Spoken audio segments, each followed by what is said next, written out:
Yeah. I don't even know what. I guess that's part of the.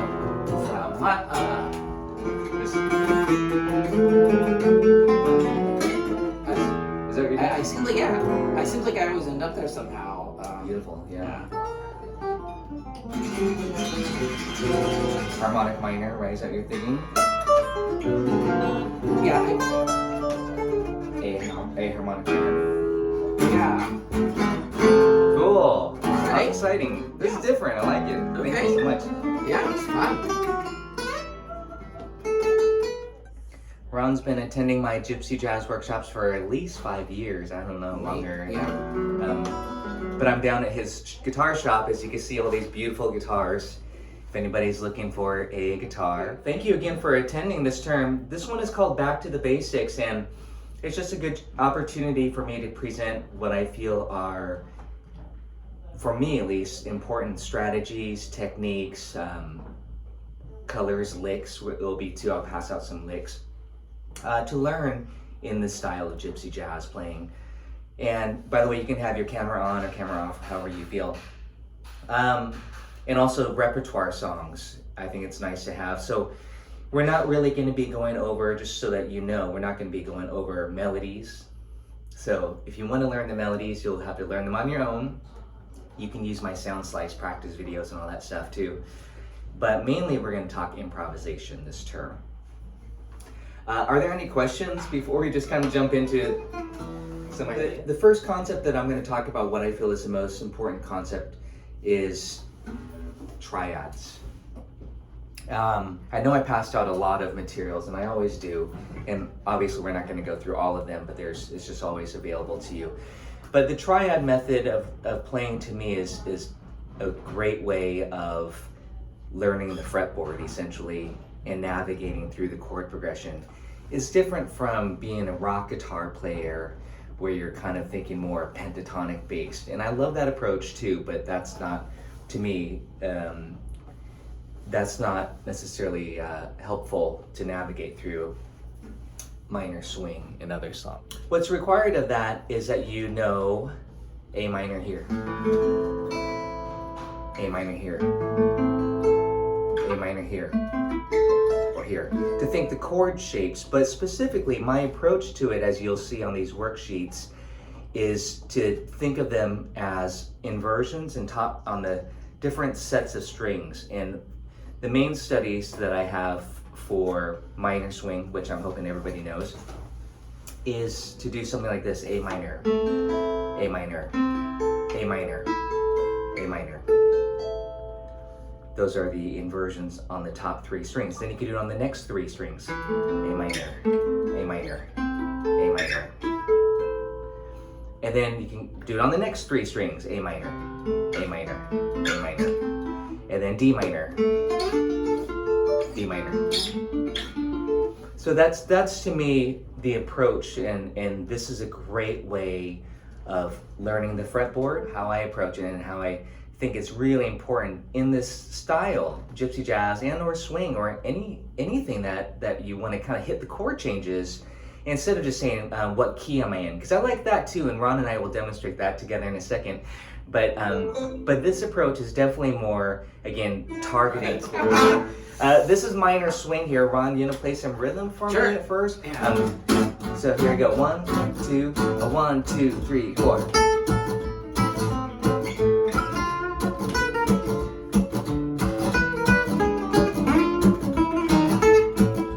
And D minor, A minor, E, A minor, A minor, D minor, E,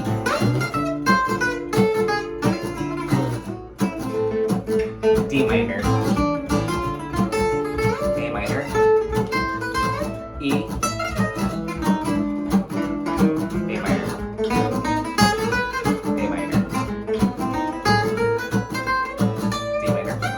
what I was demonstrating there was keeping the chords in mind at all times. This is the tricky part as we're doing this, is to always know what chord you're on, and then to have the shape mapped out. But don't worry, I know I was all over the fretboard demonstrating, but what we're going to look at today is that first worksheet that's called Minor Swing Complete Study. Believe it or not, I was not thinking any scales at all. No scales. Just triads, and I was doing these embellishments. I'll do another demonstration without any of those embellishments, just to show you how simple it is. But I want to make sure you guys are all with me here too, besides me just demonstrating. Again, but here, maybe you guys can just do this with me. Here's A minor. Same with you, Ron, actually, too, A minor. I'm just on the 5th fret here. This is just a part of the bar chord, essentially. But we're just doing this for 2 measures, and then D minor's here. And then for the E, I'm doing this. And that's, yeah, part of the bar chord. But I'm just visualizing the top 3 strings. And then back to A minor.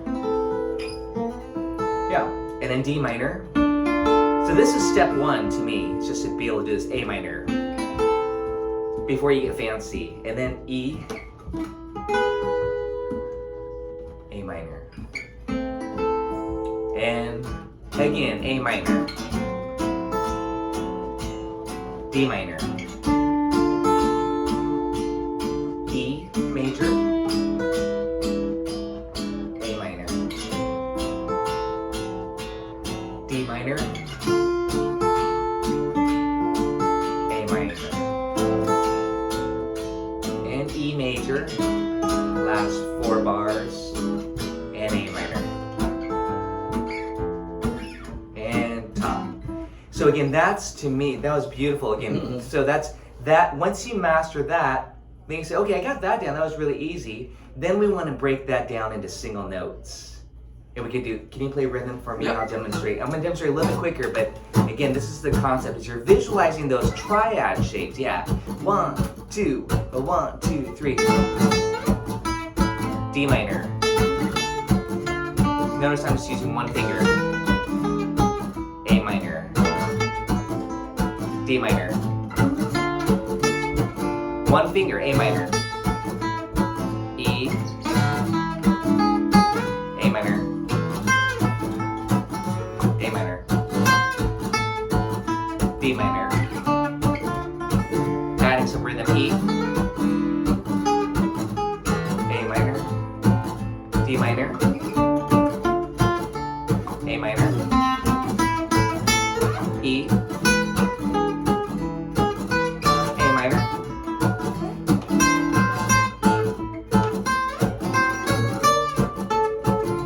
Started to get tired of that this shape here, this position.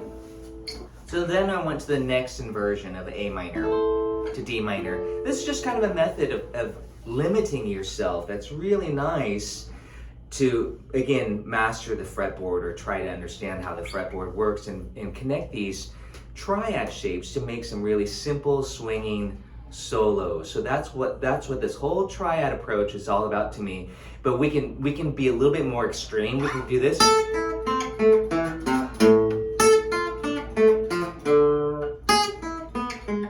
And then we can add, add those licks, which is going to be on that day 1 Gypsy Jazz Bootcamp worksheet. And then we go all over the fretboard. So again, that's what this is. Then I'd say, okay, now let's apply it to All of Me, or Sea Blues, or Sweet Georgia Brown, or whatever song you're working on, and be able to try to navigate this. So I'm actually going to step back here and talk about those triad embellishments here. But again, that's key, is to master and visualize these triad shapes. I love thinking of them as just 3 string inversions, kind of like it would be like a piano, the right hand of a piano, going A, C, E, C, E, A, E, A, C, etc. Doing this exercise.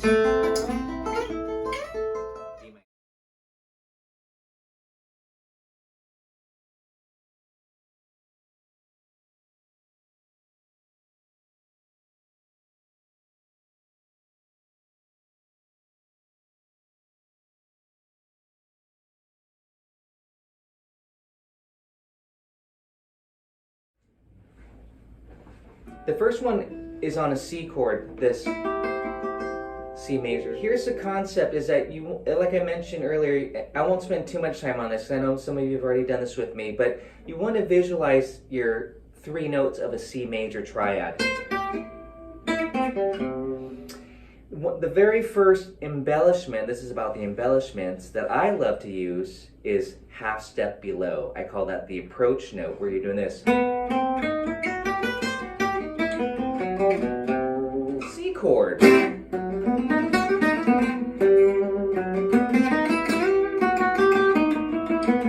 You can vary it up rhythmically.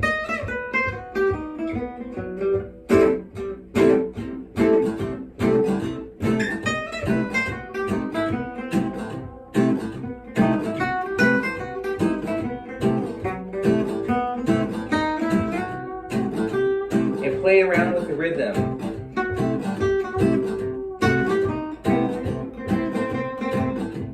You can even hit the note below it.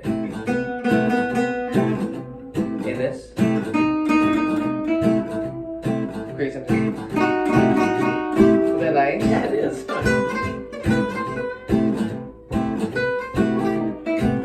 And that's all on a C chord. Ron's just playing the C major chord. Okay, so that's the half step below. You don't have to just every time do this. Even though it does sound like the Django tune, appel and direct. Where Django actually is doing that on that tune. And that's why, to me, this is a big part of the Django vocabulary, because Django did, on that song, he actually is visualizing the C6 chord, which is A minor 7, C6.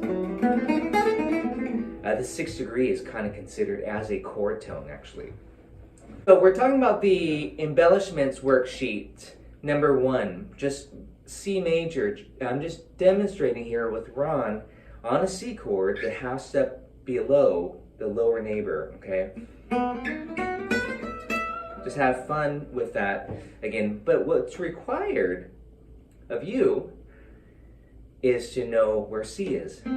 C, C, C, and C. And do that everywhere.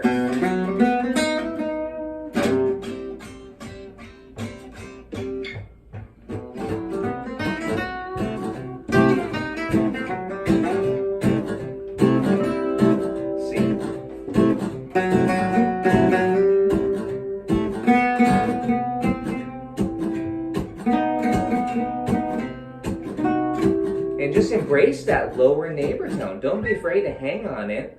You know, you can start right on it, okay? And you could even do stuff like this. This may or may not be on the worksheet, but you'll see it on my etudes. Is to start on the chord tone and go below the note and then come back to it. It's kind of like, it's like this. Okay, so that's a very common one, that nice embellishment, okay? There's a couple things I'm really stressing is to visualize your C major chord, your bar chord, or your triads, you know, whether you're on the guitar or the ukulele too, and try to learn it at least in one position and really get it down really well. That half step lower neighbor, the approach, is really a beautiful one. The next one, and this is going to open up some ideas for a lot of you, I know, because I've taught this for many years now, and it did for me. The next one is the upper neighbor tone, and again, kind of confusing as well. So the upper neighbor tone, I call it the scale degree, okay? And this could be subjective depending on what color you want. But if we're in the key of C major, the next chord is D minor. So to demonstrate that, here's C major, here's D minor. So I'm thinking C major, D minor. So this embellishment is the scale tone or chord tone above. It could be either or, but this. It's very pretty.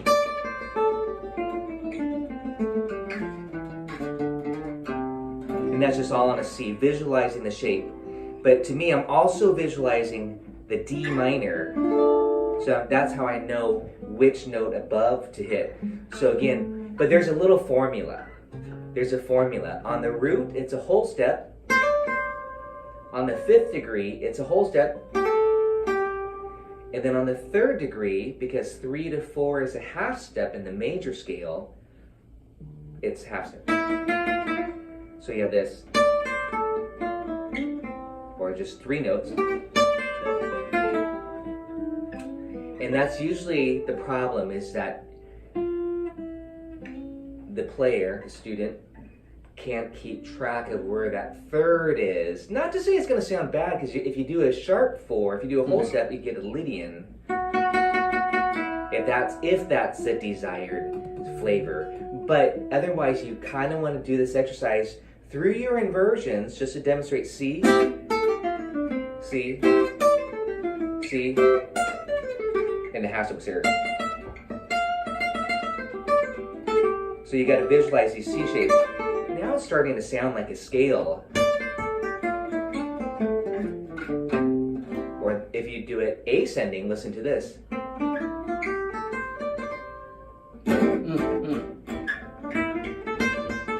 But I'm not really thinking of it as a scale, but we have 6 notes of these 7 notes of the major scale. That's more than a pentatonic scale. So it really is a scale. I'm not thinking of it as a scale, I'm just thinking of this triad. But if I did that lick, it sounds like a scale. It almost sounds like Dickie Betts there, if you guys are Allman Brothers fans. I think they actually call that the Dickie Betts scales. I think I saw a video where somebody said that was a Dickie Betts scale. But it's like a pentatonic scale with the 4th degree. Okay, anyways. Yeah. Ron, do you mind just thumping out a C6 chord?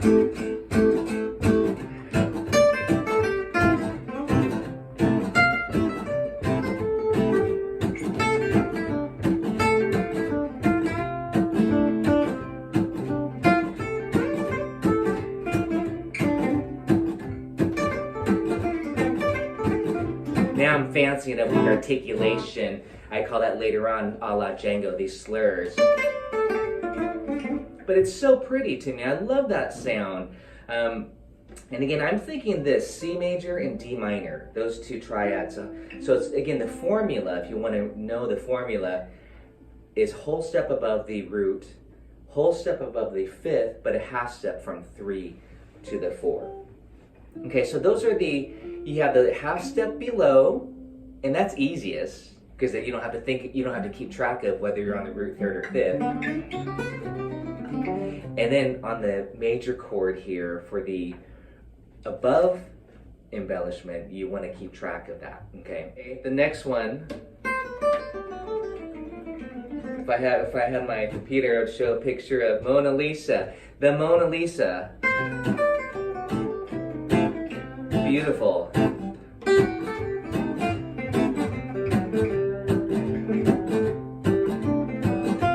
Now, Mona Lisa. After the tune, Mona Lisa. I'm not going to try singing it for you, but it's just that motif. Da da dee da. So that little lick there, we're starting on the chord tone. And then we're going a half step below it, and then scale tone above it, or chord tone, and then resolving it back to the root. I will have written Mona Lisa. And it's kind of what they call an enclosure as well. That's another fancy name, to kind of decorate around it.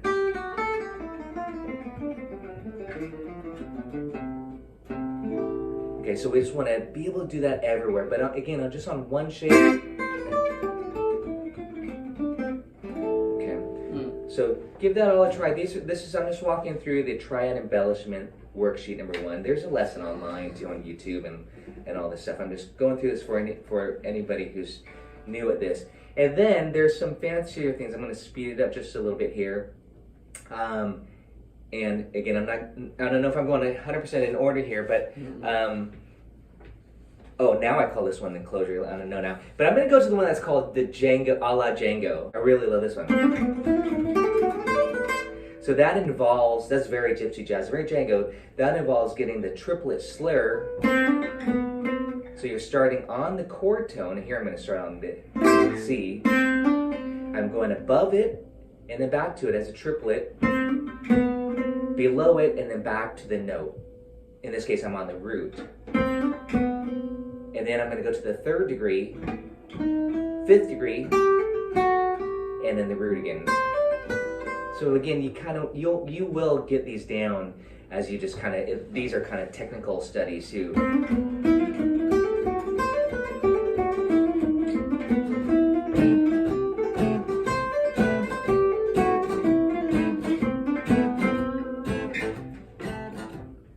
Here we go. Keep going. Thanks, Ron. Thank you. 1, 2, 3, 4.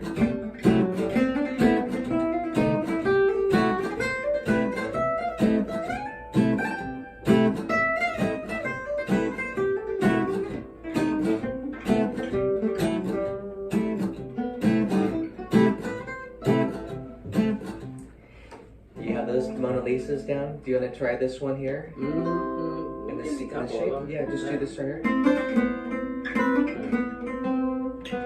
Yeah. Yeah. Let's do it together. Well, this is another demonstration for those who missed the demonstration of this with 2 guitars. It's really beautiful to create these instant harmonies. So check it out here, Ron. If you can do that one, and I'll do this one. 1, 2, 3, 4. Close. Yeah. That's the idea again. Okay, so that's the a la Django one. There's some fancier ones with the snare, I see. But let's not worry about that. I'm going to show you now, show you guys the minor stuff, and I'm going to go a little bit quicker about this one. The minor one, it's the same idea for the lower neighbor tone. Of course, you got to just flat your 3rd. But the upper one, this is where there's some questions, Ron. I think you've had questions like this in the past. If I'm playing the tune minor swing, I often like the natural 6th degree. So I'm going to go to, let's stay on C minor. But here's a C minor chord. I'm going to start a whole step above every note. That's just the easiest way to think of it. So we're on C minor, and it's going to be basically playing D minor. That sound. So I'm thinking this. Okay. Whole step above. That means you get a natural 6th degree. I know on a minor chord, sometimes a flat 6 is really sweet and dark. Like you're playing Dark Eyes or something. But again, this is just a really pretty general. I love the minor. Do you mind just playing minor 6, C minor 6? 1, 2, 1, 2, 3, 4. Here's a 6. Here's a flat 6. And that's beautiful too. But because he's playing a C minor 6,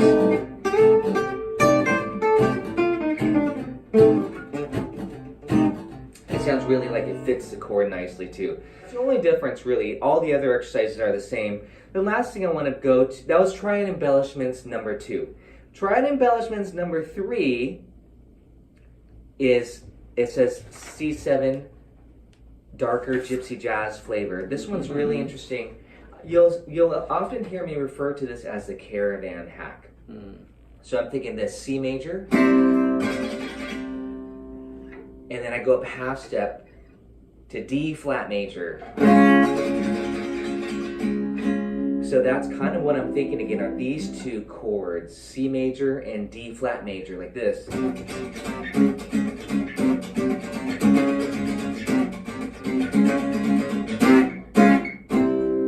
And that's a pretty dark flavor. So even though the chord might say on the chart C7, probably, it can even be just a C triad. Ron, can you do this? C7.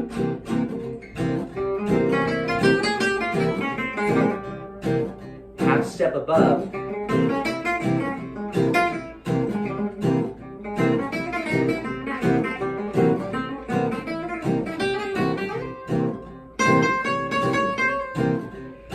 So let me talk theoretically why it sounds so cool and so dark. You get the flat 9, this is theory talk now. You get the flat 9 on the C chord.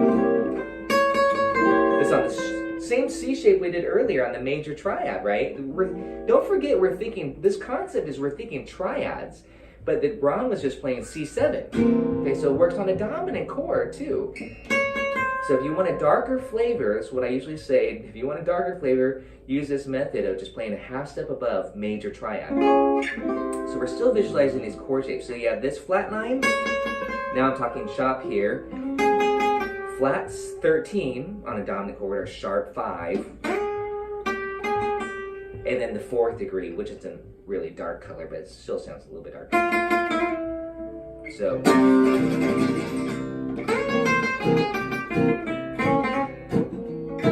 And now I'm going to play like a scale.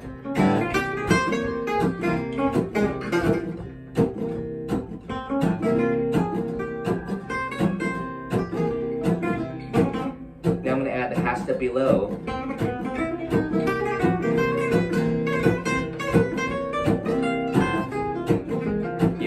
Big F minor there, but that was not. But now I'm kind of in a minor key, like I'm playing Caravan, or just a song where it's going C7,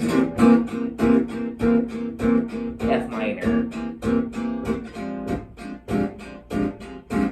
like Dark Eyes, or a lot of these Gypsy jazz songs, 5-1. So that's one little hack or method that I love to do. Is just think. I see the dominant chord on the chart. It says C7.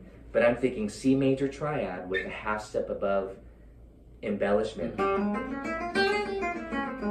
then when you combine it with that lower neighbor tone, you get stuff like this. And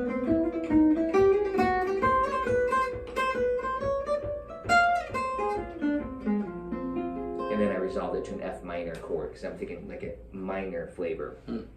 And by the way, these notes combined are all a part of the F harmonic minor scale. So again, we are playing a scale, we're playing from a scale, but we're not just kind of running up and down a scale. So it's interesting that we're creating scalar sounds. We can, if you wanted to. I mean this, that's like a scale, okay? But I'm not necessarily thinking of it as F harmonic minor, I'm thinking of it as a C triad. And makes life easy, I think. I love this approach. So I'm just going to play a little bit of rhythm. I'll let Ron have some fun here with you guys too. But try that. Visualize your C shape. This is the easiest C shape, by the way.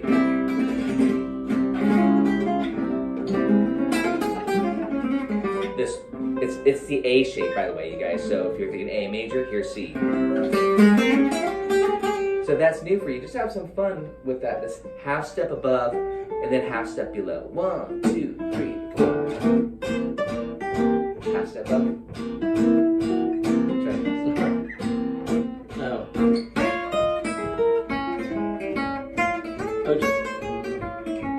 Oh, just a half step. Yeah. There you go.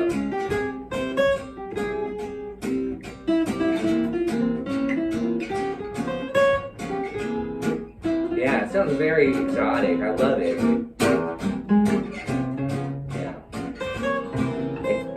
Yeah, and don't be shy about really bringing out the flavor of the note that you think is dissonant, because that's really what adds the flavor. So don't think, oh, I need to run back to the chord tone. You don't have to. Can you play me a C7 chord? I'll show you what I mean. I'm going to start right on that flat 9.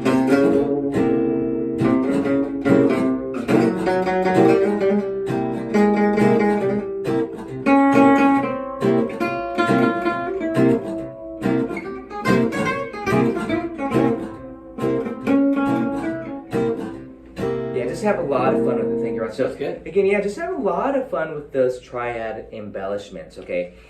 So going back now that I kind of took care of that and I talked about, again, learning your inversions, now it's time for us to choose some songs. I know you guys have a lot of different songs you're working on, but this is also kind of a repertoire class, so that's why I passed out that Django Fake book. Because I might say, hey, let's take a look at After You've Gone, I'll See You in My Dreams. And the goal is to be able to see the chart and it says B flat 6, B flat minor 6, F, D7, and just be able to do these exercises. Again, this is my boot camp class to where, these are just drills that I feel are very important. I mean, it's not necessarily the most creative, but hopefully you can make it creative. But again, these are just really great drills that I feel are important.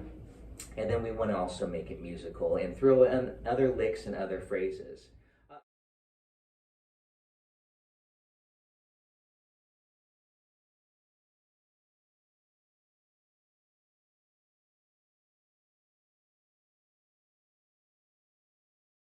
is to let it breathe, and it's going to sound like your music. It's going to sound like music, I hope. 1, 2, 3.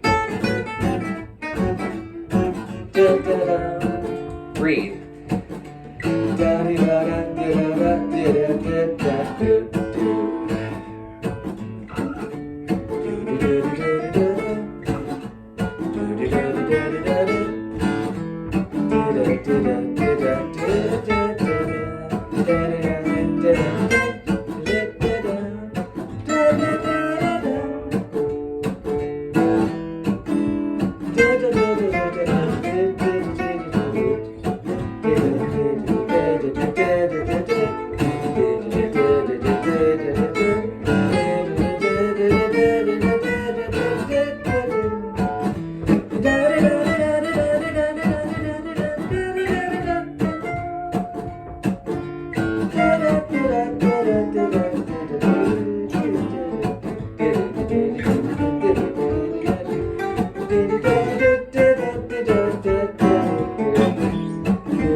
Just triads.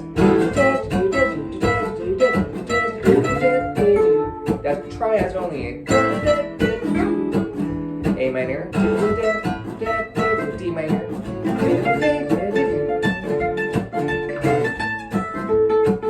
E.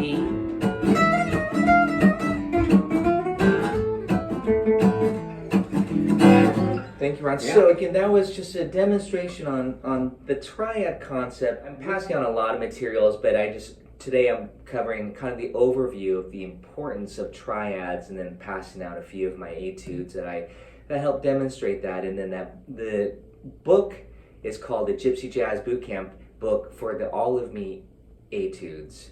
The Minor Swing Day 1 Bootcamp really demonstrates that nicely too. And that's again all available on YouTube for you to watch, or Patreon if you're on Patreon. But I want to talk about now applying it to All of Me, and then we'll just try a few things on the fly here, which is the best, because I want you guys to try this out when you're jamming with others or on a gig, and make sure that you feel like, hey, I'm getting this concept down and I can do this. So with that in mind, can you all look at All of Me? Just do this first. D major. The chord says D7, but I'm doing triads, D minor, and then G. C. C. E. E. A. This is A7, but I'm playing triads, D minor. Here's the last 8 bars. F. F minor. C. Or E minor. A7. D minor. So why not take all? And let's do that again. These are the preliminaries. C, C, E, triads, E, A, D minor, E major, A minor. This is kind of chord soloing. It's kind of fun. D minor.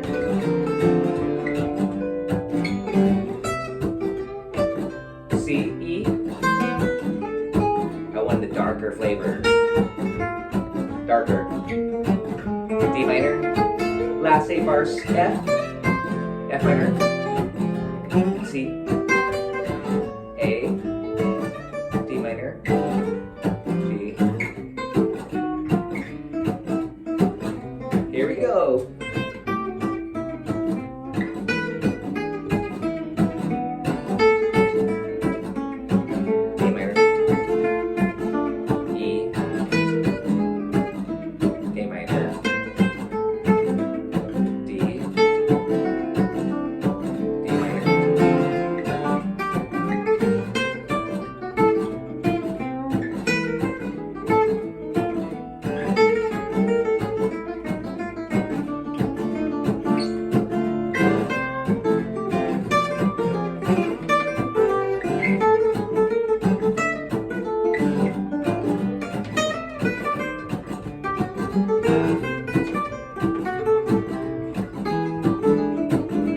By the way, I'm just ad-libbing. I'm not looking at the sheet there, but I do know I started it off with this.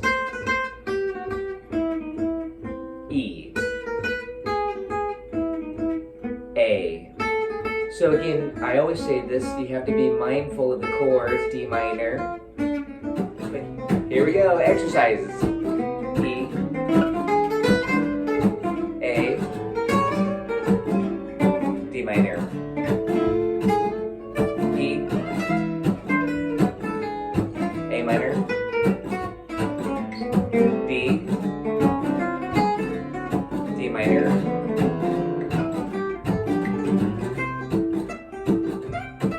E, A, D minor. F, F minor. E minor.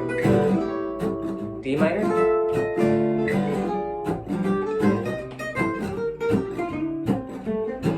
And then a little blues lick just to kind of make it feel good and not be too much of this triad stuff. But again, that was a couple choruses. Thanks, bro. I would recommend that to try to limit yourself at first to just like, okay, I'm gonna do the half step lower neighbor tone, and that was this lick.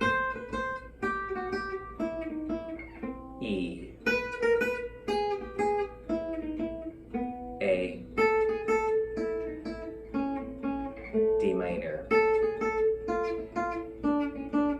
etc. Okay, you can start in any directions. And then you could do the number 2, by the way, is the upper neighbor. E. Notice on that E7, I chose the half step above. I chose this sound. That darker. So I'm kind of defaulting to that quite a bit, the half step above, if I want that darker flavor. If I kind of want it more inside, and if you're wondering, how do you know which one to use? So here's what I'm thinking. If the dominant chord is supposed to go to a minor chord, I generally choose, this is a little formula here, if the dominant chord is supposed to go to the minor chord in the key, so like E7 is supposed to go to A minor because we're in the key of C, it's kind of coming from that A harmonic minor scale, this. So that's why I'm thinking that darker flavor. But say the D7, that goes to G major. So I often don't treat that as the darker one. I treat it as a little bit brighter. Okay, not this. So I don't always necessarily default to the half step above just because it's dominant. I'm kind of feeling out if it's supposed to resolve to a major chord or another dominant that's a major and not the minor. That's kind of, to me, what sounds best in general. The topic today is triad mastery, and it's huge. It's huge. You're not going to master it in 1 week or anything like that, but it hopefully will present a method, a strategy to soloing. Okay, and we just demonstrated on All of Me. And I want you to try this on any song. I really did try to stick to all of those embellishments that we were demonstrating. The half step below, whole step above, Mona Lisa, some of those slurs. I think that offers a lot of variation. And then, don't just only do that, obviously. Leave some space, let it breathe. Sing. When you hum, whatever, just I'll demonstrate on minor swing again. But let me just, Ron's gonna play rhythm for me. This is again unscripted or not right now, but still using those triad embellishments. But the topic now is to let it breathe, and it's gonna sound like your music. It's gonna sound like music, I hope. 1, 2, 3. Breathe.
Ron. Yeah, So again, that was on the triad concept with actual just triads only.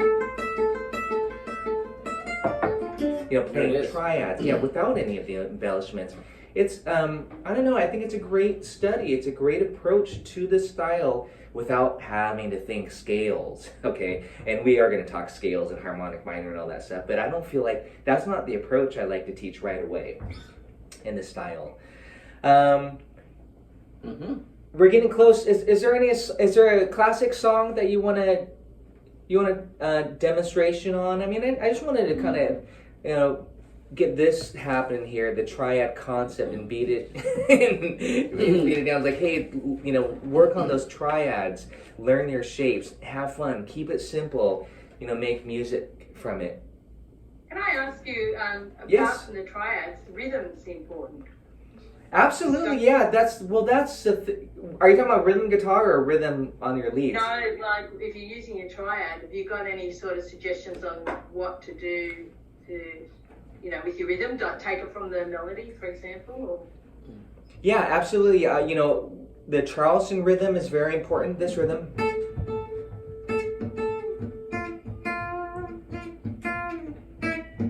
I'm doing this. That's the Charleston rhythmic pattern there. Django would often end his phrase on that type of thing, like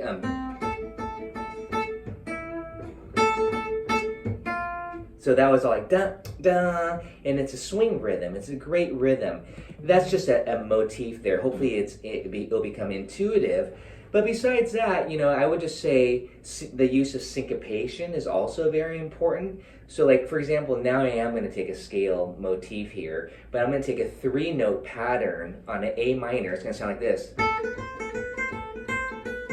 And that creates a syncopation. 1 and 2 and 3 and 4 and 1 and 2 and. That's a great rhythmic pattern. It's really simple. Ron, you want to do this with me? Yeah. Everybody, you can do this with me too. I'm going to just... If you don't mind, everybody mute yourself so it'll stay on Ron and myself. But all I'm doing is taking 1, 2, 3 of the scale, but I'm going to harmonize it. Yeah, check it out. 1, 2, 3, 4. D minor. Okay, just stay on A minor, but that's a demonstration. It's just a really simple melodic pattern.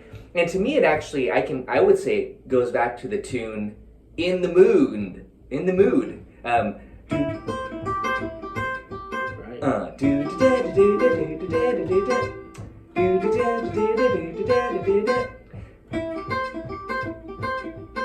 That's rhythm. 1 and 2 and 3 and 4 and 1 and 2 and. It's a really great rhythm. So I mean, again, we look to tunes, you know, borrow rhythmic patterns like that, but I was just kind of demonstrating here. I could do 2 guitars and it's really sweet to navigate that.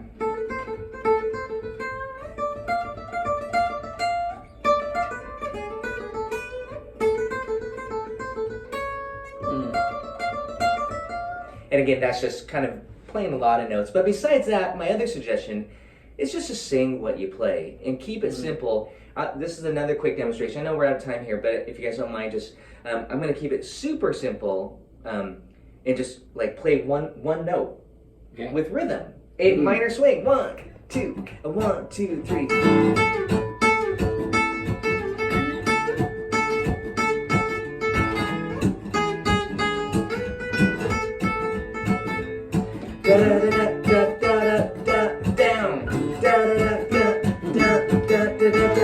I'm following the chords. Down.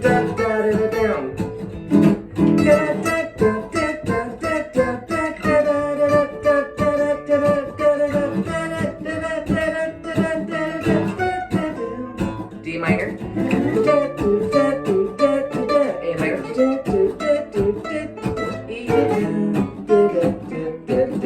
One more time. More rhythm.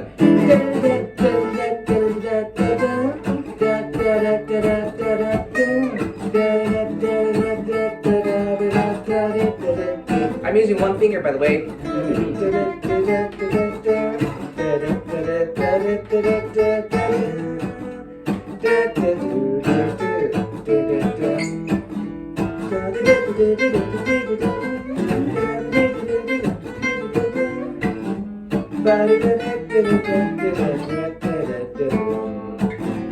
Etc.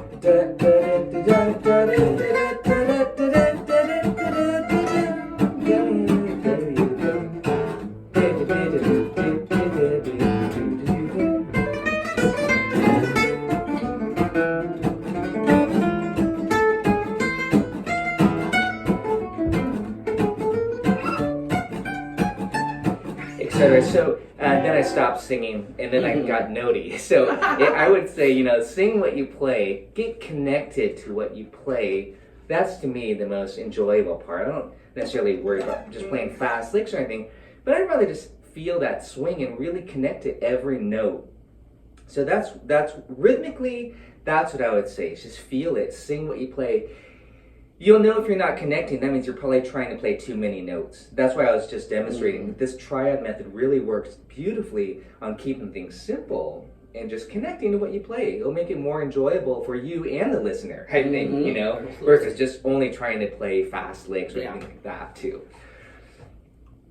Well, hey everybody, thanks so much again for joining in this term. It's gonna be fun. I'm gonna mix it up. I might just do a little bit more of the triads, but I think I'm just gonna go into some new topics next week, including some more gypsy jazz stylings, and yes, it'll get a little bit more notey. We're gonna do the add 9 arpeggio.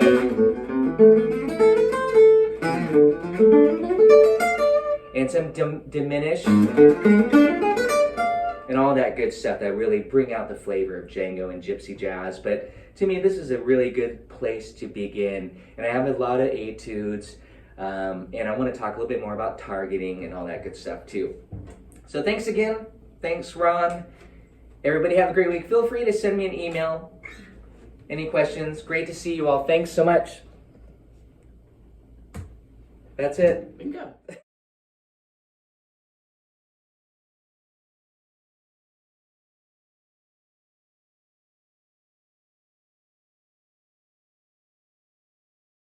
G triad, and we're doing this. And then here, we don't want to do this.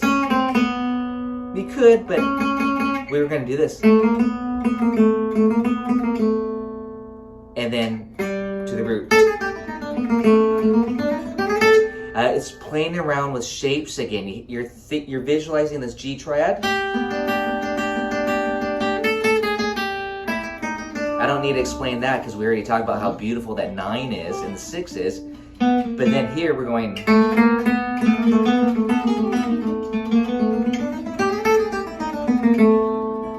And this is just on a major chord too. So it is. And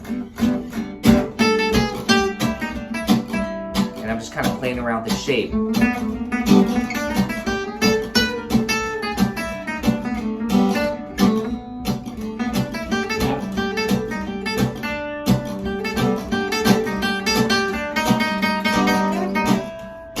I'm embracing color notes.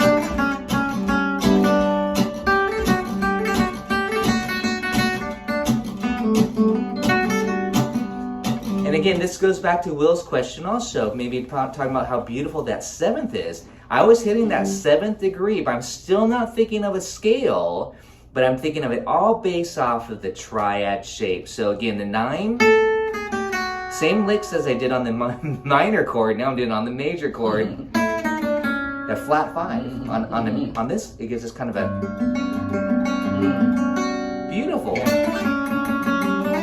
If you're a scale guy, you'd say, "Ooh, that's the Lydian mode, the sharp 11." Sure, that's the Lydian on a major chord to be considered the sharp 11. Here's the major 7. I'm showing it to you as a chord. Look at this. We can just do this. This.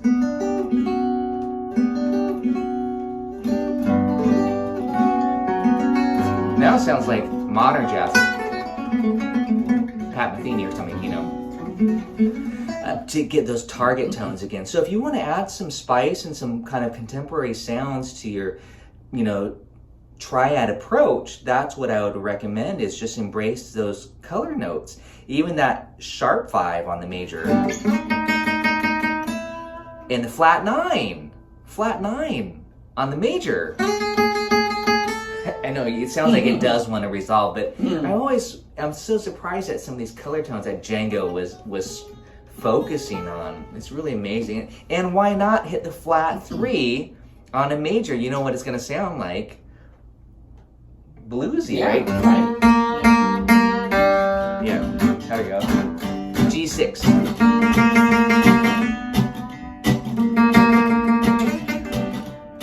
And here's that lick.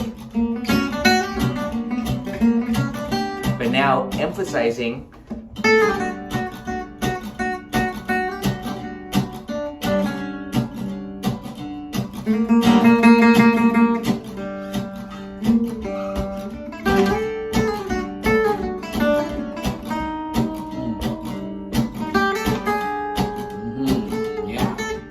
Ron likes those notes. He's like, yeah. I'm just in it for the dissonance. The dissonance. So that's what I'm saying. Is just embrace it. You know, it's really nice to kind of expand. I'm still just thinking the triad, and I'm just demonstrating on the simplest triad, the simplest shape that I think to show you. Even though it's the same here and here. Visualize it. That's just G major everywhere. So maybe again. Maybe you're thinking, oh, I really need to learn my triads better. Yeah, that's what I'm saying. Do this, G6.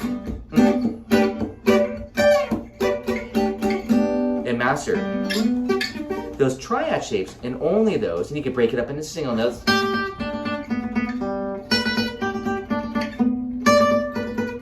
I'm just finding those G triads everywhere before I commit to some of those non-triad notes.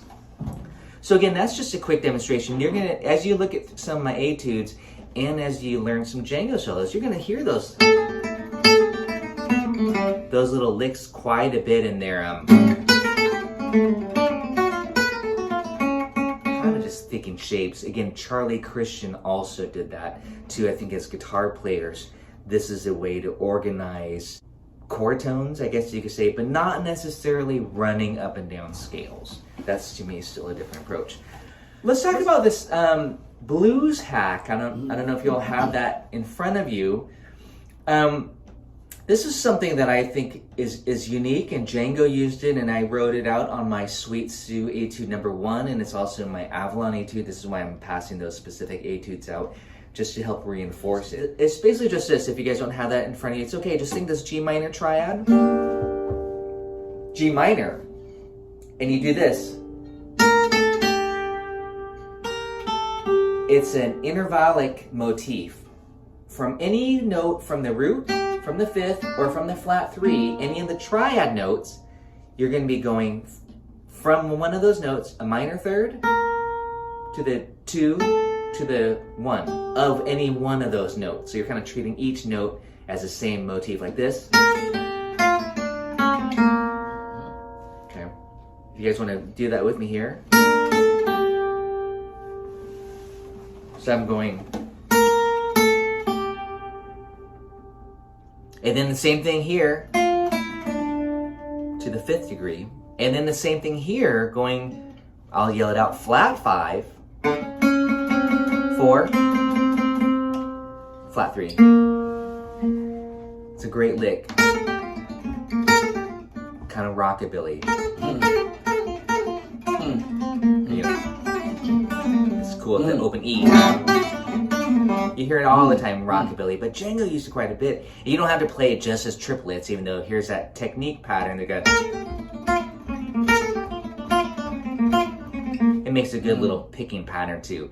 But technique aside, just hanging on a G minor chord.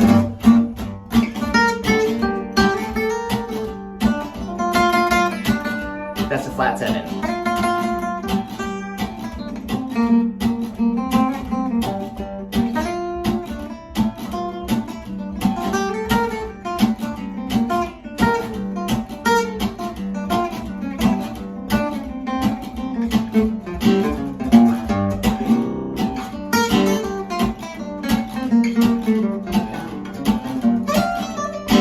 But is this? This. So I'm just doing the same symmetrical pattern. That's the key word, is the symmetry.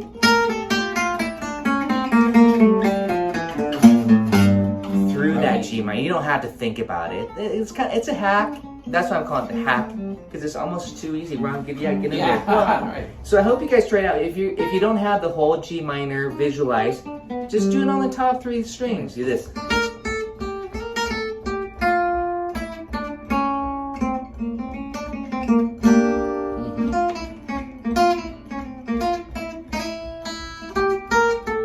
Now we have so much to play with. Not only that, we can do it on a G minor, we can do it on C9, we can do it on E half dim. So you have multiple applications of the same concept. And it's a lick, but it's not a specific lick because it's just saying, hey, use these kind of patterns, melodic patterns, and I think that's very useful. I'm going to give a C9 to you guys. 1, 2, 3, 4.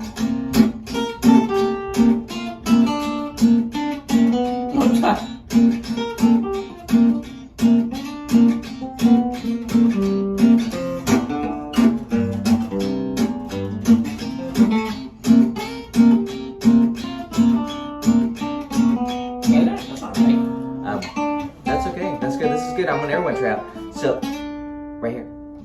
Oh, in the minor. Very good. Yeah. So, not the major. Not the major. Got it. Okay. The major is a different flavor. Right. It's cool, but this, and it works. It'd make a Lydian kind of vibe, but this works especially well in the minor. But the thing is, you can use this on a dominant chord. I did G7, by the way. I'm just doing like I'm playing the blues, G7 chords. Actually, the chord would be like, in this case, C9. But I'm playing G minor. You're actually playing a scale. Yeah. You're actually playing Dorian with a flat 5. It's a Dorian with a flat 5, if you want to think of it that way. So it's got 8 notes. Before it repeats there. You got every note of the scale, but I'm not thinking a particular scale shape. So that's the thing. I'm still just expanding off the triad approach.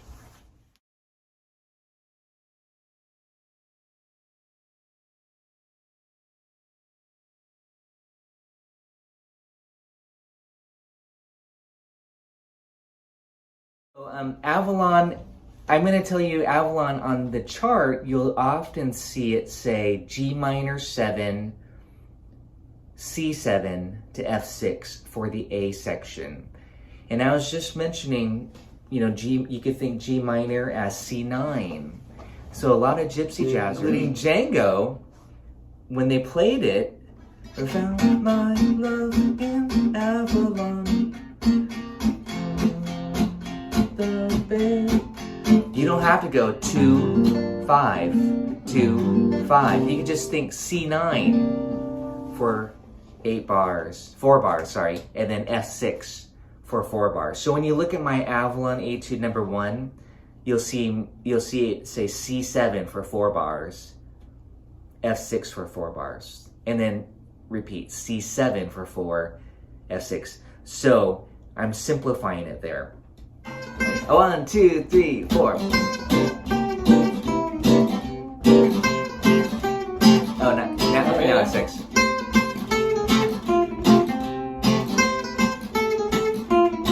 And back to C. Yeah, back to C there.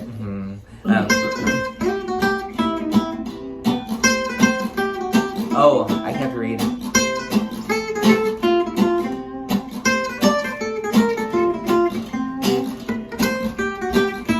We're just repeating it. That's it. Again. I'm just looping. We're just looping the first 8 bars of it, and it's again. I'm just having fun with the concept there, using some of those embellishments we talked about last week, including the Mona Lisa, of course, thrown in there, but starting with the really basic one. And this is just face value. This is not written on this part, but we can also be thinking the G minor licks that we just talked about, and the G minor, and then F major. We can try some of these cool licks. Let's try this out.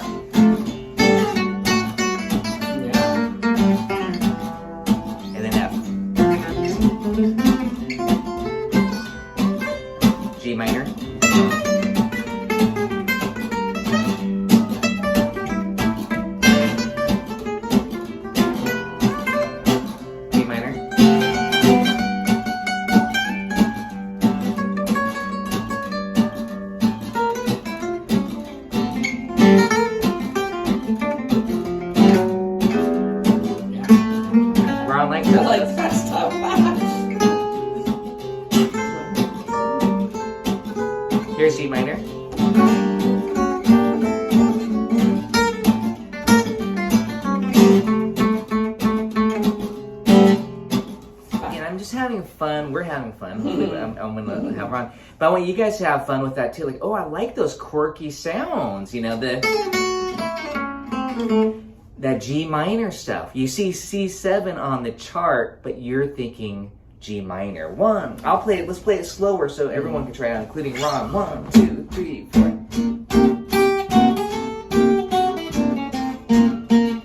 F major.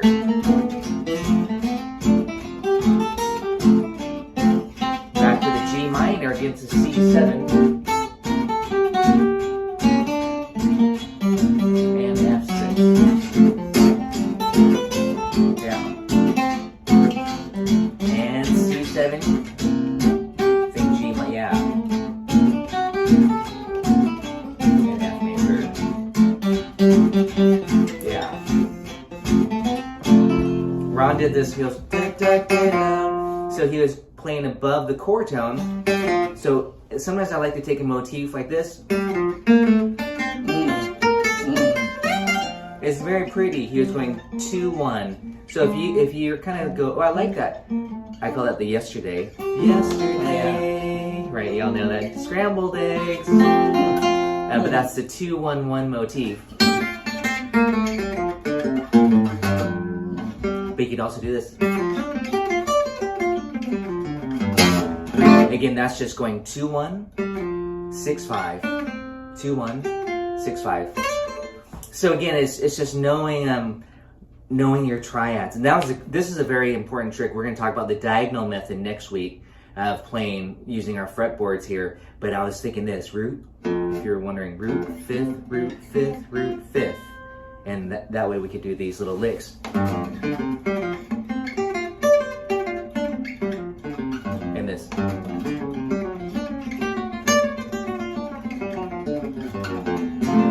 Visualizing those ideas again to kind of just, you know, have fun across the fretboard. But again, that concept here on the Avalon Etude, I want you to kind of take a look, and I kind of talked about it here a little bit, but I'm just showing you a couple additional things too. You can see on the second system there, for those who are looking, I do this lick. And that's on the C7 chord. It's not a G minor, but I'm just thinking that same chromatic embellishment, the half step in between, the passing tone. Little licks for you to add to your vocabulary. This is measure 9, the second system of the Avalon Etude, and that lick was this.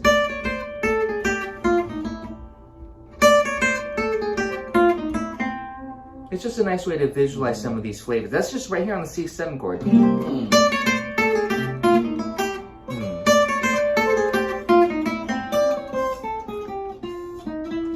Okay. 1, 2, 3, 4.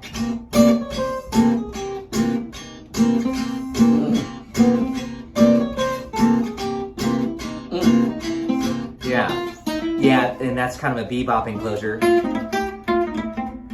Django used that quite a bit. Doesn't he use that on micro? But again, here's a third, fourth, flat 3. Yeah. Or this. Yeah. Wow. Get some slippery. So again, I'm just having some fun there. I know we're out of time. I'm just going to kind of paraphrase this for you. This is a good etude. It's really nice and playable. I think that's important too. But hopefully you can extract some ideas. On this F6 chord, this is the start. Oh, I expanded on it. But this is demonstrating the diagonal method using, in this case, that blues hack.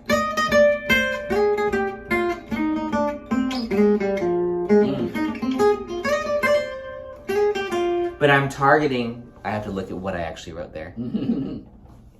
Oh, I'm only targeting the root and the fifth. This. So I'm going, that's to the fifth. This is what we talked about earlier, the blues hack, and then to the root. Fifth to the root. Then I took it one octave further for fun.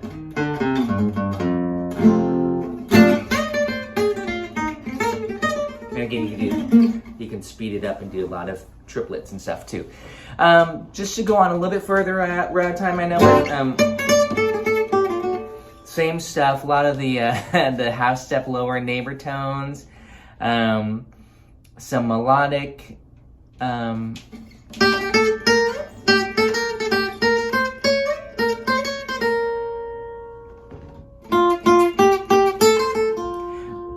triads. That's a, oh, actually pentatonic, that was Pop Goes the Weasel quote there.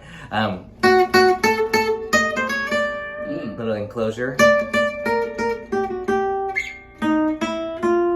And that's the etude there. Kind of just paraphrasing, but that one again demonstrates a few of those concepts that I'm talking about. Please check out the Sweet Sue etude that I passed out.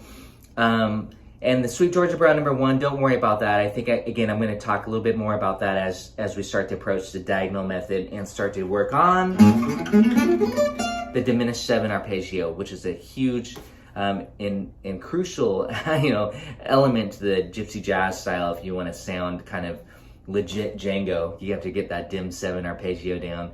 But we'll talk about that next time too. But I think for me, that wraps up a couple of topics. The triad approach for now, visualizing some of these chord shapes. I mean, this explains a lot of it. Whether we can do it, that's what we want to keep practicing and applying.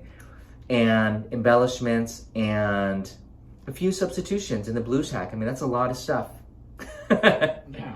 So don't worry though, because a lot of my etudes, I'm just kind of applying that, and that's where again we can start to look at these etudes. And some good demonstrations. Thanks to Ron again too. I'll see you all next week.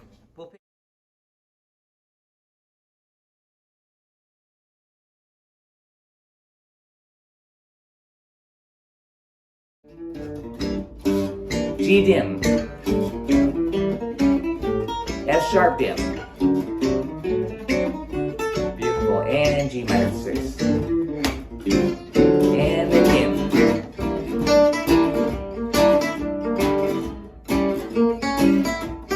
down a half step, and back, and the top, G minor 6. Diminish it. Down a half step.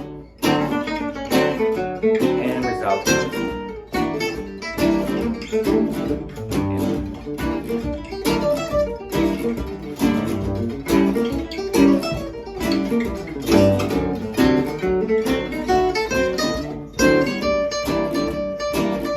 G minor 6. Diminish it. Down a half step, diminish, and resolve. Easy arpeggios. Diminish it. Down a half step,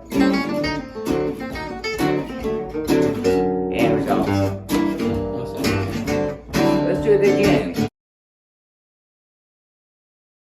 When talking about swing chaton, what I don't want to ignore is to talk about the chord progression to understand the chord movement. Because I know many of you, and including many of the people that I play with, and including myself too, will just look at the chart and they don't think about this is the 1 chord, this is the 2 dominant, this is a 5, this is a 1.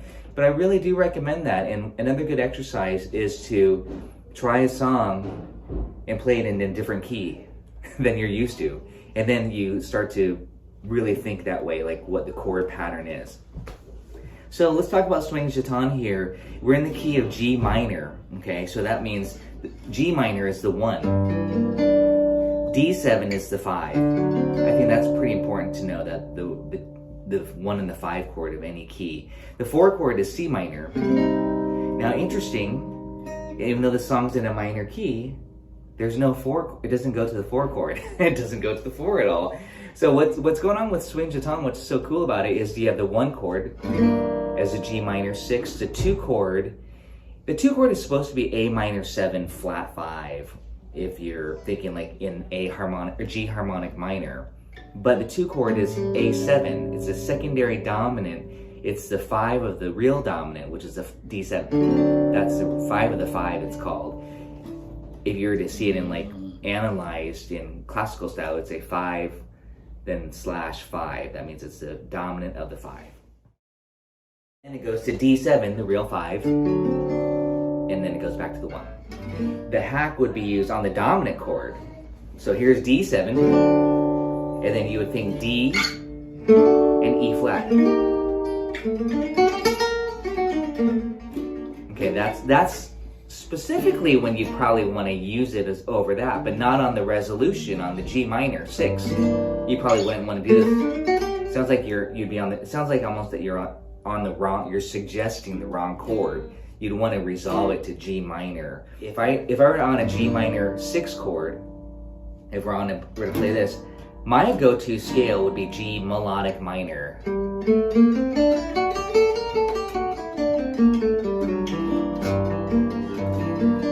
Not harmonic minor. Not that I don't like the harmonic minor, but I like the melodic minor more on the 1 chord, and then I generally use the harmonic minor generally on the 5 chord or the flat 6. And then on the resolution, I would resolve back to the melodic, and that has that flavor we talked about the first and second session. This and the 6. So again, that's just a quick kind of a hack, I guess you could say, on the minor chord, or just a strategy is on the when you see a minor chord and it's a minor 6, is to play the melodic minor scale on the root. But if you see a dominant chord and you know it's acting as a 5, in this case D7,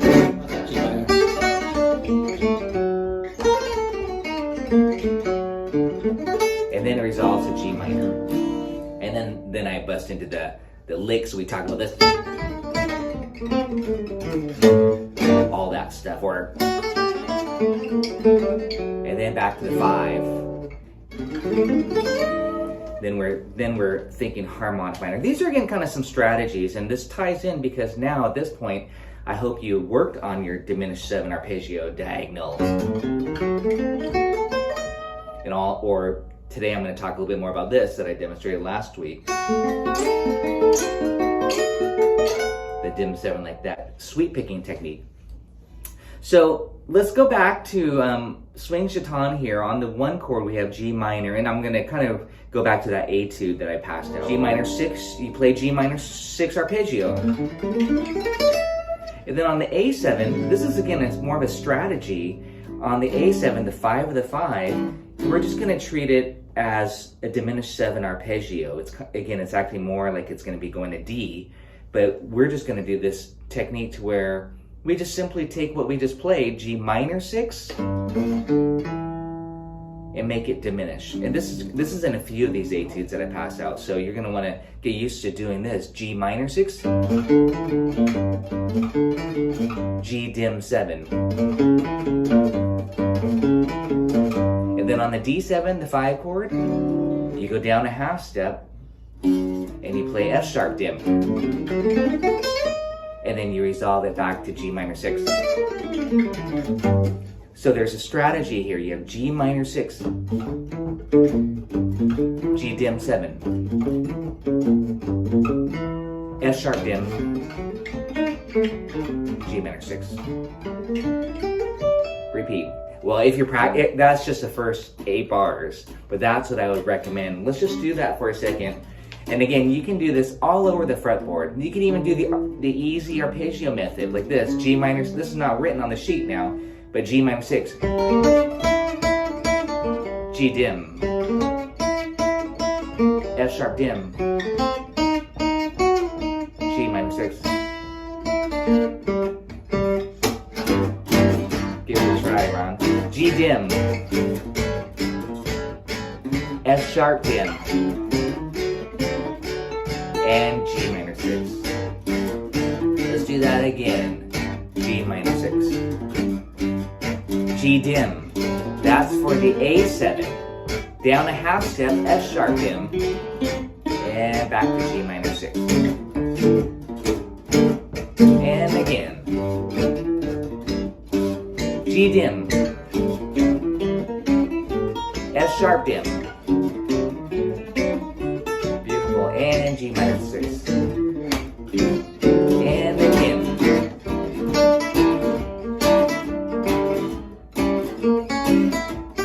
Down a half step. And back. And top. G minor 6. Diminish it. Down a half step. And resolve.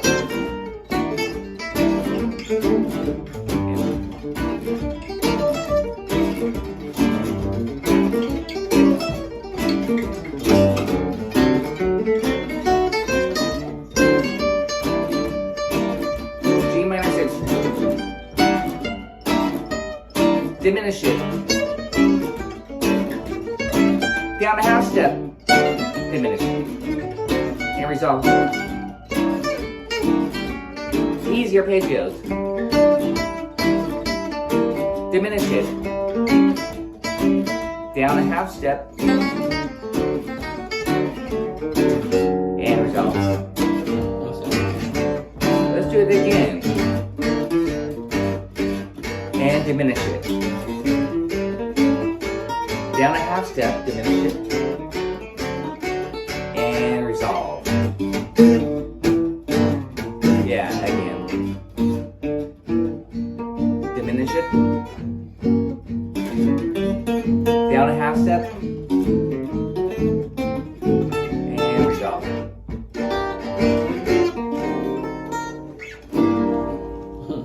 So again, to me, you can really spend a lot of time. I'm talking and demonstrating here with Ron on just practicing 8 bars over and over, so you really feel creative and that you really feel like you have this strategy. It's a strategy down because we're using the diminished substitution, and it's you want to be able to do that everywhere. So really, don't always start down here at low. Try to start right here in this register and do G minor 6. 1, 2, demos. 1, 2, 3, 4. Down a step.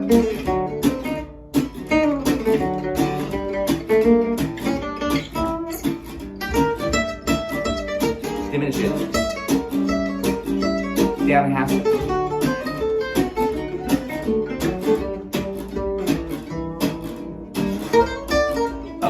Sorry. That's okay. So Ron is going on to the next part of the song, which we can talk about that too. I think I have a little bit of a different strategy for that section, and we can talk about it because it's actually quite interesting. I haven't yet talked about it with you all, but it's this tritone substitution trick that I really love. The next chord in the B section for swing chaton, it goes to A flat 7. And to me, if you're wondering why A flat 7, to me that's tritone of the real 5, D7. So it's not too far out, not as far out as you might think to go up a half step and play this dominant chord. Because it really relates to. And the funny thing about this is that the A flat 7 and the D7, because they're a tritone away, you can still play the same diminished 7 that you did on the D7. Okay, so you can still play F sharp dim 7 if that's what you're used to. That's a whole step below the A flat. So when the band is doing this, G minor, A7, down a half step, and I'll stop. Then we're at the top of the form there. So again, that A flat 7, if you realize it's really just a tritone sub for the real 5, the D7, then you can play exactly the same diminished 7 arpeggio.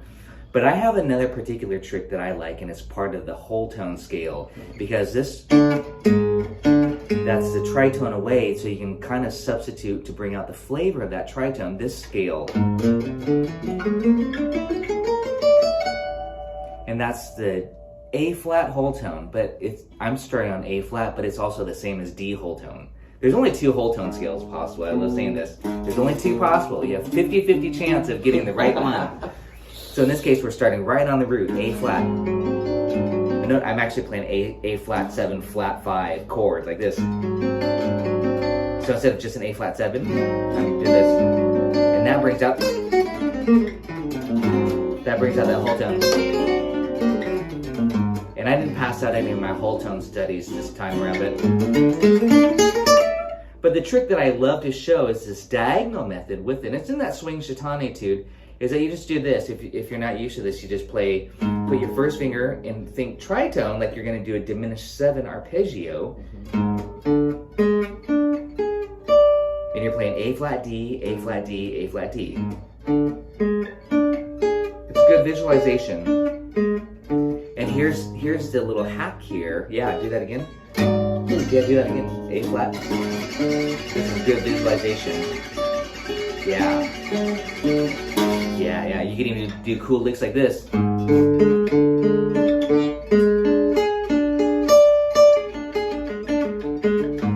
then, yeah. Anyways, it gets a little angular, but it's kind of fun with the tritone. This kind of like Purple Haze. But that makes you really visualize those tritones.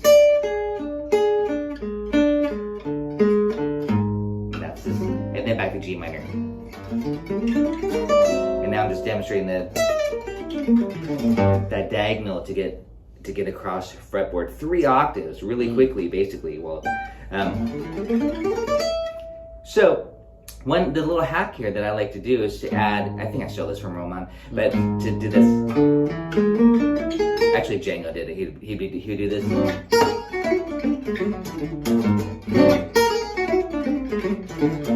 So the idea is just to go up a whole step from this note and that note, and you have 4 notes of these 6 notes of the whole tone scale. So you have this.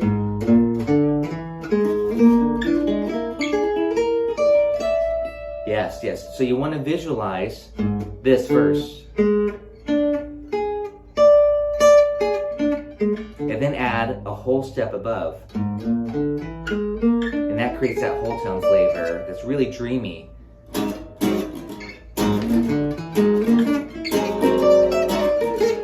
Add some slurs. And you can add some chromatic notes in between.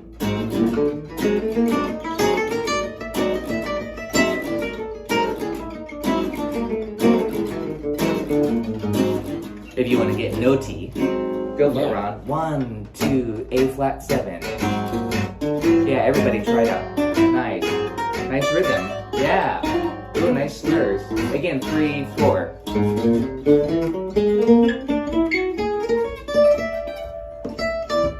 Oh, sorry, I was gonna harmonize over here. Oh, yeah. 1.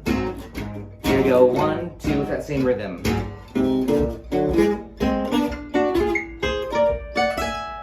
And yeah, oh sorry, I didn't know what Ron was gonna do there.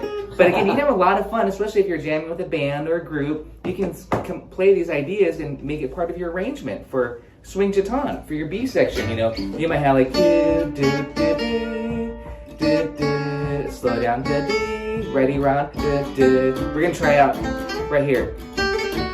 2, 3. Let's try out the idea. Here we go. All right, you know what I mean? It sounds like an instant arrangement. Like we worked it out, but it was just a quick off the cuff, so hopefully you guys are trying along with us.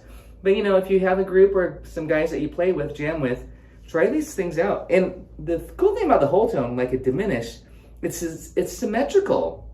So all I did was go up 4 frets from where Ron started, and I started on C, and I did the same pattern. You know, as long as you do the same pattern, it's gonna sound really cool. So again, it's nice if you have a loop pedal or if you have somebody to jam with to try out some of these cool ideas. If you're a fan of harmonies, really sweet harmonies. So anyways, that's my little hack there. If you wanted to make the full scale, by the way, with this diagonal method, check it out, it's beautiful. You just add on another whole step. So instead of doing just 2, 3 notes, and then this. It's the diagonal method of playing the whole tone scale.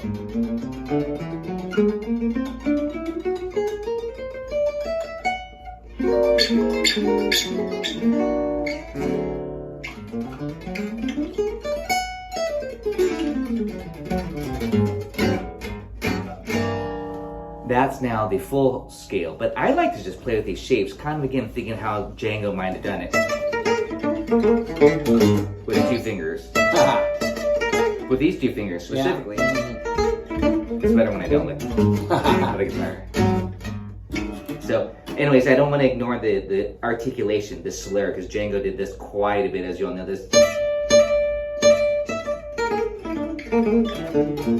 So this.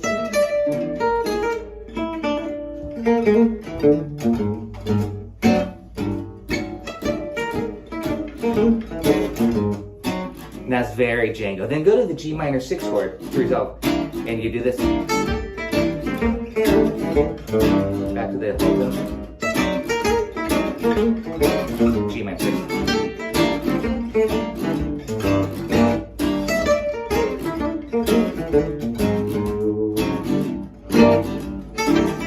And maybe I'll do triplets. 3, 4.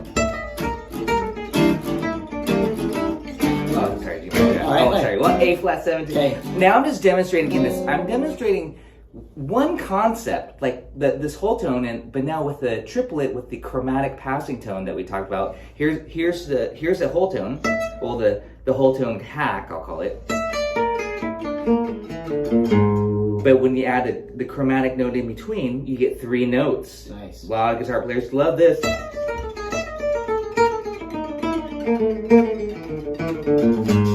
To fill in, and then on the G minor, you'll see that in my 80s a lot. Again, Django used that quite a bit. That's just filler, the chromatic filler. But check it out in context. Ron's gonna do this, and back to G. Okay, I don't know, that's too fast for me.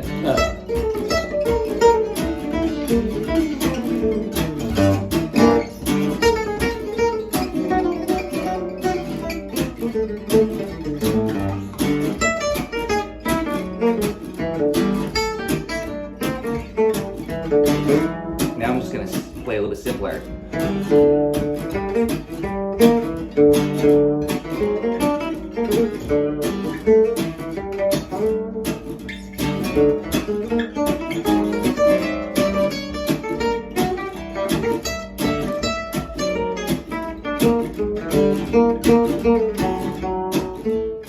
I'm just having a lot of fun with one concept.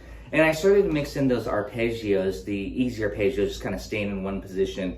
But there, for that A flat 7, I was kind of doing that special whole tone hack to bring out the quality of that substitution that's written there. And then it does go back to the 1. And then you got the 5, the 5 and the 5, the A7, that's called the 2 dominant. Because we're in the key of G minor, so that's a 2 dominant. And we'll look at Bossa Dorado because I always pair these songs together. It's basically the same progression, the A section, and then it goes to the 5.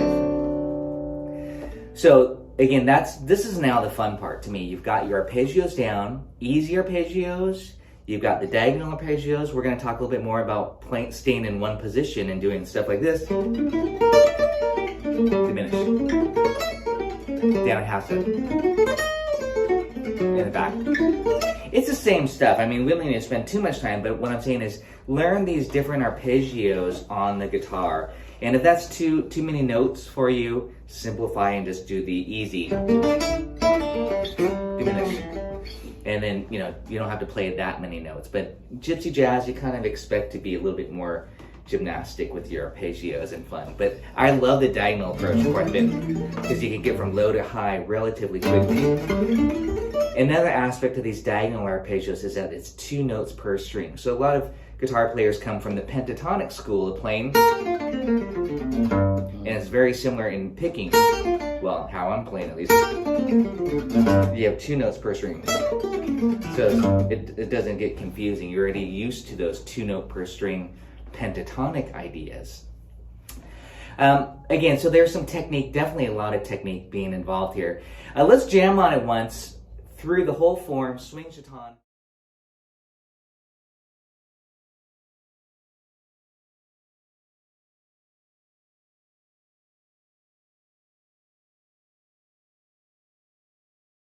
Here's the deal for all of you. I want to be able to, and for myself, I want to be able to say A7, and you were to think C sharp dim, E dim, G dim, and B flat dim. I'm thinking about the third, the fifth, the flat 7, and the flat 9 of the dominant chord that you're on. So again, I'm going to say that again: the 3, the 5, the flat 7, and the flat 9. And a really simple technique too, that a good hack, is you play A7, and then you go up a half step, and there's your flat 9. Then you run your dim 7. Or again, you can go down a whole step. These are the tricks. And it's the same arpeggio shape. I'm not doing anything different, but just starting on a different note. Or the third, here's A7. I'm going right here. And now I'm going. Still the same 4 notes. That's the beauty of the dim 7, is that you're just recycling the same 4 notes. And here's the 5th. And I'm still just doing that same shape. So again, on any dominant chord, if you want to create a flat 9 flavor, I usually say darker flavor, then you can do the dim 7 substitution, half step above, off the 3rd, the half step above is the flat 9, off the 5th, and then off the flat 7. So in context, for swing chaton, the first chord is G minor 6. I said play G minor 6. On the A7, I said play G dim 7, and that's the flat 7 of the A7. So that's why I'm staying on G, because it's easy for me to think G minor. Then I say diminish it. Only 1 note changes. But then you can, be anywhere on the fretboard, of course, too. And then for that D7, you would do the same concept here. For the D7, I want to say D7, and you guys would say, okay, the 3rd is F sharp, A is the 5th, C, and then E flat is the flat 9. Of course, we've got the D too, the root. But the D is not being played as a dim 7. Only these notes are the dim 7 arpeggio notes. Off the 3, 5th, flat 7, and flat 9. That's where you start your dim 7 arpeggio. So when you look at swing chaton now, what I came up with for myself is a simple formula. What it comes down to, I call it a strategy. You play G minor 6, you play G dim 7, you play F sharp dim 7, and then you play G minor 6, and that's the first 8 bar. You got to know your arpeggios, of course, too, and be able to do the easy arpeggios.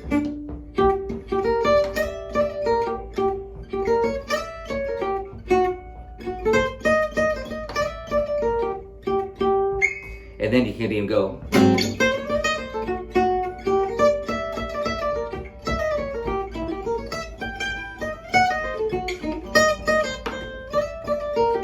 Then you can make it fancy.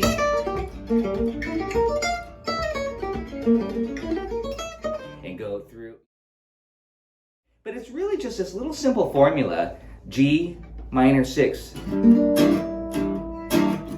G dim 7. Down a half step, F sharp dim, and then back to your G minor 6. Ron's going to continue A flat 7. I'm going to go to F sharp dim.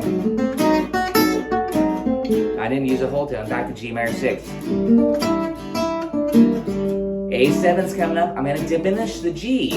And down a half step. Back to G minor 6.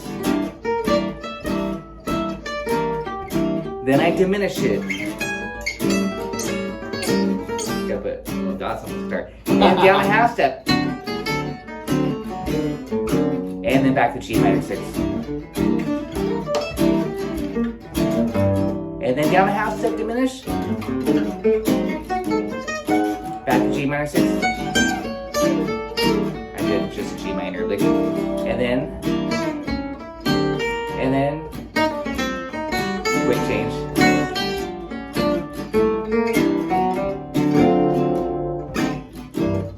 Etc. So again, that's the whole song with a nice, really simple formula. These are formulas now, our hacks, whatever strategies. I'm not thinking any scales. this is just all arpeggios. And yes, you can do this with chords. So check it out with chords. I think it sounds really cool.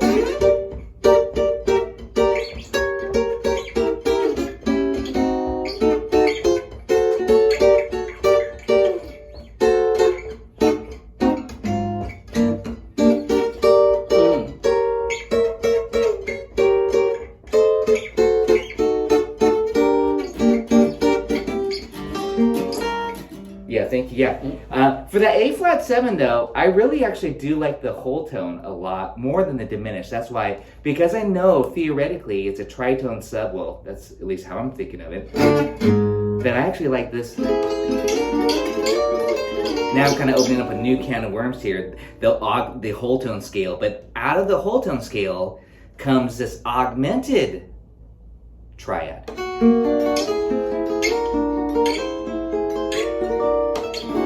And Django did use that quite a bit. It's very, very dreamy. And that was the French impressionistic sound of Claude Debussy and Maurice Ravel. They were using that quite a bit. And then,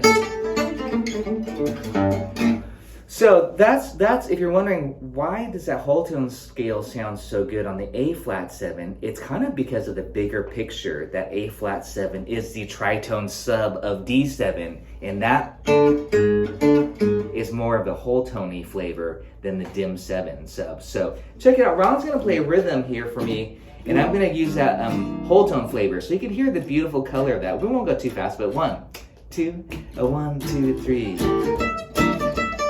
Diminish it. Down a half step, diminish.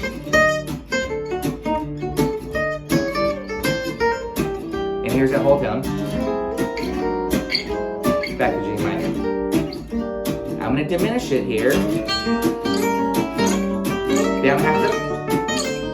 Diminish. Diminish. Down a half step. Ready? Here's the whole tone.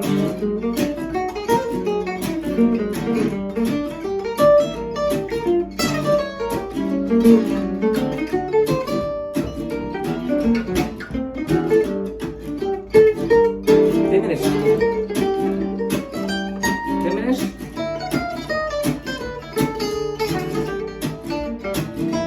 Whole tone.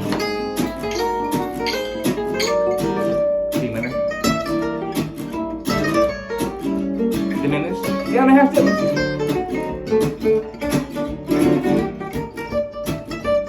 Diminish it. Down a half step. And resolve. Ready? Hold tone.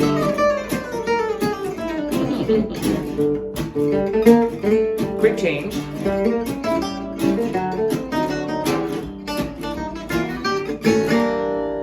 And again, that was just thank you, Ron. That was such a simple demonstration exercise. So I don't want to spend all the time just doing this. I mean, I don't want to hear somebody just running up and down those arpeggios all day. You know, I think what's more important is just these simple concepts. Down it. And then whole tone. But I'm just using the same strategy that I wrote there for you guys on that whole tone, on that A flat 7. Every time that came around, I was taking that whole tone scale. That's what gave it a lot of character to me. So that might be a good thing for you to make a note of. If you see a dominant chord and you know it's being a tritone substitution for the real dominant chord, that's a nice place to use the whole tone scale. If you all know this song, Girl from Ipanema, which I'm sure many of you do, right here, on the vamp,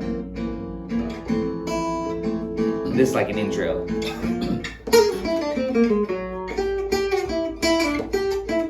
And it's also the turnaround. So again, that's an ideal place to use it. That was a demonstration in a major key where you're just going, and it's the dominant chord a half step above the root. That's the easiest way to remember it. So here's, again, I'm taking Girl from Ipanema as an example. Then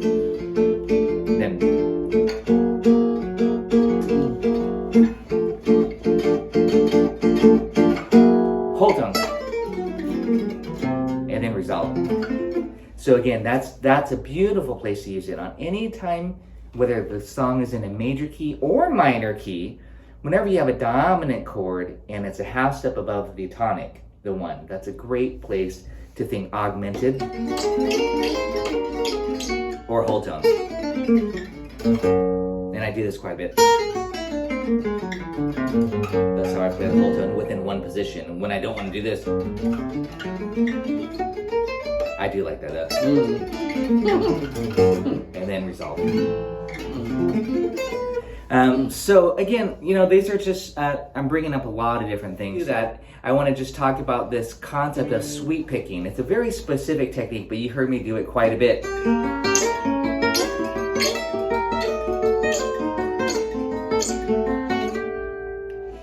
So what I'm doing here, Django did this, of course. He did it like that. You just take a diminished triad, this shape particularly, which looks like it's coming from a D7 chord. Okay, but I'm starting on G, with the G on top. Okay, that's a diminished triad. It's a G dim. Going back to triads really quickly, just to show you, here's G major, here's G minor, and here's G dim. But remember, say for example for swing chaton, we're gonna put an A in the bass, and then we can do this.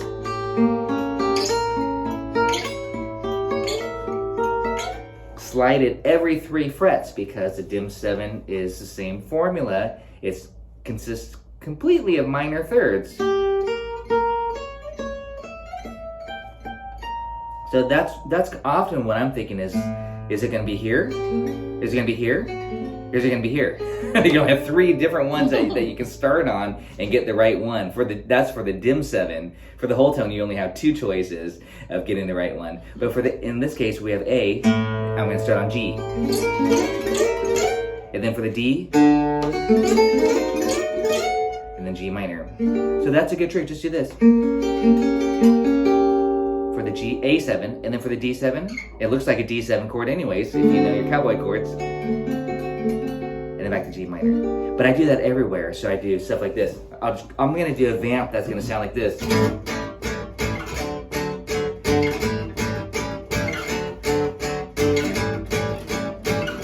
G minor. Check it out. Repeat. Keep going, same thing. And G minor. Now I'm going to start up here. And then here. That's good practice. G minor.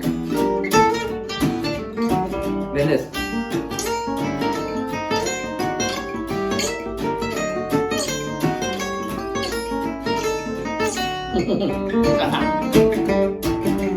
A7. What I'm doing is, and this is actually the last 4 bars of swing chaton. I always tag it when I'm playing with my group. I'll do this: A7, D7, A7, D7, A7, D7, and then G minor to resolve it. But that's usually what I'm thinking is I'm thinking is diminish either this or this. The arpeggios. But let me get back to this technique. I got a little bit sidetracked with showing the diminished substitution, the half step movement, because it's so beautiful. You don't have to think. That's what I like. I don't like to think. So the technique though is this. You hold that shape down, and picking wise, you want to, this is how I do it. I start on the first string with the upstroke, and then I sweep consecutively these 3 other strings, 3, 2, 1. It's actually hard at a slow tempo, but we'll do it like this. I'm gonna get a little bit closer to the more of a right hand technique.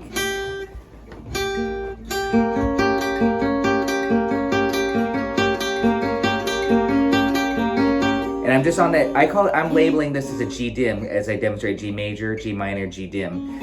This would be on an A7, but here it is, 1 and 2 and 3 and 4 and I'm not swinging it. I'm just playing it straight. Beautiful. Ron's harmonizing. Yep. You can slide it around every 3 frets.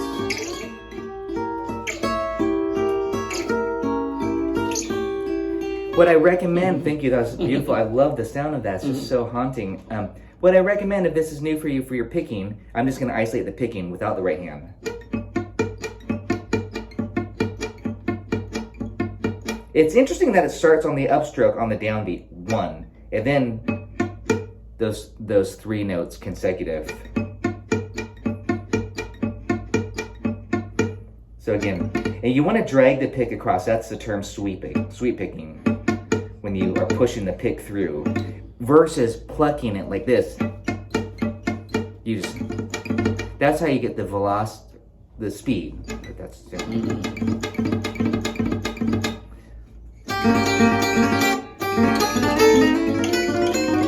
swinging it.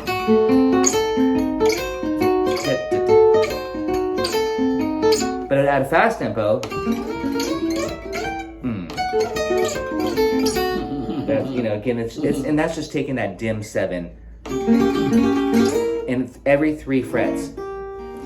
So this is demonstrated now also, even though I was doing that on string guitar, this is demonstrated in those Dark Eyes etudes that I sent out too, because Dark Eyes is da da da dee da da da da dee da da da da da da da da da. But when you have the da da da da da, a lot of players do this. Django did this.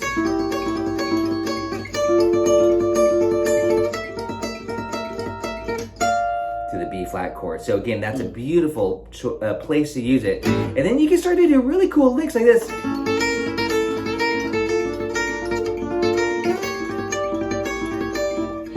You can start to add a note on like this.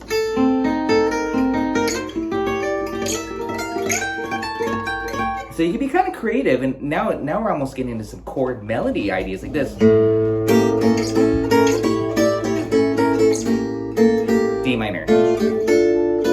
And again, with this technique.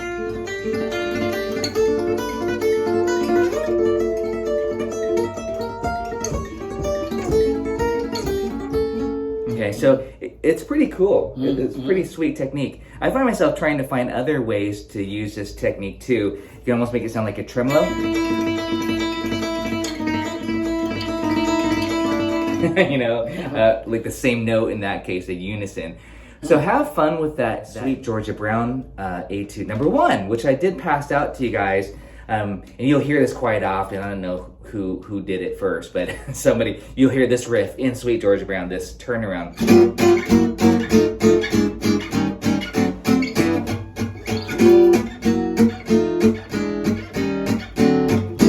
And that's a G7, walk down to the 5, D7, and then G, 2, 3 again. Again, 2, 3, 4. I'm gonna swing it a little bit.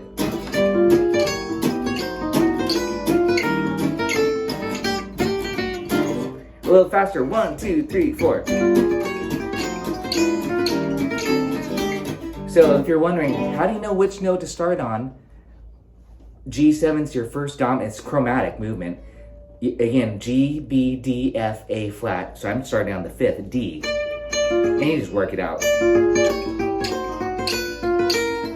then it resolves to G triad, that particular lick. And that's actually in my Sweet Georgia Brown etude number 1. If you like that, it's used in there.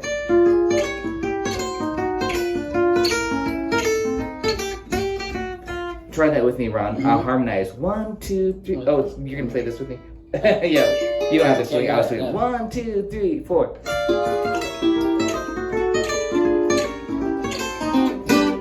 Nice. 1, 2, 3, 4. Is that nice? Just that simple lick harmonized. We didn't even have to work it out. Just a third above. So again, that's on any dominant chord. And you can do it, you can do it in different places. You just want to know your diminished arpeggios everywhere.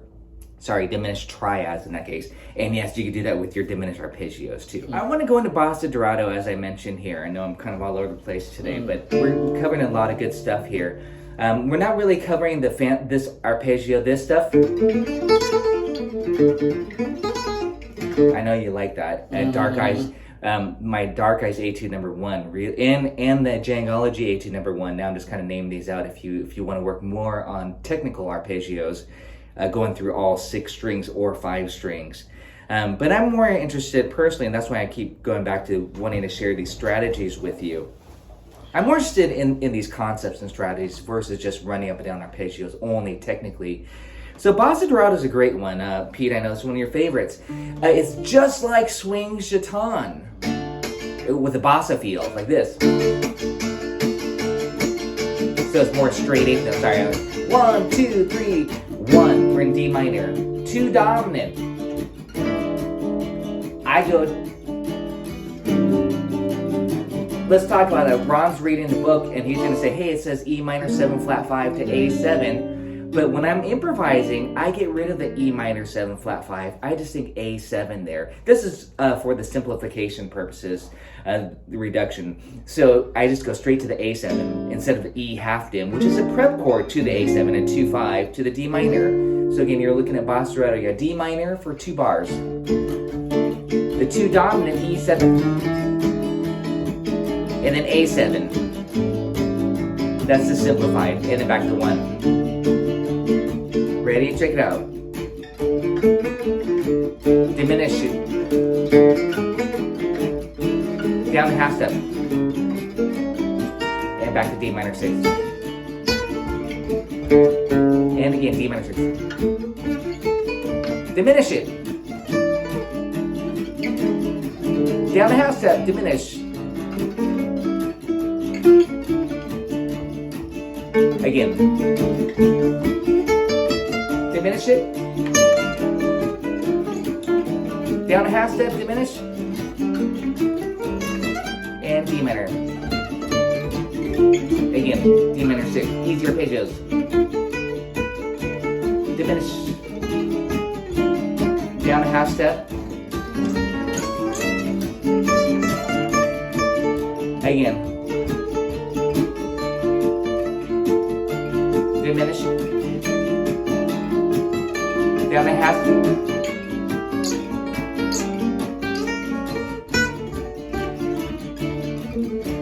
I'm just purposely trying to demonstrate all of the licks and ideas that we've been talking about for the last few weeks. It's just now the gypsy picking. I went like this, D minor.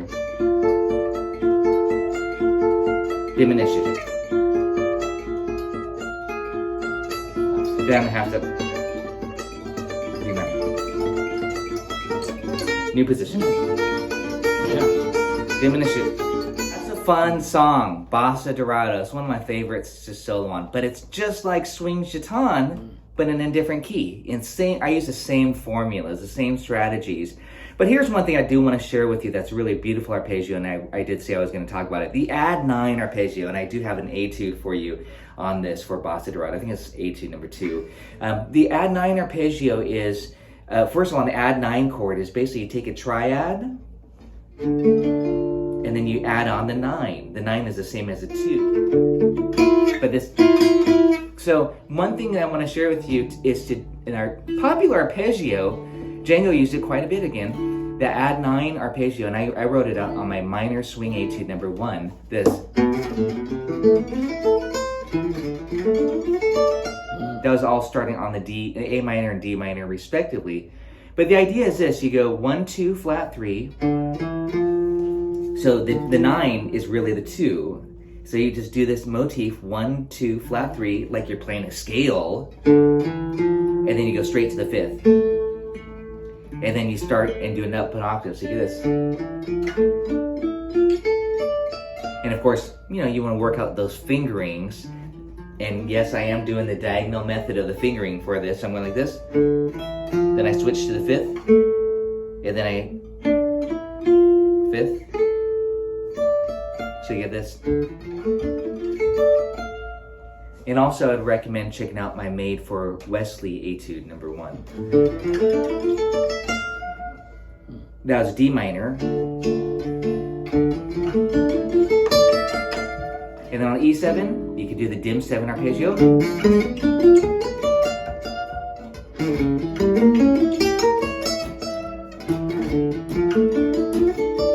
It's still pretty. Diminish. Down a half step, diminish.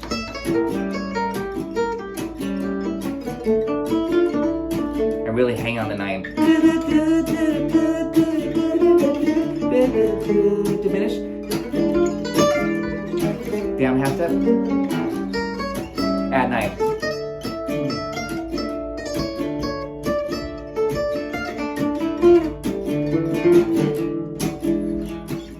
Thank you. Yeah. You want to try that out? Do you guys get the add 9 arpeggio? You might just say, hey, Tracy, isn't that a 2? Yes, it's a 2. It's an add 2 arpeggio. 1, but it's so pretty. And again, you don't have to just blaze through it. I was just hanging on that note. 2, 3.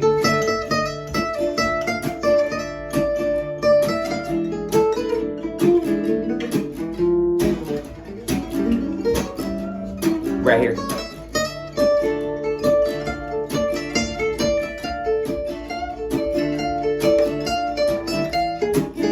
And now it's a dim, and then down half step.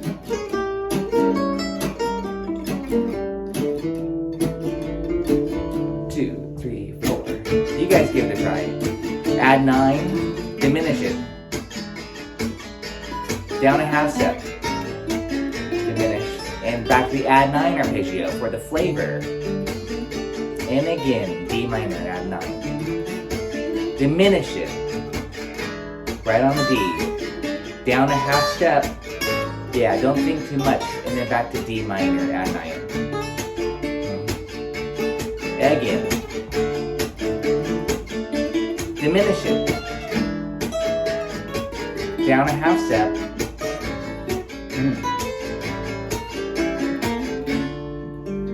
So yeah, I was listening to Ron, you know, when I said down a half step, wherever you happen to be at, if you know you're on the diminish, then down a half step, and then resolve. Well, blues like there. Wherever you happen to be at again. So that's the idea, is just with that diminish it, when I say diminish it, or down a half step, I'm usually referring to the diminished concept. Again, when you watch some of my other lessons in video.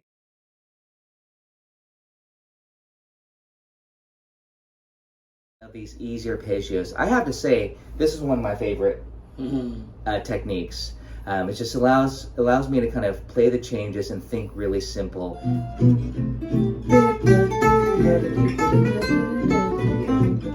Yeah, D minor 7, G7, C6, G7, C6,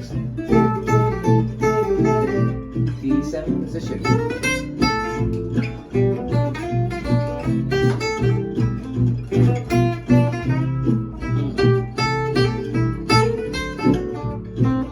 D minor 7, G7.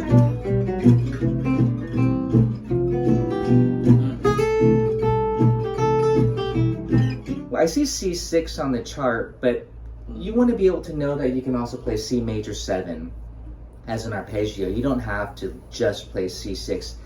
You probably don't want to play C dominant 7, because that really turns it into a dominant. You might want to blues it up. But you know, generally I'm thinking in the families of major, minor, and dominant. So when I see C6, if I know the rhythm player is playing C6 9, it could be C major 7, it could be C major 9. It's just all a major type of chord and not dominant again. Then the next chord would be D7, D9. Some different colors, of course, but I'm thinking a dominant and then minor.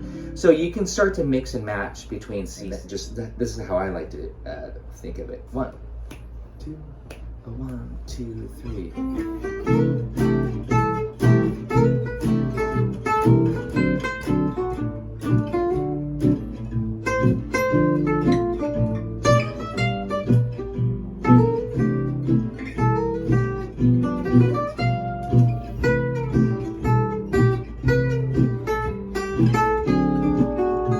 That's flat 5.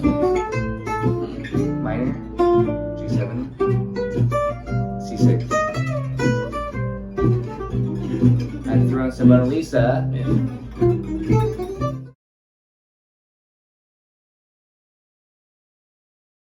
Say exactly like you, easy arpeggio, steady number 1, parentheses, face value. That's very important, the face value. That's what I mentioned. You see C6, you play C6. You see D7, you play D7. That, in this case, that means we're not going to do any substitutions or anything. So we're just playing face value. Let's do this together. C6. And that's just major 6. So, yeah. 1, 2, 3, 4. Again.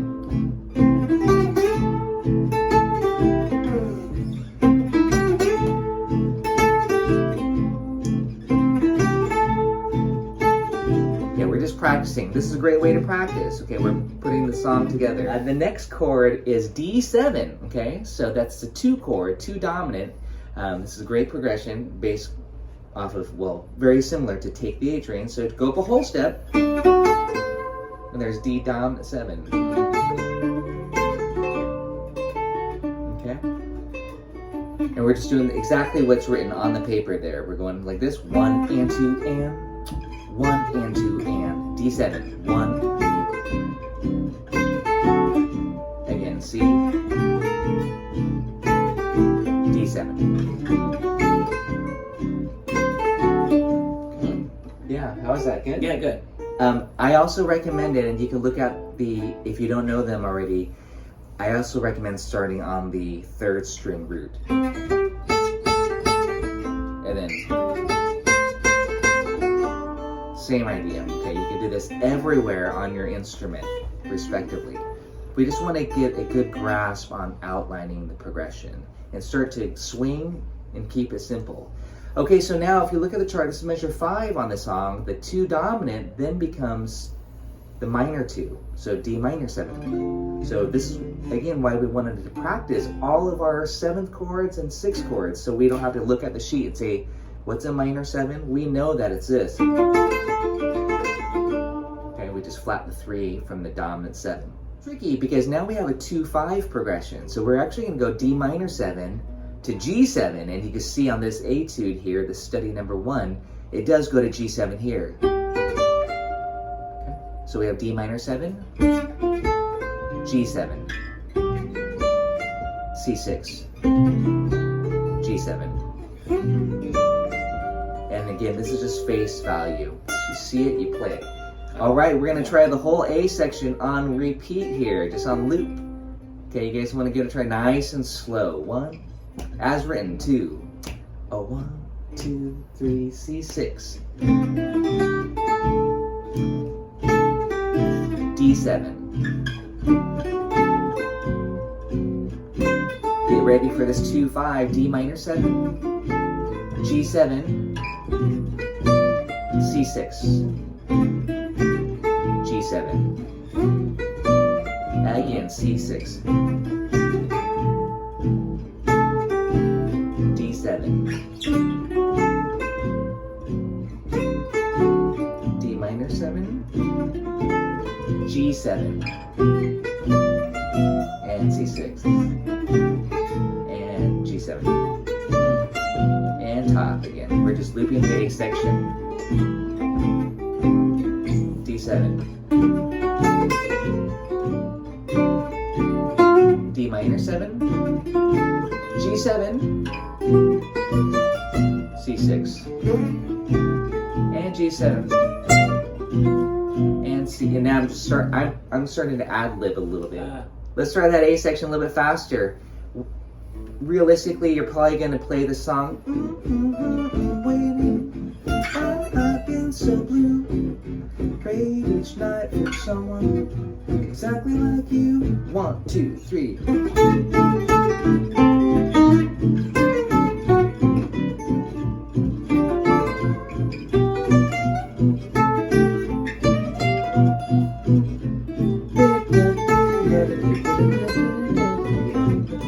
Yeah, D minor 7, G7, C6, G7, C6,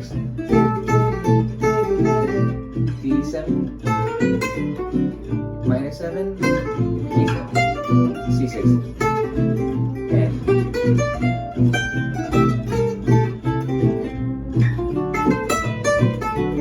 D minor 7. Yeah.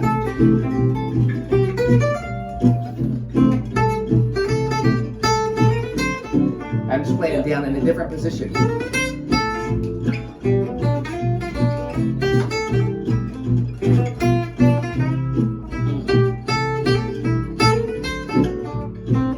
D minor 7. G7.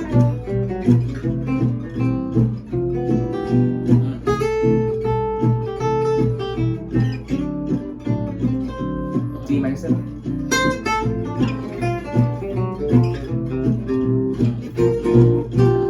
And back. Now, I just want to say something about what I said this last time too. Well, I see C6 on the chart, but you want to be able to know that you can also play C major 7 as an arpeggio. You don't have to just play C6. You probably don't want to play C dominant 7, because that really turns it into a dominant. You might want to blues it up, but generally I'm thinking in the families of major, minor, and dominant. So when I see C6, if I know the rhythm player is playing C6 9, it could be C major 7, it could be C major 9. It's just all a major type of chord and not dominant again. Then the next chord would be D7, D9. Some different colors, of course, but I'm thinking a dominant and then minor. So you can start to mix and match between C6, C major 7. You can toggle back and forth, and that's a really nice color. I'm going to give just a quick example of that at a little bit slower of a tempo. So again, I'm going to see C6 on the chart, or it's just a C chord for that matter, but I'm going to interpret it as a C major 7 or C6.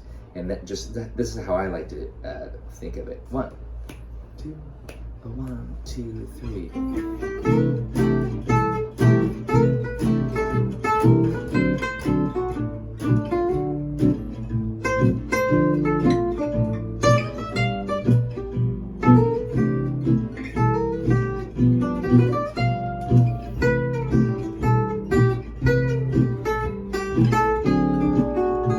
That's flat 5. Minor, G7, C6. I'd throw in some Mona Lisa. D7. We could throw in what we talked about last time.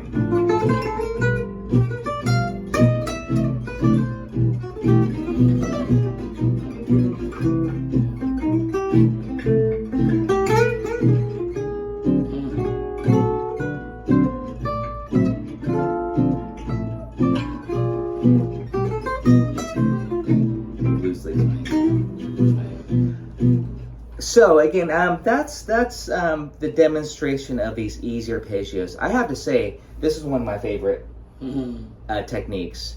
It just allows me to kind of play the changes and think really simple. So what I want to stress is just getting used to taking some songs exactly like you, easier songs for sure, not anything with a lot of changes, but or learn how to simplify the Django fake book. This is just a good demonstration. Like, look at all those changes there on the fifth measure. It says G7, C sharp, dim 7, D minor 7, G7. Now, no one's really going to be, I hope no one's going to be playing all those changes. You can just sing D minor 7, G7, C. That's just a 2-5. So I do recommend also learning to do what's called chord reduction.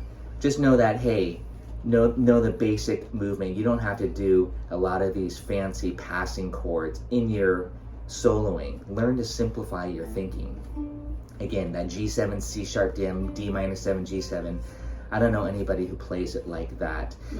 Maybe on the original chart or the sheet music, it was written like that, but most players will just do that 2-5 that I just showed you. So again, that's very important that you learn how to just simplify. Of course, you could even just play G7 for that whole 2 measures there. That's what Joe Pass would say. If you're a Joe Pass fan, he'd say, I don't think the 2 chord, I just think the dominant chord. He says, I just think 5-1. Everything comes out to be just 5-1 in a major key or a minor key, really simplifying your thinking. So that's also very important. So take a look at the B section here now. On this lead sheet here on the Django fake book, it just says F major, F minor, C. That's the 4 minor 4 1 progression. Now you're probably saying, well, do I do F6 or F major 7? That's where you want to choose. The melody is the 6th degree, but when you're soloing, yeah, you could choose. Yeah, do you want to go minor, C, F major? I want to talk about this progression here, what they showed here, the D minor to the F minor. This is where a lot of players will still just continue playing F major. F major and D minor are basically the same thing, the 2 and the 4 chord in the key of C. So D minor 7 is the same as F6. They're the same thing. So it's just, what's the difference? Kind of a bass line movement. So if you wanted to go 2, minor 4, you could do that. 3, 6, as written 2, 5, 1. Joe, can you go back to the etude? Sorry, the easy arpeggio study number 1, and this bleeds over into the second page. But I wrote, for practice, F major 7, F minor 6. I really do like that, the sound of that particular voice leading from that 7 to the 6. That's why I chose major 7, minor 6, F, C major 7. Then I wrote C dominant 7. Again, this is just, how I like to approach things. I put that 5 chord there going back to F. Major 7, F minor 6, and then for the turnaround, 1, 6, 2, 5. Many people play 3, 6, 2, 5. For this etude, I just wrote 1, which is C major 7 in this case. You can play C6 and then the 5, G7. And then we're back to the last A, which I probably just copy and pasted. Same stuff as the first A. Keep it really simple for this exercise. Let's try the B section together. I know it's hard to toggle. Ron will play rhythm for me while Joe toggles that. 1, 2, 3, 4. C major 6. C7. F major 7. F minor 6. C major, and G7. Yeah, that's the B section. Hopefully you guys try that out with me. What if the rhythm player played what was written on the chart, did a 3, 6, 2, 5. It's still going to sound great. Do you know those changes, Ron? Or Joe can play the changes as written on the lead sheet. I'm still just going to play what I wrote, thinking simple. This is very important in just learning to simplify your thinking. Not worrying about, oh, I have to go E minor, E flat dim, D minor 7, G7. That's too much to think about. You just know, hey, it's the 1 to the 5. That's what's important. Even though on this chart, it says 3, which is E minor, flat 3 dim, 2, 5. Common turnaround substitute for 1, 6, 2, 5. Here's a B section with those changes in the Django fake book with my easy arpeggio study. 1, 2, B section.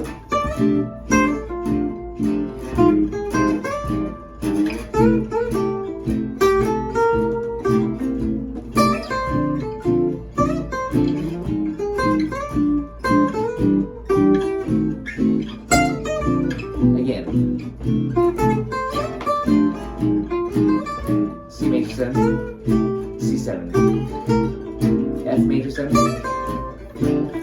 minor 6, I think a C major 7, G7. And there I just wanted to do a fancy arpeggio, but guess what I did?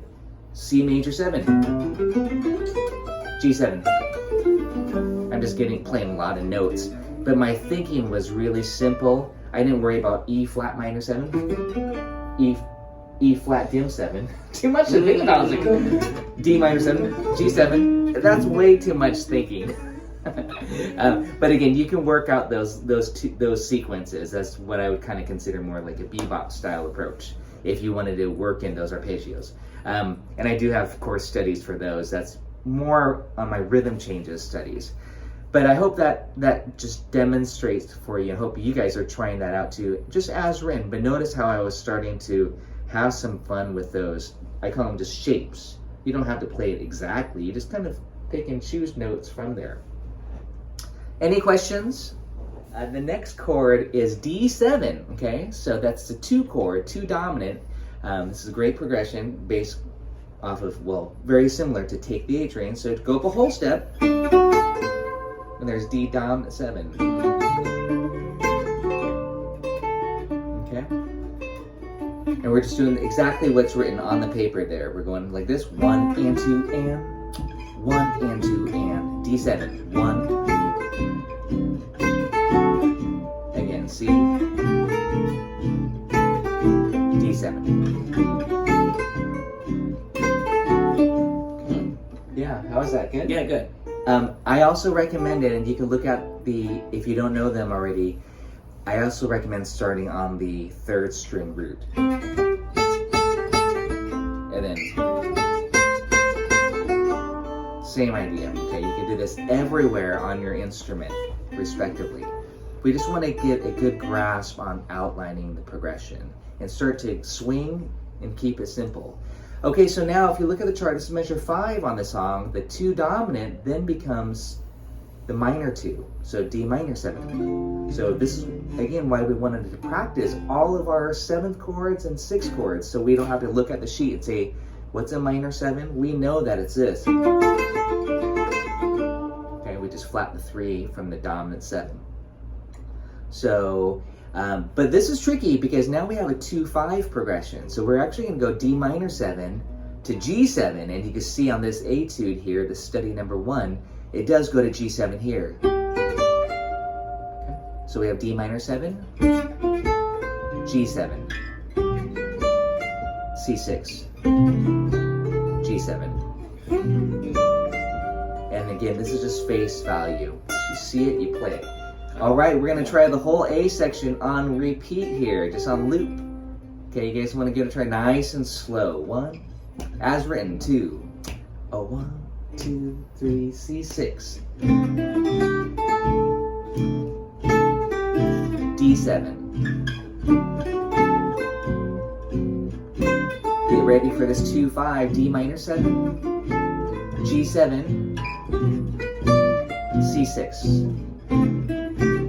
G7. Again, C6. D7. D minor 7. G7. And C6. And G7. And top again. We're just looping the A section. D7. D minor 7, G7, C6, and G7, and C. And now I'm starting to ad lib a little bit with the note selection, or the order of them. How's everyone doing on that? Thumbs up, good, easy. Kick up the tempo a little bit. Is that what I see? Pete's saying faster. Let's try that A section a little bit faster. Realistically, you're probably going to play the song. Waiting, I've been so blue. Prayed each night for someone exactly like you. 1, 2, 3.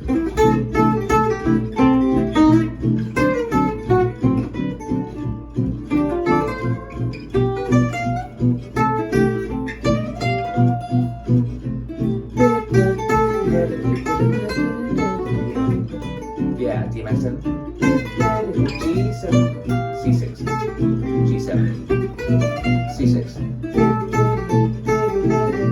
D7, minor 7, G7, C6, and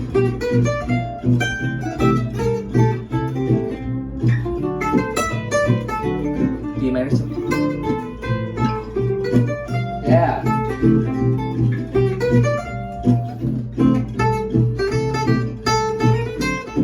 I'm just playing it down in a different position.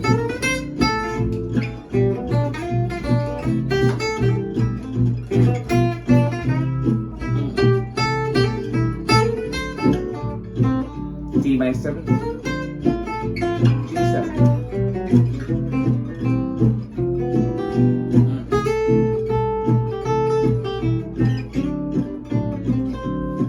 7.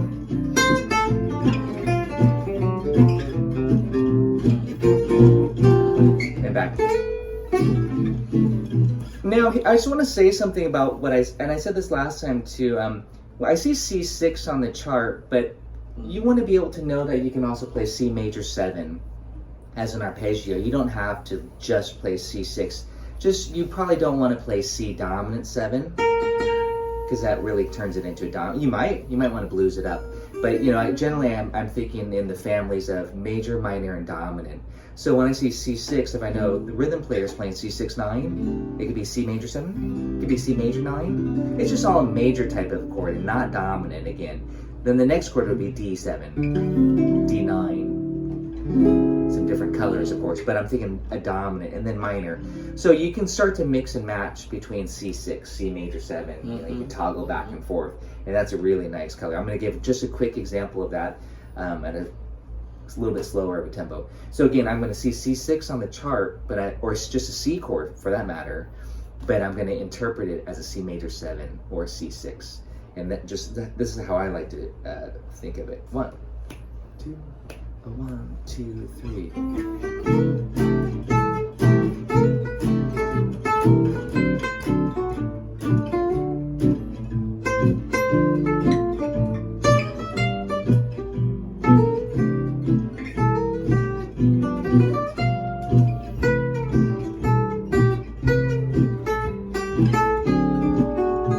That's flat 5.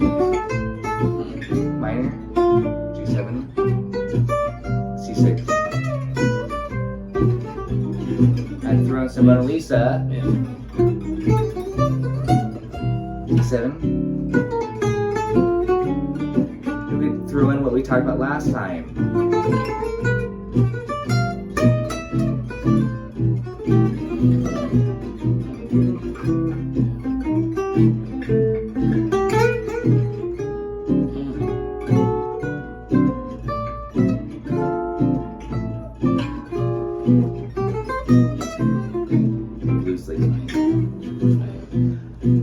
So again, that's the demonstration of these easier arpeggios. I have to say, this is one of my favorite techniques.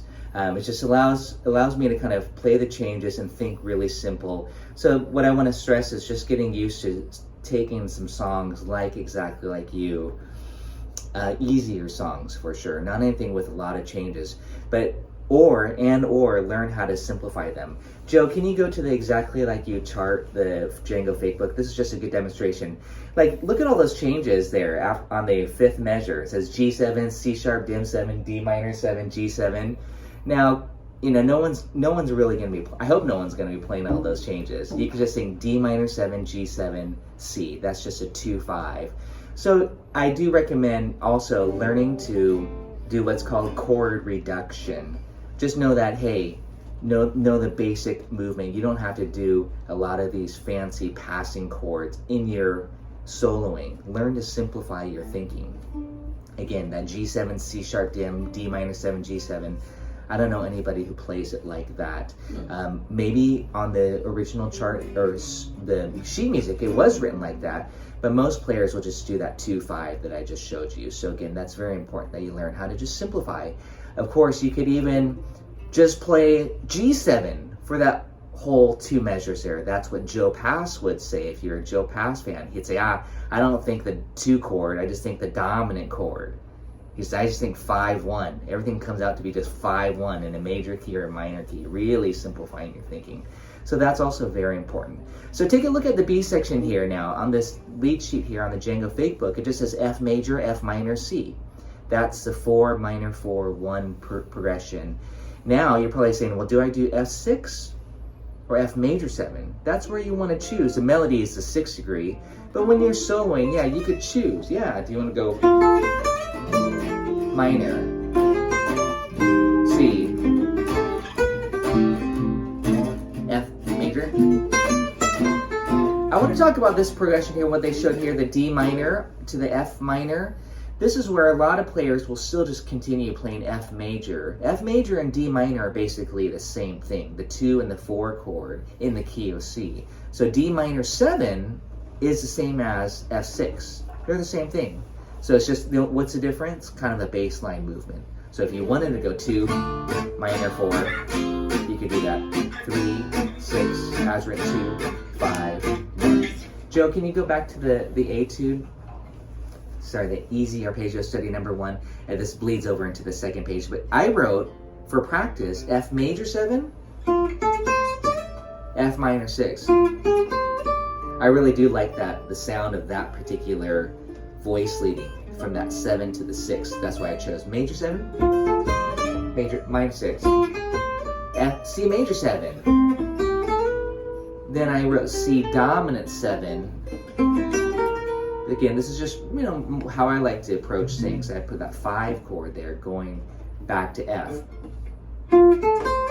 Major 7, F minor 6, and then for the turnaround, 1, 6, 2, 5. Many people play 3, 6, 2, 5. For this etude, I just wrote 1, which is C major 7 in this case. You can play C6 and then the 5, G7. And then we're back to the last A, which I probably just copy and pasted. Same stuff as the first A. Keep it really simple for this exercise. Let's try the B section together. I know it's hard to toggle. Ron will play rhythm for me while Joe toggles that. 1, 2, 3, 4. C major 6. C7. F major 7. F minor 6. C major. And G7. Yeah, that's the B section. Hopefully you guys try that out with me. What if the rhythm player played what was written on the chart, did a 3, 6, 2, 5. It's still gonna sound great. Do you know those changes, Ron? Or Joe can play the changes as written on the lead sheet. I'm still just gonna play what I wrote, thinking simple. This is very important in just learning to simplify your thinking. Not worrying about, oh, I have to go E minor, E flat dim, D minor 7, G7. That's too much to think about. You just know, hey, it's the 1 to the 5. That's what's important. Even though on this chart it says 3, which is E minor, flat 3 dim, 2, 5. Common turnaround substitute for 1, 6, 2, 5. Here's a B section with those changes in the Django fake book with my easy arpeggio study. 1, 2, B section.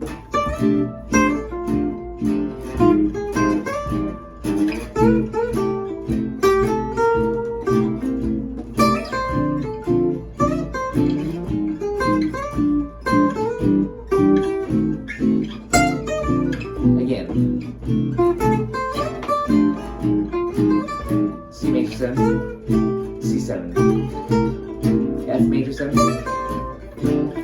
minor 6, I'm thinking C major 7, G7. And there I just wanted to do a fancy arpeggio, but guess what I did? C major 7, G7. I'm just playing a lot of notes, but my thinking was really simple.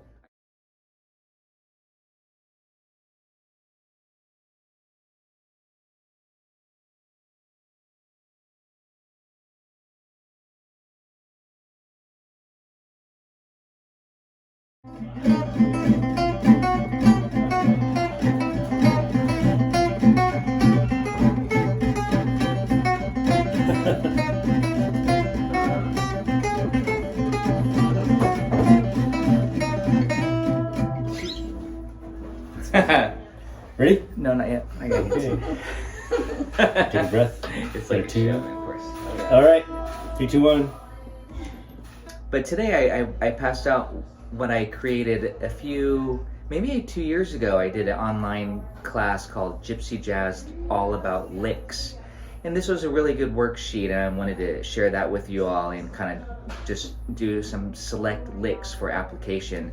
Because I feel like that's kind of the to me, as I teach this music and learn it still myself too, is to go through, apply and grab some cool licks essentially, and try to apply it on the spot and try to practice it. So that's an aspect I want to work with you all tonight. And Ron, I'll put Ron on the spot to learn some new licks. We also talked about last week's this concept of sweep picking. I'll show you my technique on that, on how I like to do it.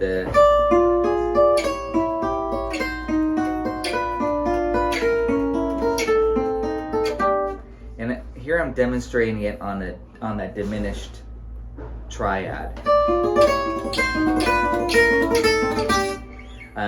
The key to that, just as a review for this particular technique, is to start on the first, well in this case, first string on this. I'm on the 10th fret, which is a D note, and it would be called a D diminished, just so you know. I'm naming in the root from the first string, so it's this shape. And it looks like a D7 chord down here.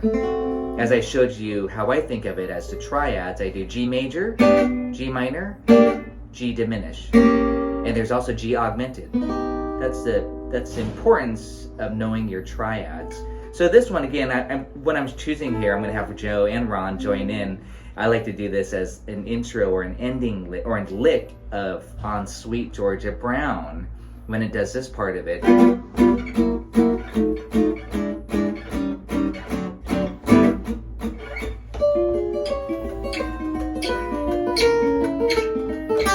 If you all know, the melody for that part, by the way, that descending dominant line, chromatic, the melody would be this. 1, 2, 3, 4. Again, Joe, 3, 4.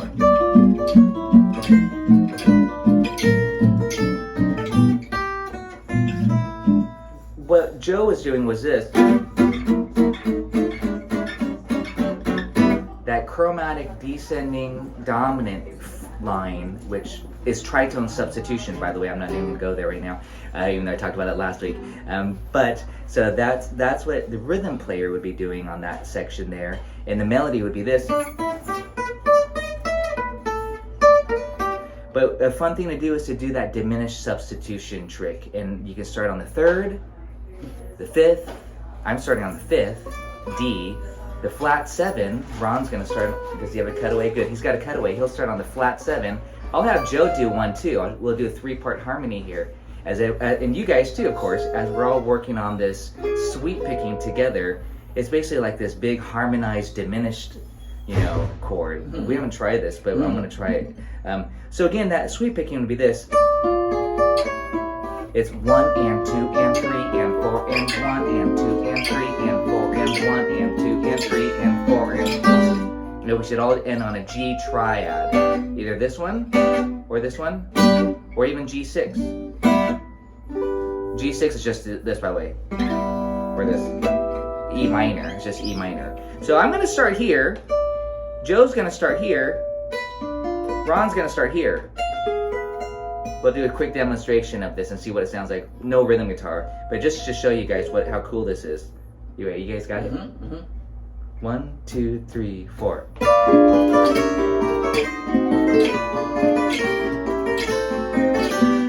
One, 2, 3, 4.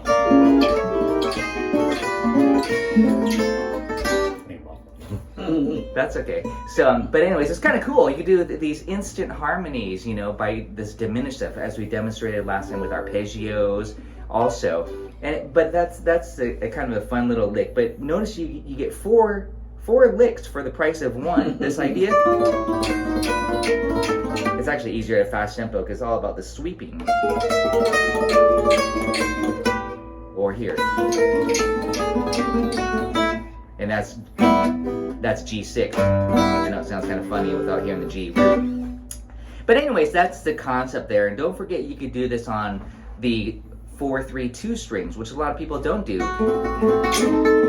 It doesn't matter. You can grab any 3 strings and practice this concept on. Maybe you want to, I don't know, we could do that. I showed it also on a D minor chord.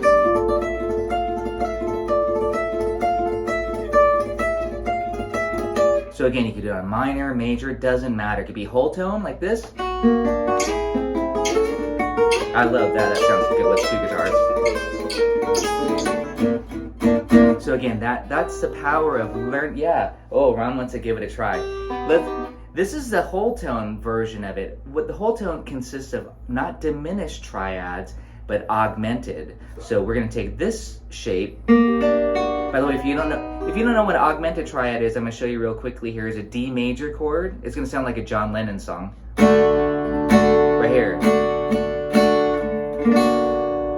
You sharp the 5, right? Then it kind of wants to go here. But it's that haunting chord. I think it's haunting. Not quite as dark as a diminish, but this, and it's kind of ambiguous color. So if I'm going to start here, Ron's going to start not here, but 2 whole steps up. So we're a major third right here, right here. Yeah. So we're a major third apart. So 2 whole steps.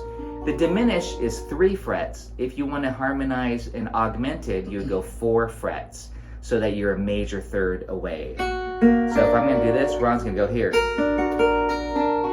and we're gonna go up we're gonna go up in whole steps. Yeah. Because that creates a whole tone scale, and it sounds like this. I'm just gonna show you the chord first. I'll play a D for fun. And we're back to where we started. And with the sweep picking, it's gonna sound like this.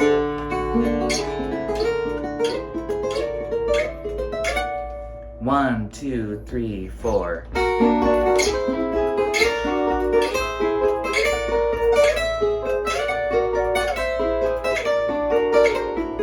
Yeah, you can do it. And Joe on rhythm guitar, if you're wondering how do I use this, Joe's gonna play a D7 chord, so it's just gonna be this, or D9. 1, 2, 1, 2, 3, 4.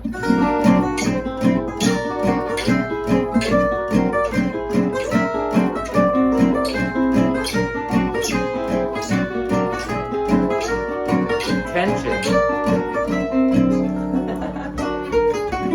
And then that's the scale that would go with it again. It's really fun. Django used this quite a bit again. And then it would probably want to resolve to G. So that's how I would practice it. G, and then whole tone, D, G, whole tone, G, and whole tone.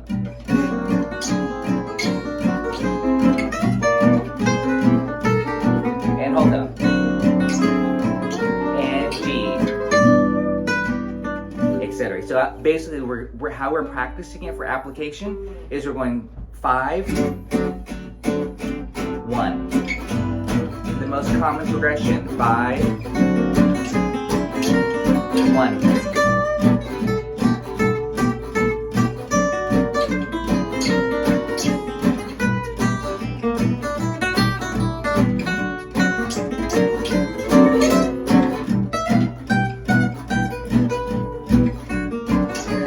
Again, that's how we're just working it into practicing, and then we're working into creating an instant arrangement. Now I'm thinking, okay, what song can we put that on top of?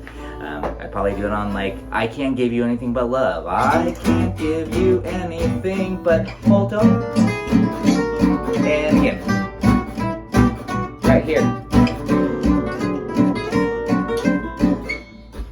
If you all know that tune, I Can't Give You Anything But Love. And the funny thing is, if you were to see that song on the chart, it would actually be a lot more chords than what I was thinking. This is, again, the chord reduction concept. Instead of going, I can't give you anything but love, baby, I'm thinking 1, 5,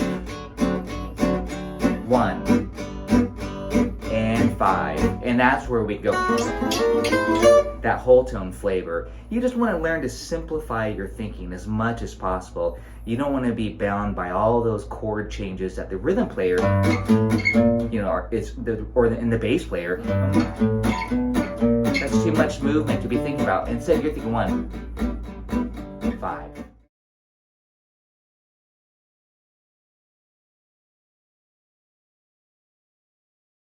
If I'm going to start here, Ron's going to start not here, but 2 whole steps up. So we're a major third right here, right here. Yeah. So we're a major third apart. So 2 whole steps. The diminish is 3 frets. If you want to harmonize an augmented, you would go 4 frets, so that you're a major third away. So if I'm going to do this, Ron's going to go here, and we're gonna go up we're gonna go up in whole steps. Yeah. Because that creates a whole tone scale, and it sounds like this. I'm just gonna show you the chord first. I'll play a D for fun. And we're back back to where we started. And with the sweep picking, it's gonna sound like this.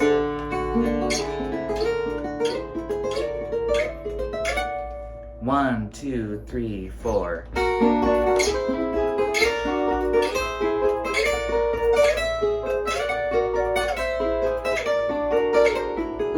you can do it. And Joe, on rhythm guitar, if you're wondering how do I use this, Joe's gonna play a D7 chord. So it's just gonna be this. Or D9. 1, 2, a 1, 2, 3, 4.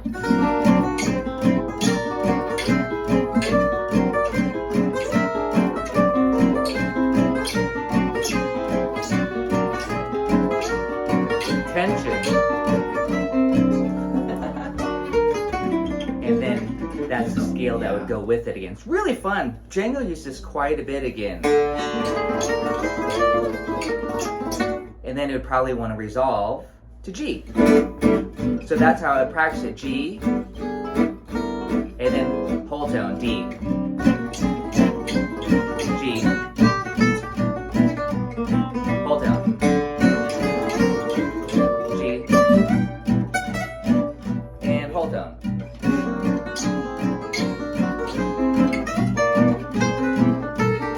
And whole tone. And G. Etc. So basically, how we're practicing it for application is we're going 5, 1. The most common progression, 5, 1.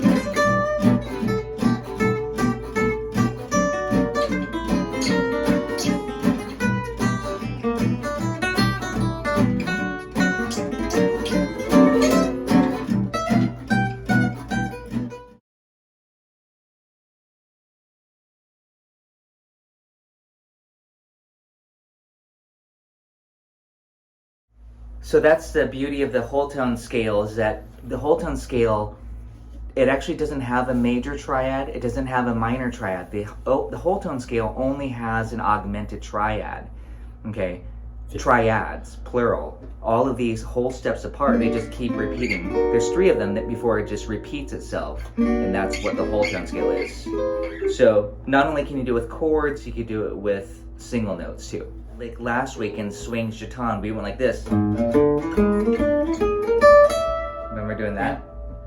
Anyway, so it's so much fun. We could just throw that into Swings Jeton right at the B section, and it sounds like we worked it out, you know, and it's super hip sounding, but it's just something that you could just do on the fly, just, you know, G minor, and then right here. Especially if you have somebody to jam with and practice with, or a loop pedal that you can try out some of these concepts.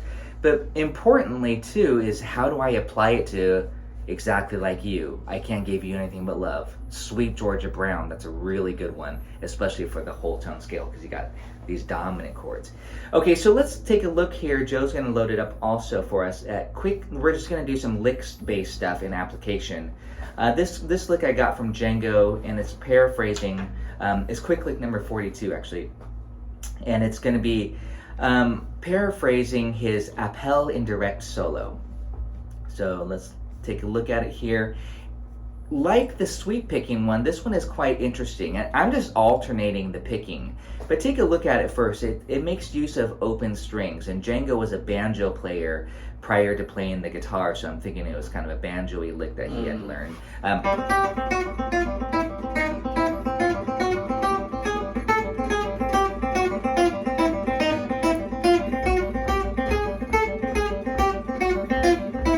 I'm just looping it over and over, etc. It makes a great technique study. I'm going to slow it way down for the demonstration, but Joe's going to play me a C chord in the background. That's kind of what Appel Indirect is, just a C6 chord, C major triad, maybe not as fast, but I'm just going to demonstrate so you can kind of hear how cool this lick sounds like. There's a little bit going on here too. There's a rhythmic thing, a 3-note grouping that creates a cool syncopation too. So it's a 3-note grouping with 8th note patterns, using the open string effect. I use the term octave on there, but that's technically not don't worry about the word octave. Doesn't need to say octave lick on there. 1, 2, 1, 2, 3, 4.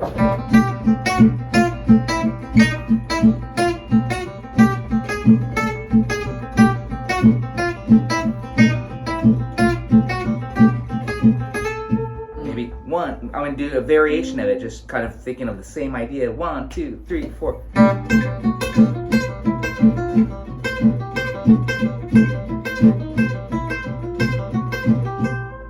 So again, you can be super creative. And let's try one more idea. 1, 2, 3, 4.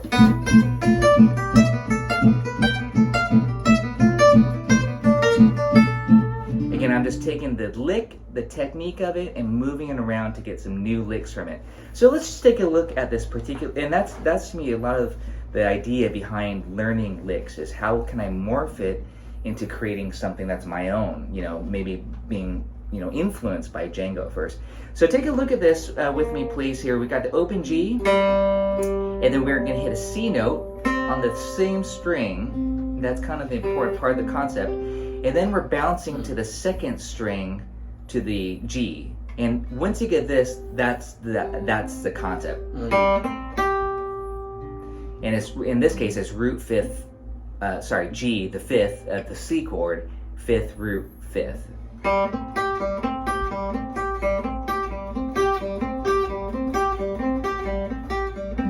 You can swing it like we're doing In the Mood. Again.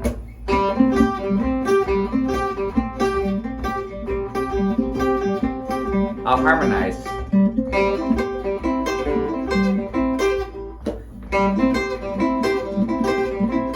Yeah, but we want to keep that rhythm going non-stop. And of course, we were all just hearing In the Mood. Da da da da da da da da da da da. But you can totally do that too. 1, 2, 3, 4.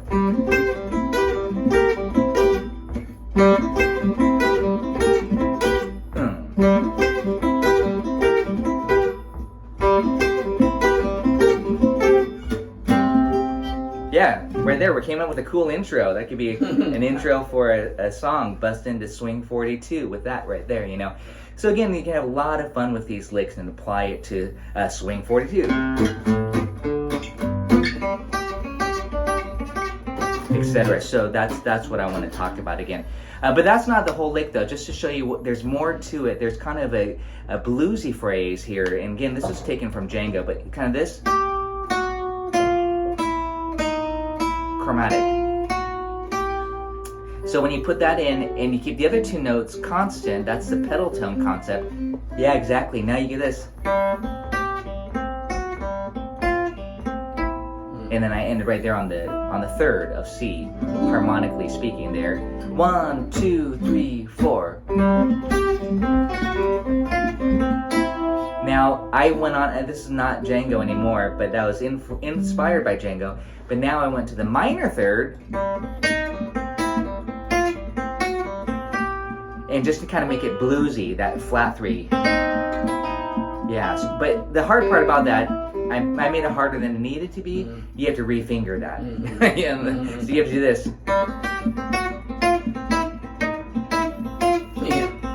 And you'll just get used to that. If you don't want to do the flat 3, then don't worry about it. Again, you can make these your own licks, of course, too, as I got it from Django, inspired at least.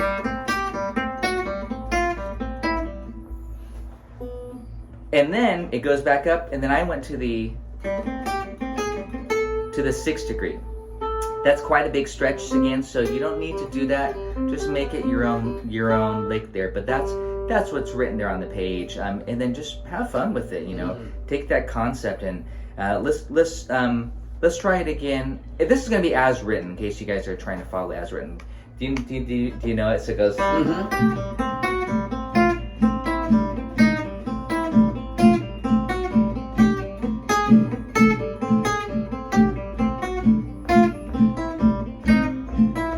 One, two, slow. 1, 2, 3, 4. Minor.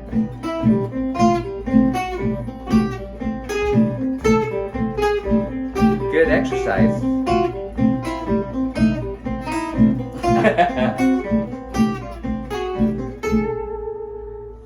That's the idea of it.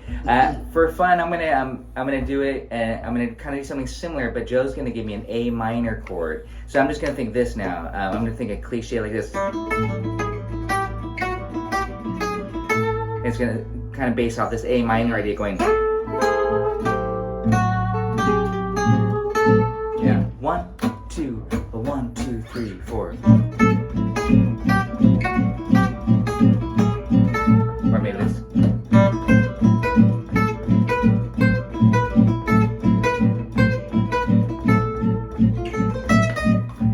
Yeah, I was hearing minor swing in my head, so I wanted a D minor chord. Joe didn't know I was thinking that though. But anyways, you can play it through the changes. It's so much fun. One technique again, and try to work it in through your favorite song or minor swing, of course. But one technique.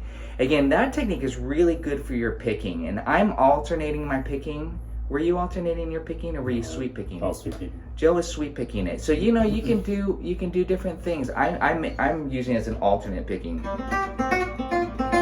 So, what about you? What are you doing? Were you alternating? Yeah. You weren't thinking about it. Some people don't think about it. As long as you can execute it, that's probably what's important. And you can get that little syncopation, 1 and 2 and 3 and 4 and 1, and you know, that offbeat exercise as it's a 3-note grouping with 8th note.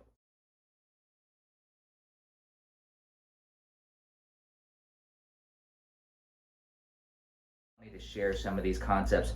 Again, the idea is how to take one lick and move it around and apply it to some progressions. Number one is what I usually refer to as the appel indirect lick, the actual melody, not the little solo lick, but this. So what Django's doing here is he's playing a C6 chord with that lower neighbor tone approach note. And so that's number one. It's just going, but I wrote it on G6 just for fun, just to make it a different lick. Joe's gonna do this. 1, 2, 1, 2, 3, 4.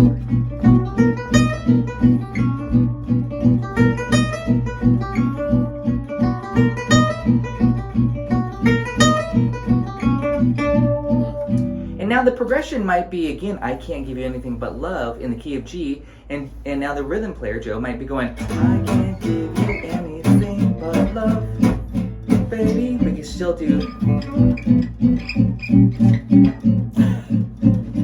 3, 4.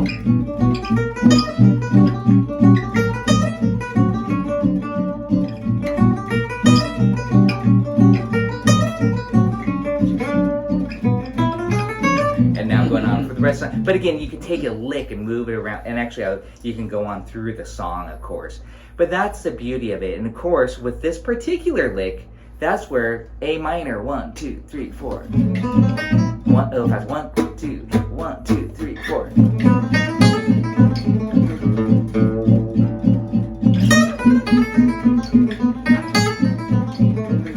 Again, it's kind of a technique thing, but the idea is that half-step approach note. A lot of fun. You can then make it chromatic. You know what I mean? Just get nuts with the technique too. So again, I'm not gonna, that was number 2. Number 3, same idea. Those are all just variations. Number 4 is just, I'm just kind of talking through these exercises. Joe's scrolling here for me. Number 4 is similar to, I hear Django did this quite a bit often. That's kind of a same idea on a triad in that case, but doubling up. So this kind of goes back to our first lesson of this term, triads. Just make sure you can, make sure you can, that's a cool one. Let's do this C major. Let's take a look at number 4 for fun, since Ron's looking at this one with us. Number 4 is just a C triad, this shape. And we're doing just the top 4 strings, which is, if you play ukulele, it's great for the uke players too. So you get this.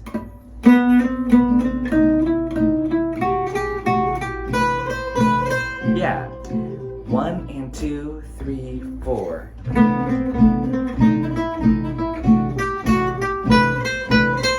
Yeah, and again, I'm just thinking down. I'm just completely altering my picking. So this is great for technique. I'm going to harmonize it. Of course, you know I was going to do that up a third. So I'm going to start on E, and I'm going to still follow the same C triad. Listen how cool this sounds. Joe's going to play rhythm on the C chord. 1, 2, 3, 4.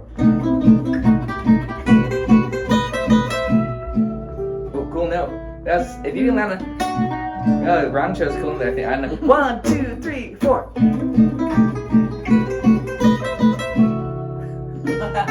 Oh, down. Yeah, Ron's gonna, that's fun. He shows a cool note to land on the flat 5. I'm gonna hit a B flat, you hit an F sharp. Listen to this, 1, 2, 3, 4. That would work on a C6 chord. It can also work on a C dominant chord. If we want a minor chord, you gotta you gotta flat the third. So now you're like, oh, what do I modify? Flat your third. This is where knowing your shapes come in. 1, my C minor. 1, 2, 3, 4. Keep going to 1, 1. Yeah, keep the rhythm. 1, 2, 3, 4. Again, 2, 3. Now back to the major. We'll do the dominant though. Got a tune right there. Put that out there on a recording. Yeah. It's like an exercise. Exactly. It's super fun and it's easy. It's just like a quick exercise that we can turn into a real composition. And it's really cool. So please experiment with that. This is, again, starting to think compositionally when you're improvising. I think that's very important too. Even though these are just kind of licks, but to practice moving these licks around. Number 5 is right off the embellishment worksheet, so I'm not gonna, actually I do want to talk about number 5. That's not true as I look at it. Number 5 is very, very Django, and it's on a D minor, I want to say D minor to D minor 6 or G9, like this.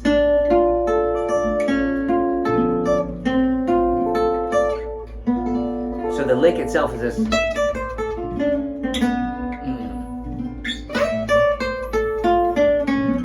So if you're new to this lick, you're going to see it quite a bit in my etudes. Here's that D minor, but it starts on the 9. It's very pretty. And then on the next string, flat 7 to the 5. I'm analyzing here. So it's not a 6, but it's a flat 7. It's not this, but it says like a 2-5. And then the triad, that's a D minor triad. So if you went backwards, if you went forwards from there, you get this. It's a beautiful phrase, again, just D minor 9 is what it is. And then chromatic to that 6th degree. And this is all while the rhythm player is just hanging on D minor 6. 1, 2, 3, 4.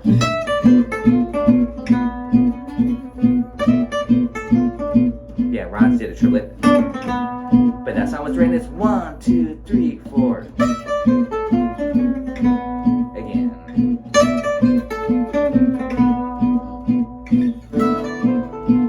Yeah, beautiful. Yeah. That's a common phrase. You can slur it as a triplet or whatever. You could do a variation. 1, 2, 3, 4.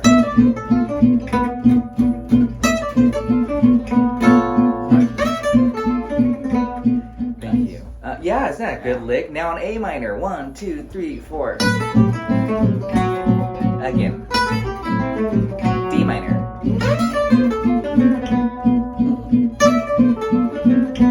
A minor. G minor.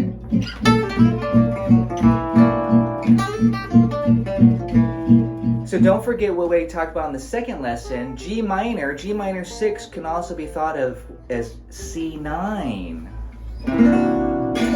So Joe might be doing this.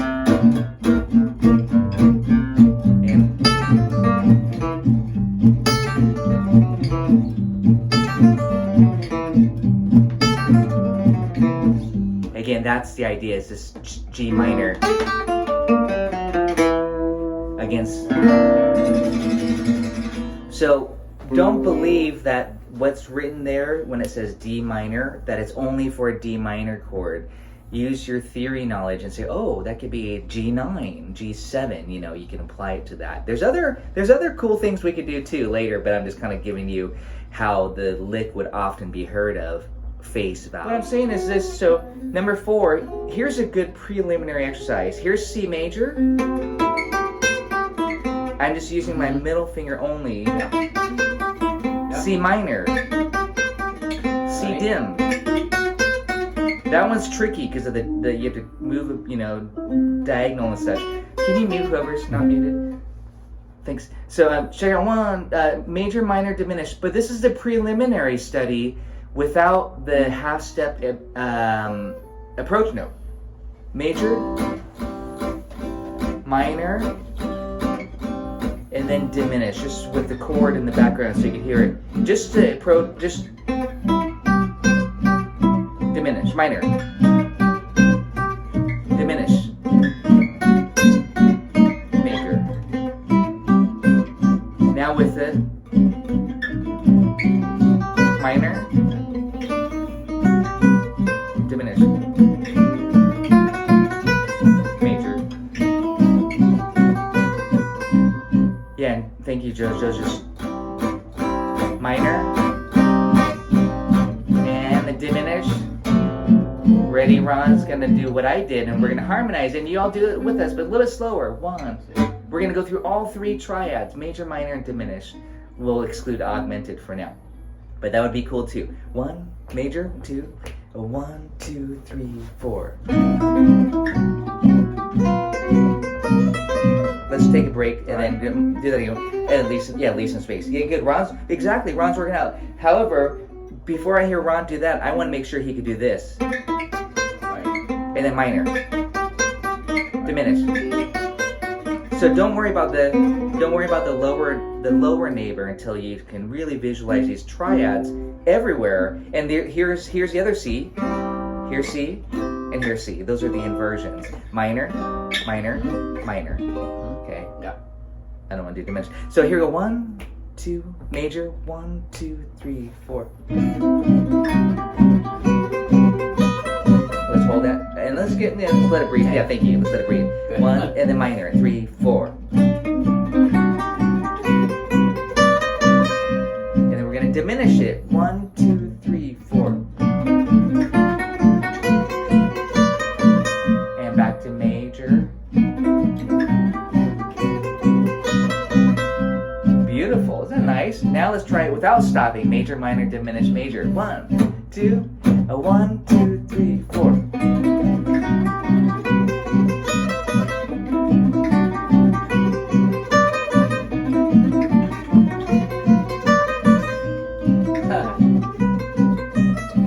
Why is that important? Well, believe it or not, some songs do that. You took apart that one. I'm in the key of G here for all of me. Where it goes major and minor, so we could do. Let's see. Yeah, or to diminish. The diminish is this. Yeah. Full. You could go one. The chord goes from major to minor, and then you'll often see, as we talked about last time, when I say diminish it, you go from minor to diminish, and it'd be like going from 1, minor 1, I'll play C minor, D7. Again, C minor.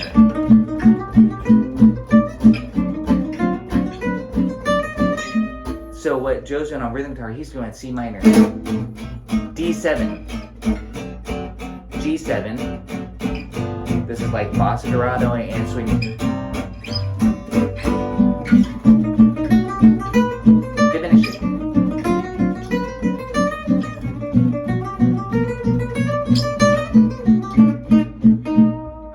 I was putting Ron on the spot there, but that'd be super fun to be able to do that again through the song. That's the 8 bars of bossa dorado, swing jeton. If we did it in major key, it would be Girl from Ipanema, Exactly Like You, Take the A Train. So again, I'm tempted to do that, but time's ticking. Too much fun. Okay, so let's go on with some of these licks. But hopefully, again, you see the value of doing that. Number 6, we've already done that one. No need. That's that harmonic minor. Oh, number 7, I'm stealing these ones right out of the Django vocab. Again, we talked about on that first lesson, again, the half-step major triad above, like this. On the E7 chord to get that darker harmonic minor flavor. It'd actually be a harmonic minor. But this lick here just includes a little slur. But it's really nice to get that triplet. So let's play number 7 as written. I'll harmonize it with Ron after we practice it slow with you guys too. 1, 2, 3, 4. Let it ring. 2, 3, 4. Again.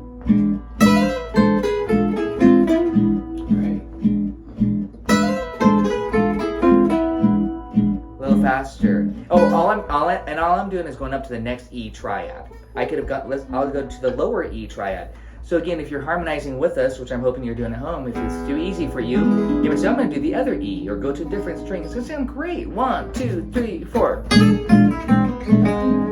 3, 4.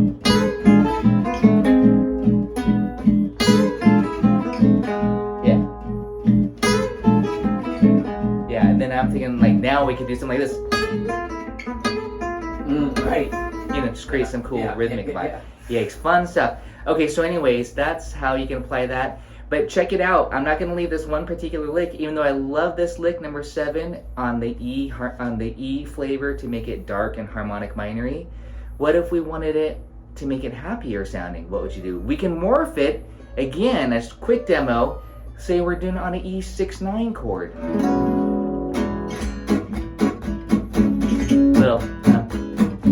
Little bolero rhythm, true blanc bolero. 1, 2, 3, 4.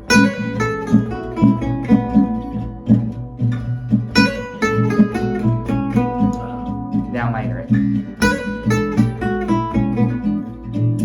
So thank you. So just again to show you how to morph it, here's what I did to make it major.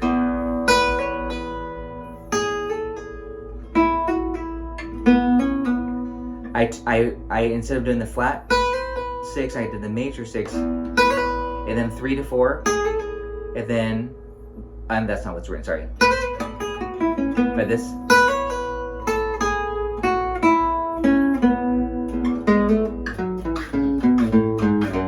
And you can take it through all 6 strings. 1, 2, 3, 4.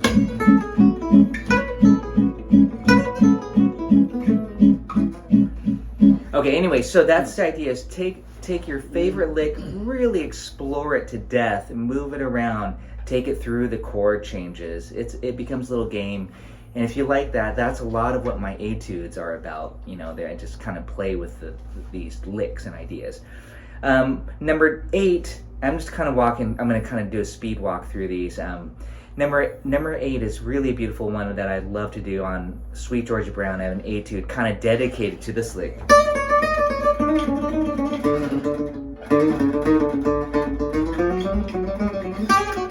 So it's just kind of the same kind of turn with the chromatic, upper neighbor, lower neighbor, and closure.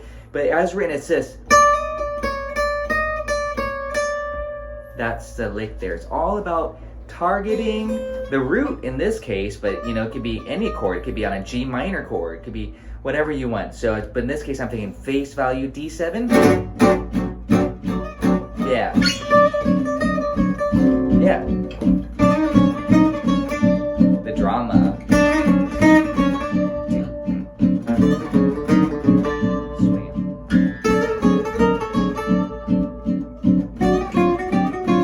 And all I'm doing is harmonizing the triad to get some different notes. Yeah. And then go to G7. 1, 2, 3, 4. Oh, cool. Again, yeah. So this is just basically we're in harmony there. That's the idea behind that one. Let's keep going here. Number 9, right out of the Django solo. Ron, you probably know this one. I know Joe and I learned this solo together. I think at around 2002. Django's minor swing solo, 1947.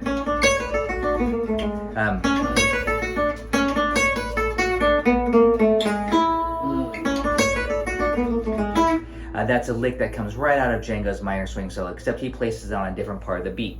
I just wrote it right on beat 1. So that's another concept for a lesson. It's like, can I offset the rhythm? Absolutely. You don't want everything starting on beat 1. That could be very square sounding. So with number 9, we're gonna learn it like this. 2, 3, as written.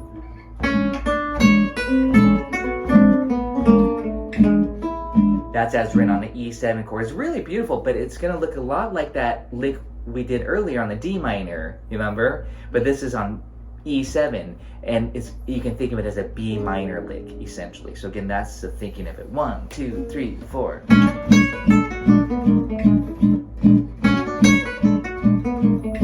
And I'm putting it right on beat 1, but let's try putting it on beat 2. So it'd be like this: 1, 2, 3, 4, 1.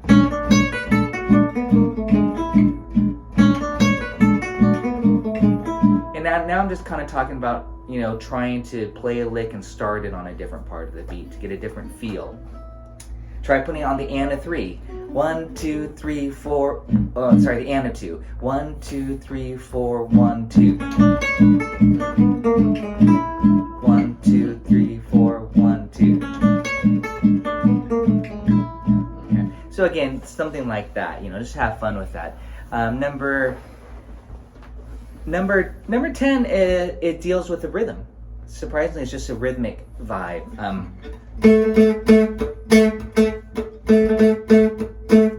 So the idea behind it is just swing. Just make that rhythm swing. You know, you play a rhythm and have a feel. So the count for that is 1 and 2, 3, 4. 1 and 1 and 2, 3, rest. 1 and again.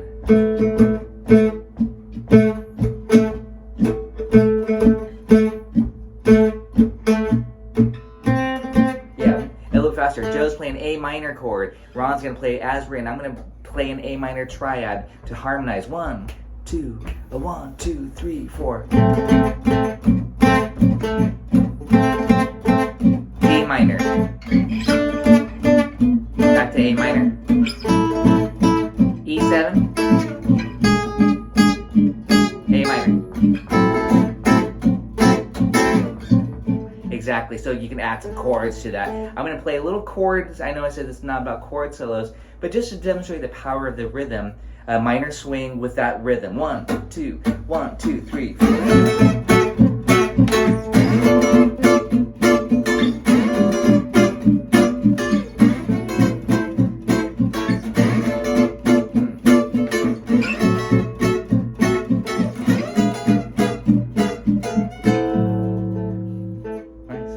So again, that was just, again, thinking rhythm, but I was navigating through minor swing with some 6 chords and diminished. Number 12 is a really good one. I know you know this one, Ron. This one is Django's opening lick to his minor swing solo, the Rome session ones. The arpeggio part of it. He first does this 1, 2.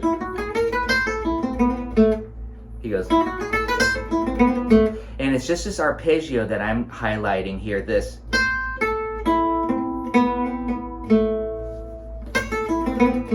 It's an A minor triad, this part of it, but he's doing this pretty, this what we talked about last week, the add 9, this. Very sweet to get that 9. So it doesn't have to be blazing by any means. Sometimes I like to take a shape like this one and just goof around with it while we have this.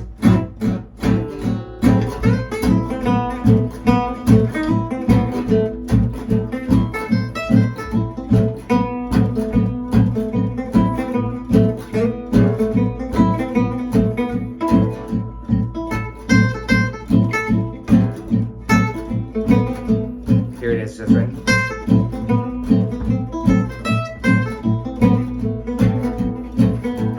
What do we do when it's after what's written, right? So you got to do something, so why not hang on some of those color notes and play with rhythm just to demonstrate that a little bit further. I'll play as written and just embellish a little bit more. 1, 2, 3, 4.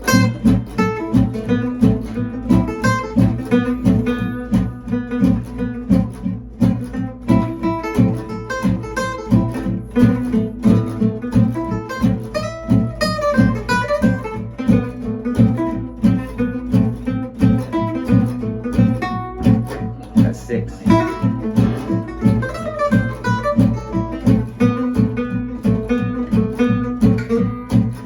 And really embrace that 9. G1 triad. I know you got this lick a little bit, but let's. Now Joe and I are gonna do this walking bass line like this. Yeah. So I want to just this. My point of demonstrating this is to show you that Ron's just thinking A minor, but we're doing this.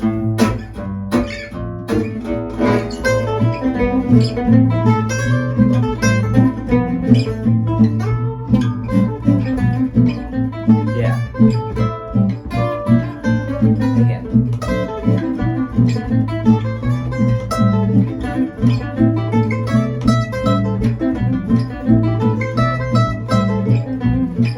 E minor. 1, 2, 3, 4. It's written there, number 13, by the way, if you're wondering, hey, how do you do that so fast? Get used to moving these licks around. That one's tricky because it's a bigger stretch. But here, nice. Again, this could be used on minor swing. Got a whole solo just from this one lick. Number 13, just to highlight the D minor flavor, or the D minor concept, the chords that I'm thinking, hey, I can also use this on G7.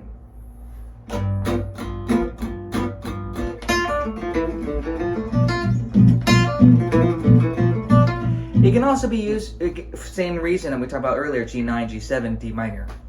We can also use it on F6, like this.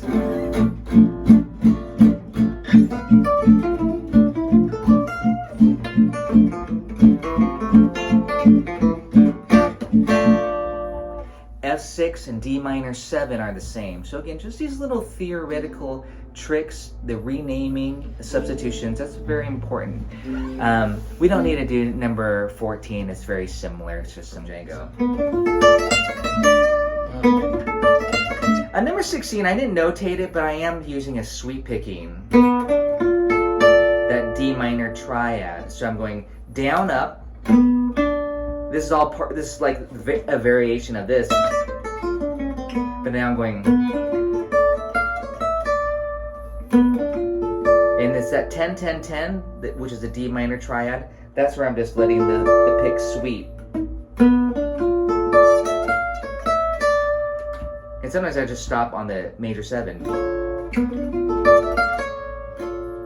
1, 2, 3, 4.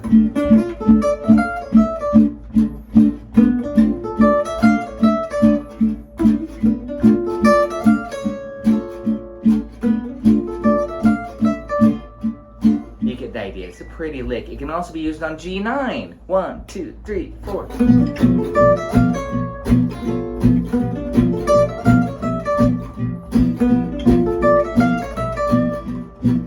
How about F6?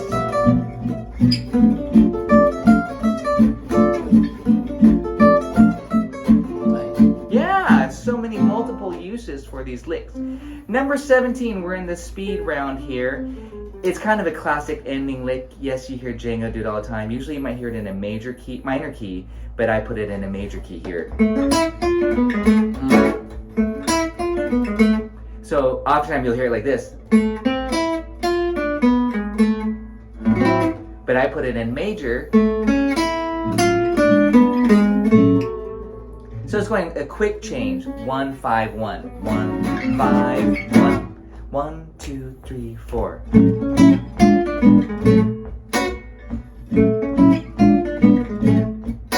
And put a little button on it. They call it when you do that. A little in a minor key, so you got to flat your 3. This is how you typically see this lick anyways. It's great to end your solo on this lick. It shows, you know, you've listened to Django. 1, 2, 3, 4.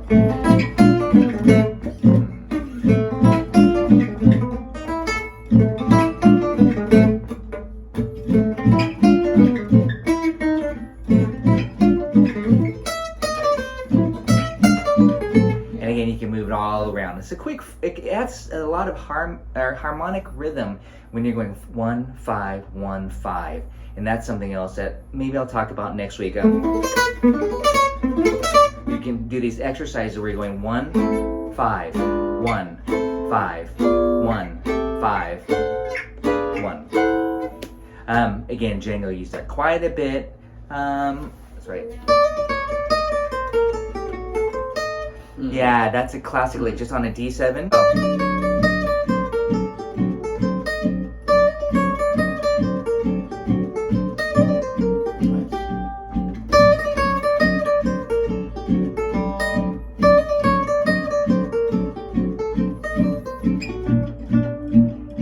Thank you. And that, yeah, Joe into G minor there. So that's coming out of a harmonic minor scale phrase. It's just a short phrase, but it's so sweet. Here it is on A7. 1, 2, 3, 4.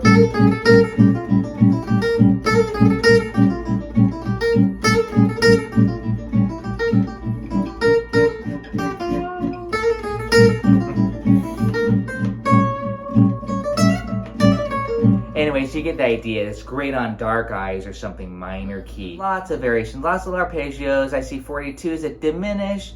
Okay, number 44 is what we're going to end with, kind of what we had talked about earlier. 44 and 45. These are just special effects, but they're so cool. I love sharing this one. Like this on the E7 chord. 1, 2, 3, 4.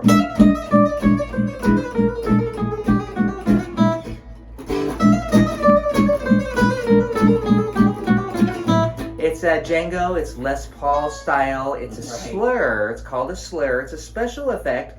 It's adding chromaticism and the slur, hammer on and a pull off. Yes, Ron, we're gonna harmonize it in a second. But here it is, here's how I like to teach it. And just hang with me for a couple minutes, everybody. I'm gonna do this. This is how I teach it first. Do this. Sorry, Ron, about the guitar. That's right. I'm gonna buy this from you. 1, 2, 3, 4. I say pulse on downstrokes. With the rhythm, it sounds like this. Just that alone. 1, 2, 3, 4. All downstrokes. 2, 3, 4. And once you're pulsing with your right hand, all downstrokes, your picking hand, and then you add that triplet slur, and it should be. And now you're right in time. 3, 4.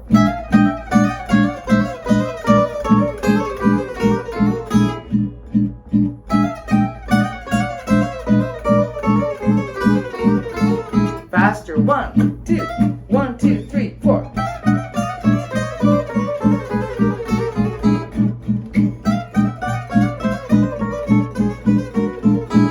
Yeah. So now we can be creative. I like to be creative with you. And say, oh, can we do the whole tone scale? Sure. Right. Here you go. Yeah. And now I'm starting. And I'm gonna start here. 1, 2, 3, 4. You get the idea again. You could take this lick and move it through an actual scale, not just chromaticism. To end it on 45 really quickly here, it's a very similar idea. Going back to almost where we started with quick lick number 42, using open strings as a pedal tone device. This one is taking that 3-note grouping, it's taking chromaticism, but in this case we're staying all on one string. So it sounds like this, and it's in my Sweet Georgia Brown Etude as well.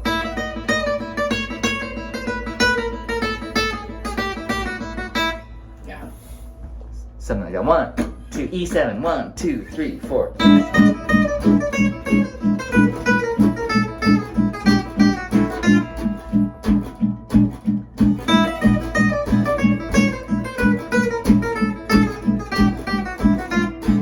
A7.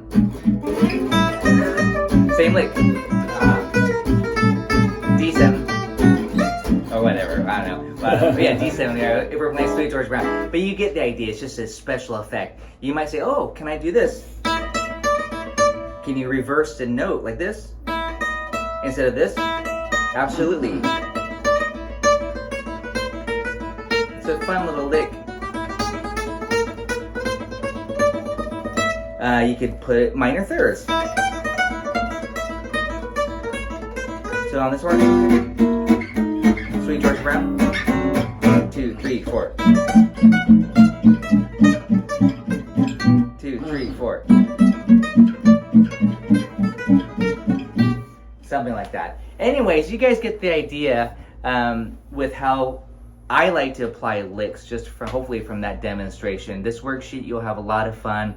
Hopefully you're jamming with us tonight. Next week, I'm probably going to continue on with just a few more of my select favorite licks. And I'm also going to share probably like 2 Django solos. But we're not obviously going to learn the whole Django solo in the lesson, but I'm just going to highlight certain aspects of it. But we're going to look at Django. Y'all sweating? Thanks so much, everybody. Pete, everybody, Yeah, thanks, Tracy. have a good fun. week. See you guys. Yeah. Thanks, Ron. That was fun. Good. Yeah.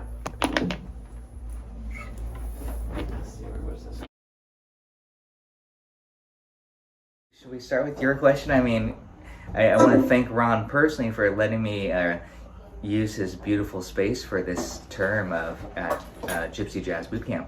So, yeah, if y'all don't know Ron, he also owns Oblation Papers down Pearl District and his guitar shop, Pearl Guitars. So check it out online on reverb.com or come down to the Pearl and check him out for yourself. Thanks. But he had a question, and I said, "Oh wait, let's just wait and ask while everyone's here, so we can do it." So let's start with Ron's question here, and then I'll see if there's any questions here, if that's cool. Okay. Okay, My good. question is playing a diminished run over a half diminished chord. Okay. I thought you had written an etude some time ago using that lateral diminished run. Mm-hmm. The quote diagonal, the diagonal, as I often call it, but sure, lateral. Over top of a half diminished chord, but I could be wrong about that. Yes. Is it foreboding?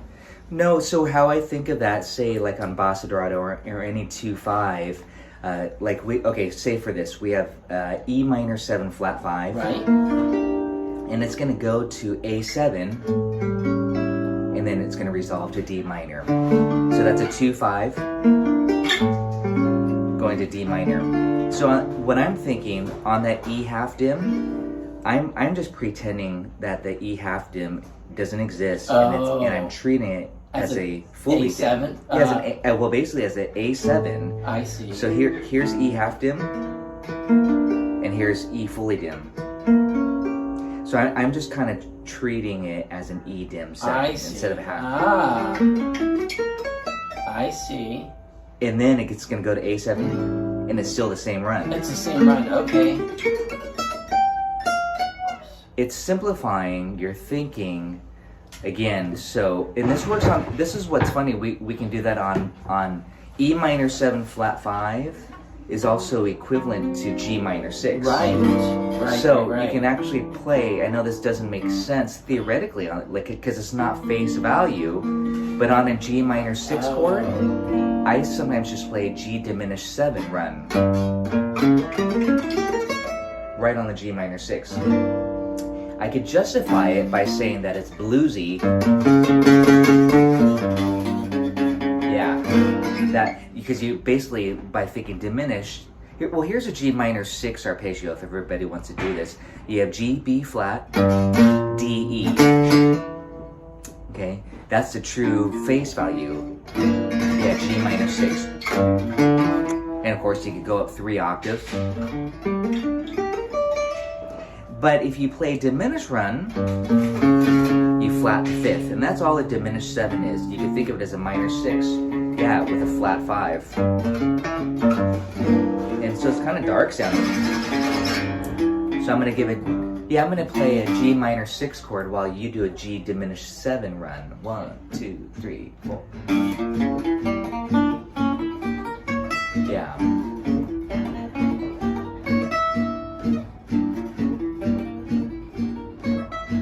And again, oftentimes that G minor 6 will then go to A7, and you can just continue doing the same thing. Right.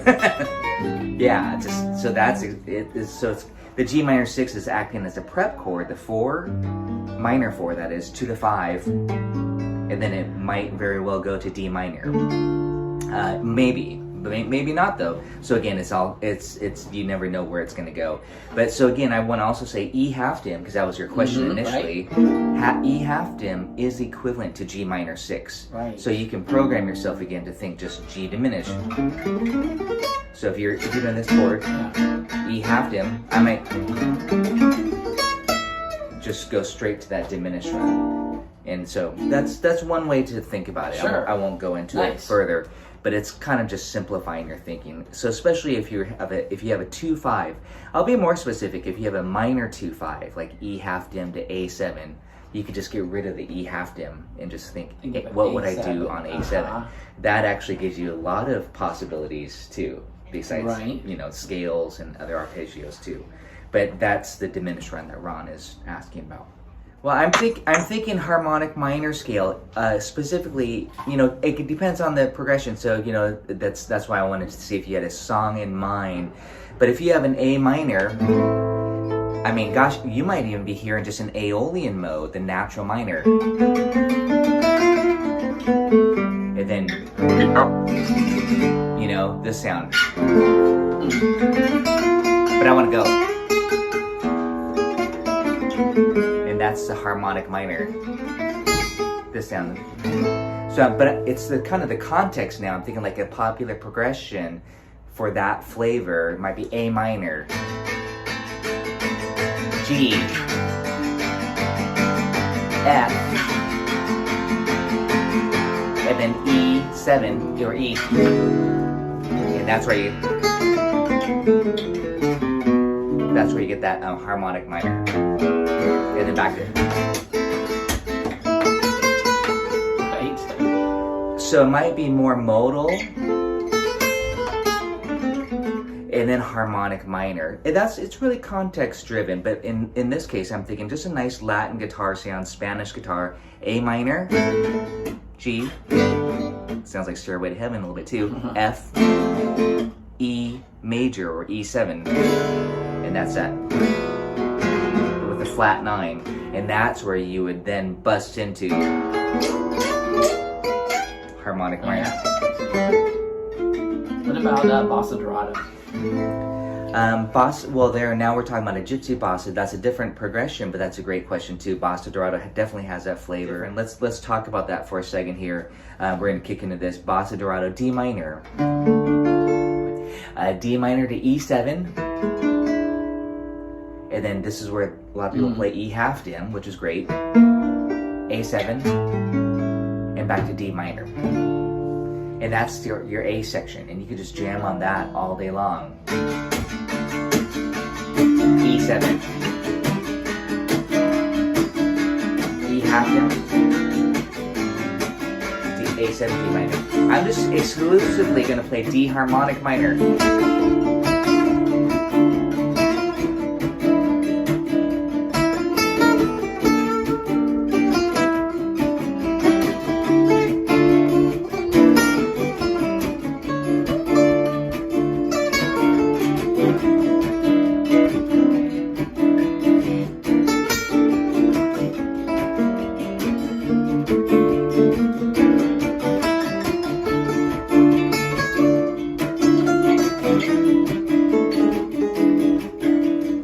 I'm gonna stop there because I stop when I often stop the demonstration when I start to do other things besides what I initially say I'm gonna do, because there I started to play the changes, and a big part of what we're talking about in jazz in general is starting to play to each chord change. It's hard for me to limit myself to just one scale sometimes, mainly because I want to react to the chord progression. So like on the E7, I was thinking A harmonic minor. When Ron did the E7, I want to do A harmonic minor. So again, I've kind of programmed myself, if I want that darker Spanishy flavor on a dominant 7 chord, like on E7, I'll play A harmonic minor. I instantly go and I think, what is E7 the 5 of? So when he's playing E7, Oh, sorry. Sorry. and then when he plays A7, I'm on D harmonic minor. And then when he resolves to D minor, I'm just gonna play blues. Or D melodic minor. I like those flavors quite a bit. Again, that's getting into some scale talk, which we really have not been doing so much, except I've talked a lot about little hacks that can achieve those scales without necessarily knowing and thinking about your scale runs. And that was really the triad method and the triad pairs. That's a great way to get scale-like flavors without necessarily running up and down scales. But the harmonic minor scale, if there's one scale, I know I passed out a sheet that had harmonic minor on it. If there's one scale for gypsy jazz and Latin guitar music, and you can apply this to bossa too, harmonic minor scale. You got to master the harmonic minor scale. And then diminished seventh arpeggio comes out of that as well. Term, if not, we'll take a look at a few Django solos and extract some licks and ideas.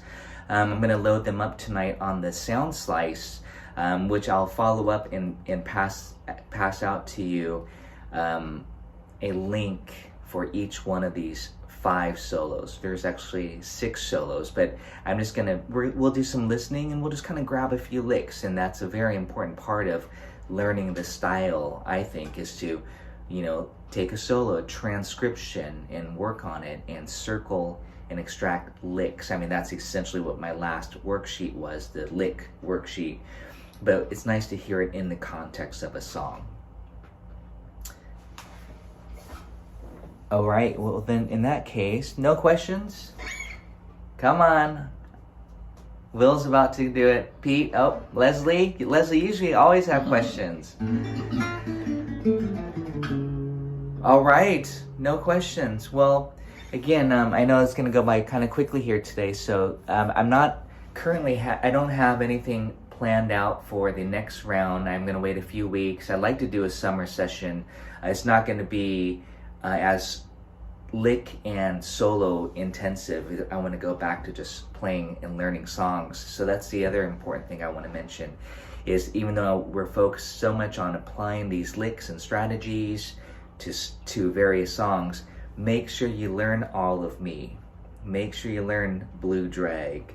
Make sure you learn, what else? Minor Swing, of course. I know all of you know Minor Swing, but make sure you learn Dark Eyes, I'll See You in My Dreams. These are just your standard repertoire. Learn the melodies, is what I'm saying, and learn the chords. So here's my little spiel. Just have your iReal Pro set up, a playlist. Tracy's playlist. I have a top 25 songs. If you don't have that, I should send that to you too. I should send that to all of you. I passed that out previously, and it's on Patreon. But I have 25 of the essential songs, swing songs / gypsy jazz, that I recommend. Have that playlist on your iReal Pro, and then have my lead sheets or whatever resource you need, and just push play and go through those songs like you're on a gig, or or jam with somebody too, of course. I think that's very important. So that's my little spiel on that. Let's go ahead and take a look at All of Me. This is Django's solo. I have this in Sound Slice already, just so you know, and I know if you haven't used my Sound Slice, these are very, very good practice tools. It's basically my arrangement, my tabs and all that stuff of Django's solo, note for note. Yeah, Ron's already busting into some of these beautiful phrases here. You guys got to listen to the solo if you did not have a chance. I know I just passed out this book today. This is at the real tempo here.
Then when you're learning that, keep playing rhythm too. You know, make sure you're comping behind the clarinet and saxophones and all the other instruments. You just play through it, slow it down.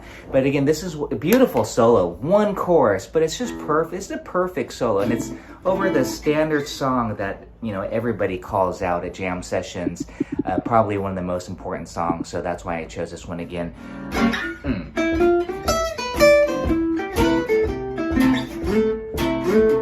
And that's how we can, I mean, just that alone, to me, you could probably just say, ooh, I gotta practice that so I can nail that every time.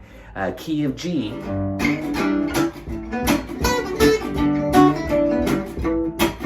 Let's talk about what's going on with this beautiful phrase. We're in the key of C. He's starting on the 2-5, but basically you just think of it for yourself. Oh, it's just a lick in C. That's what's important. It's so pretty. Got a scale fragment here, starting on this on the E to the G, the triad, and then he jumps up to the E on top, this using a 6 interval. And also the timing is important. It's on the and of 2, 1, 2. So you want to just practice that so you get the entrance to it, because it's about the timing, the phrasing. 1, 2. And now I finished it. So this is that enclosure stuff. That's all that beautiful enclosure that we talked about on the first 2 lessons. And now I started that lick on beat 3. I went. So with the pickup notes, I'm calling them pickup notes. 1, 2.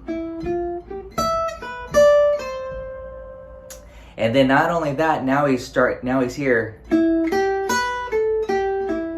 And that's a cool, really cool, beautiful idea on a C major chord.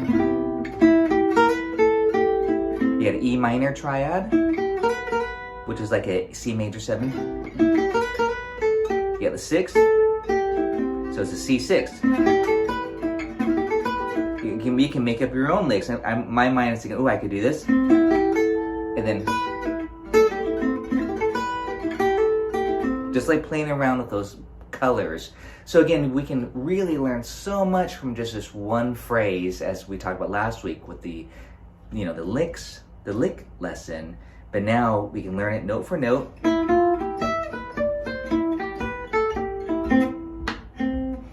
Or sorry, he goes to that 6th degree. He really loved that 6th degree. The 6th degree is the chord tone. To Django, if you talk to Django, you say, you know, tell me chord tones of a C chord, he would say C-E-G-A.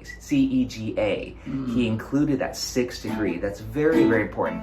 And if he said C minor, he would have said C-E flat G-A, targeting that 6th degree quite a bit. You'll learn that that's quite important in Gypsy jazz, because when you see a C major chord, when Django thought of C, he would often play A minor.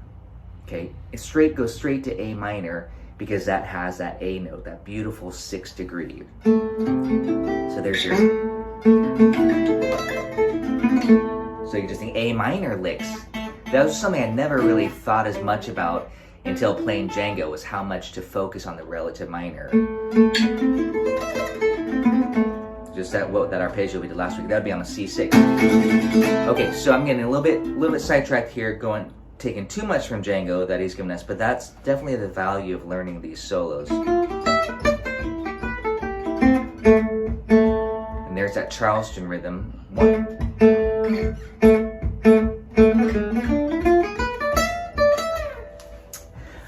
But again, this one lick right here, try to move that around from C. You know, I play a lot in the key of G. I'm sure most of you do. So give it a try here and just take it. Yeah, Ron too. I'm going to put him on the spot here. But, you know, if we're in the key of G, well, here's C. That's where you got to really think about what is going on here? We're starting on 3. So here's G.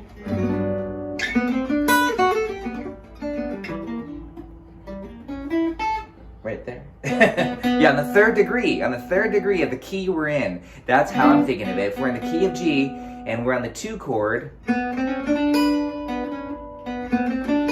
By the way, that's a beautiful little lick there. It's almost almost like a little country style. Yeah, right. Like this. But Yeah. okay, so guys, give it a try on G. You're like, hey, I can't even do it on C yet. Okay, learn it on C as written, and then practice and move it around so that you can do it on G, you know? So then you can apply it to I Can't Give Any But Love and all your favorite songs in G, and you'll have that lick down. When it's your turn to solo, you just use it as your entry lick to pull the listener in, okay? Let's go on here. Let's listen to this and dissect a few more licks from the solo before we go into Blue Dragon.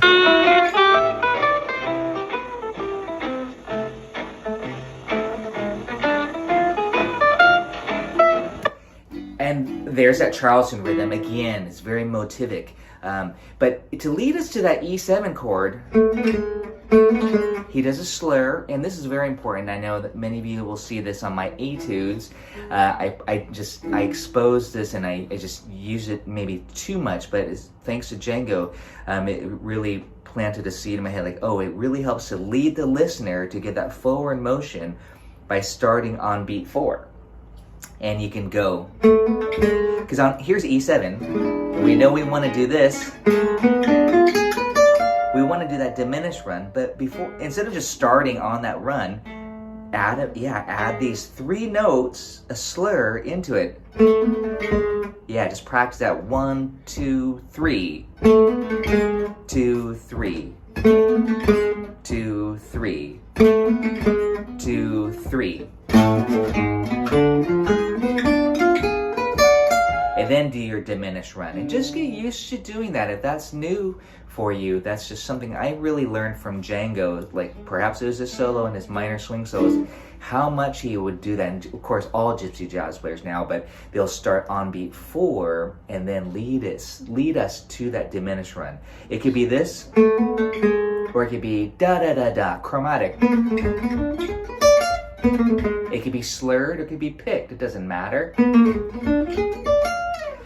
But Django's not just doing a diminished run. This is another good aspect of this particular lick. He actually plays the E note, so the E is present. Usually when you do the dim 7 substitution, you omit the E and you play every note but the root. He's actually doing the E.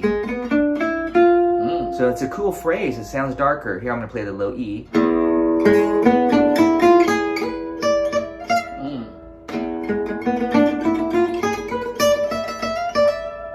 That I'm including that E on there. So this led me to this concept right here. Led me to a few etudes. Check out my Bossa Dorado etude number 1. I don't think I passed that one out, but some other etudes. I do what's called a scale fragment thanks to Django because of this. So connecting the diminished run, meaning the arpeggio, you could put a scale note in between. It'll sound like this.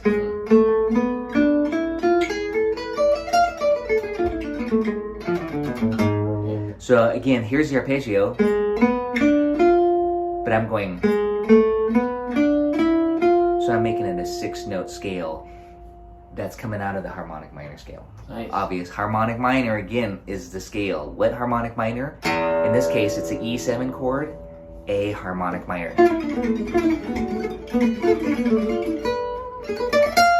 And just, you get these beautiful lines like this. And of course you go. So again, that's a beautiful sound. Thanks again to me from this one lick. It gave me so many ideas, and that's kind of what I'm talking about this evening. Is just some of these, what you can do to extract it. So here's another point. As much as I think it's useful to recreate Django note for note, again, I want to get the essence of it and get the sound, get the ideas, and then be able to apply it to every other song that I play, because I don't think I played all of me on my last gig. But I want to be able to use these ideas over everything.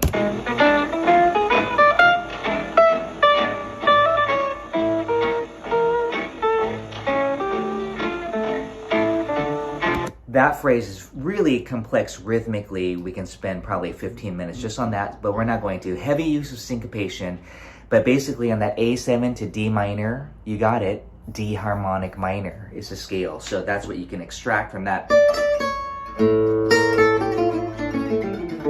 How much you like that scale, but definitely get the rhythm of it if you're gonna pursue learning the solo note for note. And there he goes back to that arpeggio with the added note there. And there's that A minor arpeggio. I know I'm kind of breezing through this, but sorry. So look at that A minor. A minor. Yeah, oh, I know. So I'm just looking right here, you guys. I'm just isolating just to get some ideas from Django, and you can see it here. Here's A minor. Maybe just like.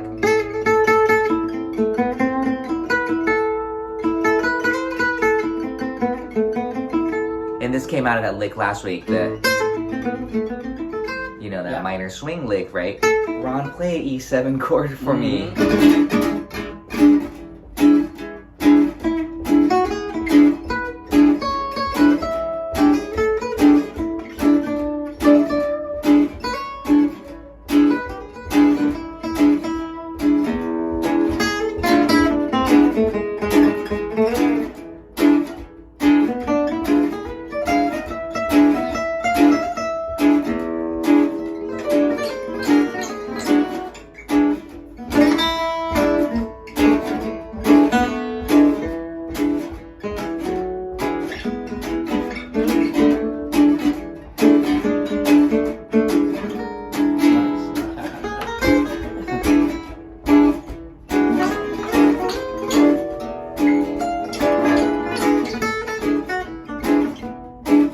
I'm just demonstrating 4 scales there on the E. Thank you, Ron, for that on that E7 chord. First of all, I was thinking 5 scales. I was thinking Sweet Georgia Brown melody. That's just a pentatonic, a major penta. Almost sounds like country rock there. Sounds like Dickie Betts, Allman Brothers, or Skinner, or any of those bands playing pentatonic, the major penta on a dominant chord. Face value. You see E7, you play E major penta. Very pretty sound. The other scale I busted into was E minor blues. And that gives it a bluesy rock and roll flavor, right? So those are given. I'm sure a lot of you played years of rock and roll guitar, so those are the 2 given scales. So to be a little bit more creative, the next level would be modal, the Mixolydian mode. So E7 is the 5 of A major. So basically, Ron's giving me E7. I can just noodle around. Anything in the key of A major. Of course, the jazz theorists would say that's E Mixolydian. So that's again thinking off the root of E. So this is where it's I'm going to do a couple new names for us that might be a little bit more confusing. But on an E7 chord in Gypsy jazz, if you want that darker flavor, this is where I'll usually say go to A harmonic minor. You treat that E7 like it's A harmonic minor, and I'll just let you know what that gives you. That gives you a flat 9 on the E7 and a sharp 5. And all the other regular chord tones. So it's important that you know what colors you're achieving. So instead of, because this answers Will's question, because it's a little bit convoluted, you have to think, well, E is the 5 of what? That's how you do a harmonic minor. There's another name for that too. You can just say E Phrygian dominant. So you take a Phrygian mode off of E, and then you make it, you raise the 3rd. You have to raise the 3rd. And it would be like this. So if you know your Phrygian mode, then you just take it and raise the 3rd degree. So instead of this, you go. Okay, and that's the 5th mode of the A harmonic minor, if you want to talk about that. The other scale that I played, I'll make this short, was E whole tone. Yeah. And that was the sound. You all know from last week how much I love the whole tone. Django loved it too, that whole tone scale in Gypsy jazz. That's 5 or 6 different scales right there. There's a few more that I would be using too, but I'm not going to go into those. They're a little bit more broken. I do have one more question about the whole tone. It's basically whole tones, but that you can sometimes resolve back into the song, back into the melody. Well, yeah. But it is just whole yeah. tones. Yeah, right? that's what I talked about last week with I Can't Give You Anything But Love, just a demonstration as we demonstrate the augmented triad, how to use it on the 5 chord or on a 2-5. Because sometimes a 5 is, sometimes, you know, you have an E7, but in front of it you'll have a B minor 7. So you can actually, again, just get rid of the 2 and just think all 5. That's what I learned from playing gypsy jazz, is that you just simplify the chord to major to a tonic and a dominant chord. You take out the 2 chord and the 4 chord. So you have to kind of study the progression a little bit. But yeah, there's only 2 whole tone scales possible. Remember that too. So you always have a 50-50 chance of getting the right one. That was on an E7 chord. And that, what does that give us? It gives us a flat 5. Gives us a sharp 5. The natural 9, not a flat 9, and then everything else is just part of the chord. 1, 2, 3, flat 5, sharp 5, flat 7. And it's a beautiful, beautiful color when you want that. So I guess my playing, those are my preferred scales, my go-to sounds and scales. But so I would recommend that you try that at home. Just jam, put your loop pedal on, just play E7. And think, limit yourself, pentatonic, major pentatonic. Let's do this. Because this is important, I think all of you to know this. Here it is, I'll do it. Ron's gonna play the chord. This.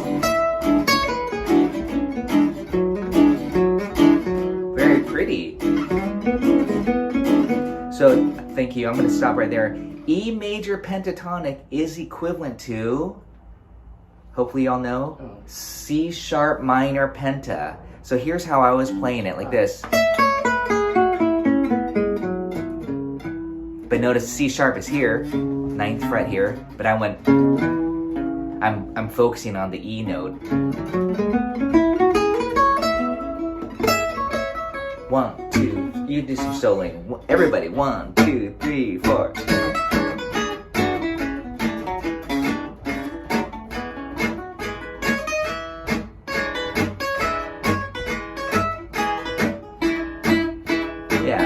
Very inside.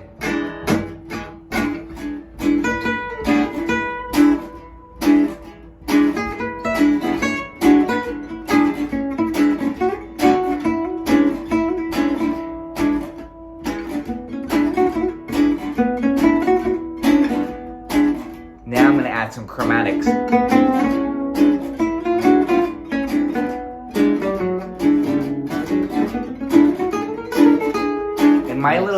My little hack to that is just connect the notes. Right.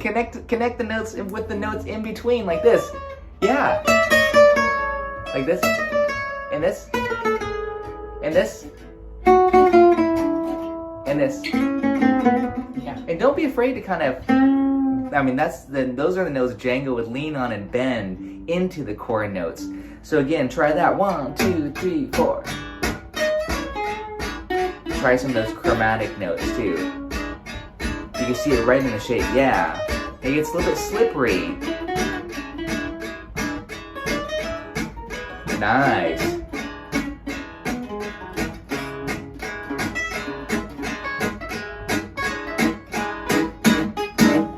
And you can also do, you can also add the blue note in. So it's a C sharp minor blues, like this.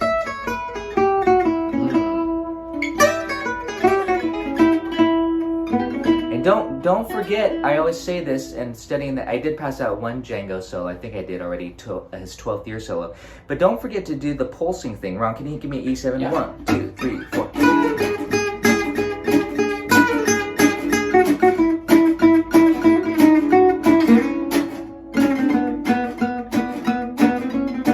There it is, I'm pulsing with Ron.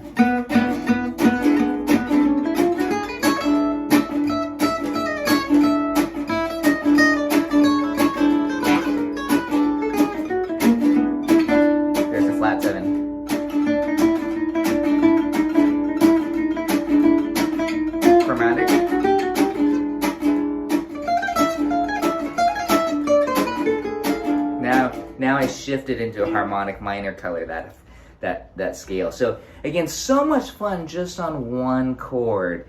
That's what I'm saying, is loop that chord or something, however you practice, Iro Pro or your loop pedal or a Jam Buddy, and then try out, take turns jamming and say, okay, I'm going to try the whole tone scale now and do that for 10 minutes. And then you put it back into minor swing. Minor swing chords. Okay. 1, 2, 3, 4. Whole tone. Check this out. D minor. A minor. Whole tone. And top. Harmonic minor.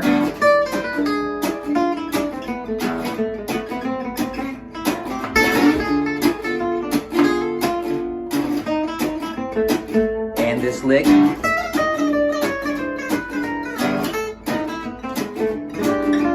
Yeah, nice.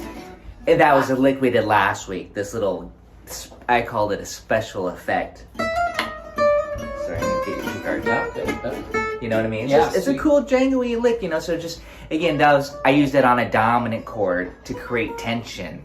Dominant chords, the 5, are usually the 5. The dominant creates tension to resolve back to 1. So get nuts there. Do some crazy stuff on your dominant chord, and then bring it on home back to your 1 chord.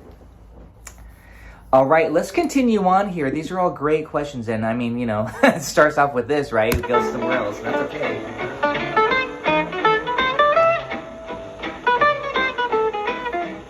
There's some use of chromaticism. Again, just connecting the dots a little bit from this note to that note, the flat 7 to the 5th. I think he's already thinking the E7 chord early there. He's anticipating. Yeah, because he kind of continues that motif there.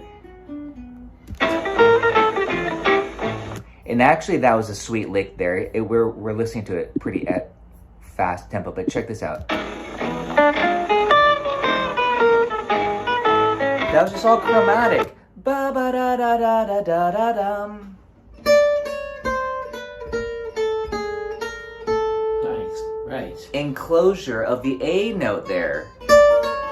So you have this, yeah. Cool lick.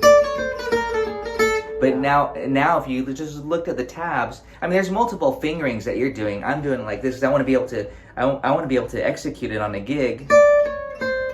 Then I shift.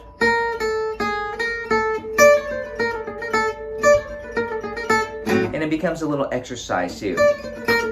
I do things a lot laterally like this, going that way. So work out some of these phrases. Maybe you don't want to shift. You could just cross strings.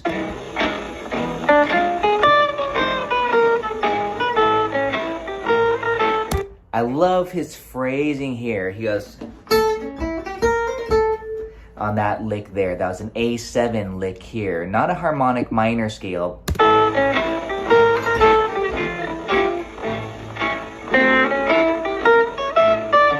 And there's is that I'm hoping I'm gonna make hold on a second.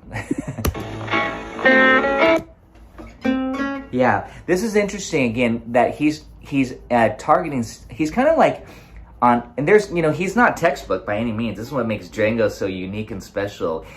I'm thinking he's still on the A7 chord for that lick, and then he resolves it. So even though the chord is on, this is quite interesting. Even though the chord is D minor, play just a D minor, just like this. Keep the beat. Thank you. I'm gonna play A7 against it. And then I'm going to resolve it. While Ron's just playing D minor. So thank you, Ron. By thinking the 5 chord on top of the D minor, he's superimposing an A7 lick. And then he resolves it on the second measure. This is something just to work on. You could insert a 5 chord. Just like if you saw D minor on the paper, you could do this. You can just add a 5 chord in. You could do that with your leads too. So again, this lick here is an A7 lick. You can see the diminished outline right here. This. Okay, so it's pretty cool. And then you resolve it.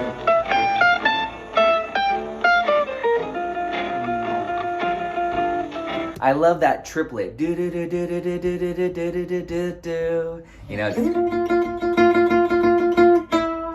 So beautiful phrase here on the F major on the 4 chord here. Let's listen to that again.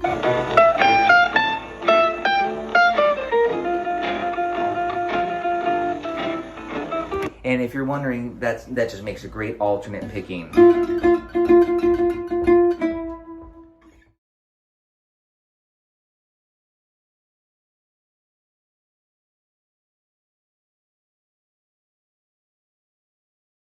Ron, play a E7 chord for me.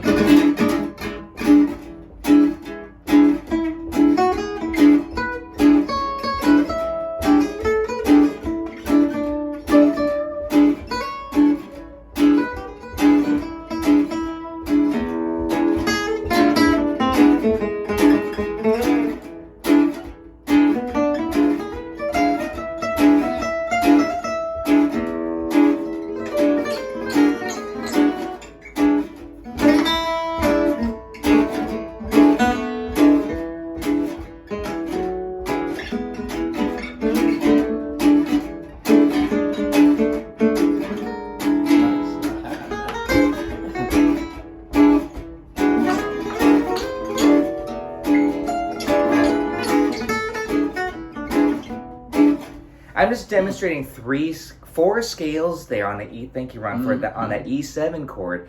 First of all, I was thinking 5 scales. I was thinking Sweet Georgia Brown melody. That's just a pentatonic, a major penta.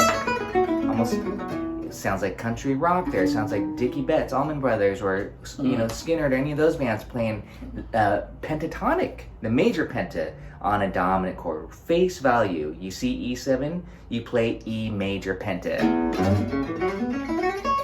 Very pretty sound. The other scale I busted into was E minor blues. And that gives it a bluesy rock and roll flavor, right? So those are given. I'm sure a lot of you have played years of rock and roll guitar, so those are the 2 given scales. So to be a little bit more creative, the next level would be modal, the Mixolydian mode. So E7 is the 5 of A major. So basically, Ron's giving me E7. I can just noodle around. Anything in the key of A major.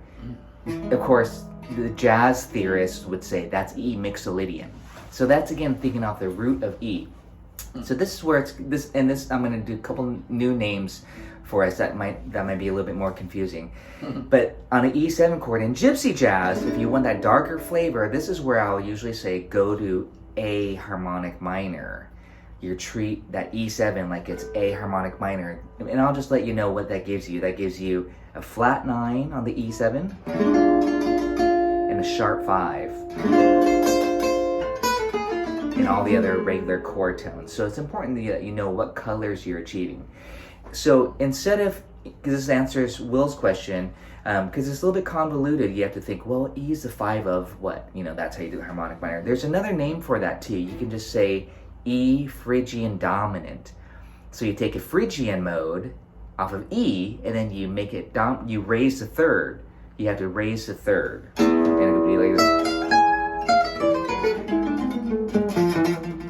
So if you know your Phrygian mode, then you just take it and raise the 3rd degree. So instead of this, you go.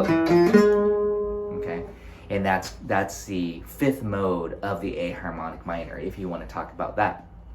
The other scale that I played, I'll make this short, was E whole tone. Yeah. And that was the sound.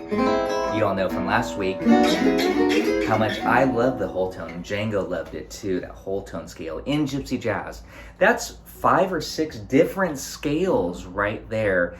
There's a few more that I would be using too, but I'm not going to go into those. They're a little bit more broken. I do have one more question about the whole tone. It's basically whole tones, but that you can sometimes resolve back into the song, back into the melody. Well, yeah, but it is just whole tones. Yeah, right? That's what I talked about last week with I Can't Give You Anything But Love, just a demonstration as we demonstrate the augmented triad, how to use it on the 5 chord or on a 2-5. Because sometimes the 5 is, you have an E7, but in front of it you'll have a B minor 7. So you can actually, again, just get rid of the 2 and just think all 5. That's what I learned from playing gypsy jazz, is that you just simplify the chord to a tonic and a dominant chord. You take out the 2 chord and the 4 chord. So you have to kind of study the progression a little bit. But yeah, there's only 2 whole tone scales possible. Remember that too. So you always have a 50-50 chance of getting the right one. That was on an E7 chord. And what does that give us? It gives us a flat 5. Gives us a sharp 5. The natural 9, not a flat 9. And then everything else is just part of the chord. 1, 2, 3. Flat 5, sharp 5. Flat 7. And it's a beautiful, beautiful color when you want that. So I guess my playing, those are my preferred scales, my go-to sounds and scales. But so I would recommend that you try that at home. Just jam, put your loop pedal on, just play E7, and think, limit yourself. Pentatonic, major pentatonic. Let's do this, because this is important. I think all of you to know this. Here it is. I'll do it. Ron's gonna play the chord. This. Very pretty. So thank you. I'm gonna stop right there. E major pentatonic is equivalent to, hopefully y'all know, C sharp minor penta. So here's how I was playing it, like this. But notice C sharp is here, 9th fret here, but I went, I'm focusing on the E note. 1, 2, you do some soloing. Everybody, 1, 2, 3, 4.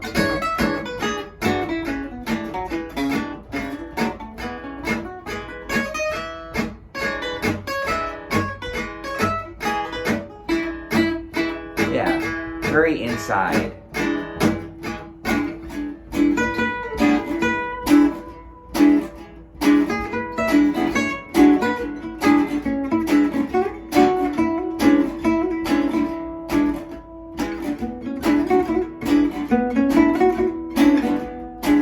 Now I'm going to add some chromatics.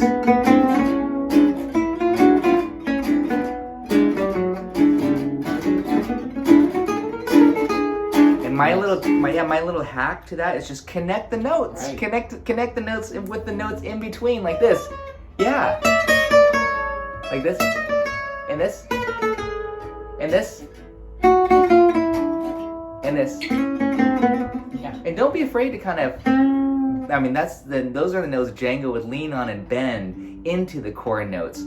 So again, try that. 1, 2, 3, 4. Try some of those chromatic notes too. You can see it right in the shape. Yeah. It gets a little bit slippery. Nice.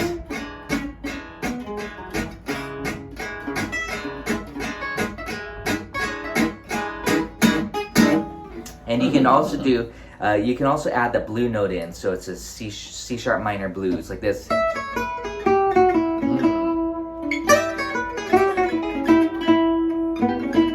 Don't forget, I always say this, and studying that, I did pass out one Django solo. I think I did already, his 12th year solo. But don't forget to do the pulsing thing. Ron, can you give me E7? Yeah. 1, 2, 3, 4.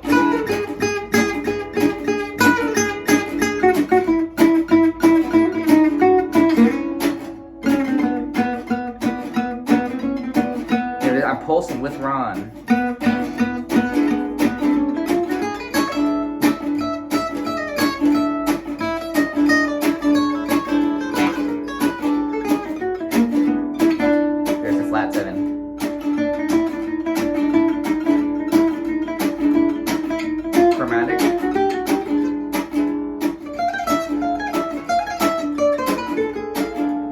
Now I shifted into a harmonic minor color, that scale. So again, so much fun just on one chord.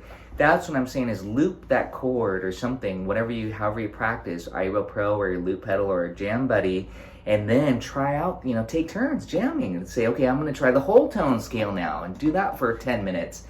And then you put it back into minor swing. Minor swing chords. Okay. 1, 2, 3, 4. whole tone. Check this out. D minor, A minor, whole tone, and top. Harmonic minor,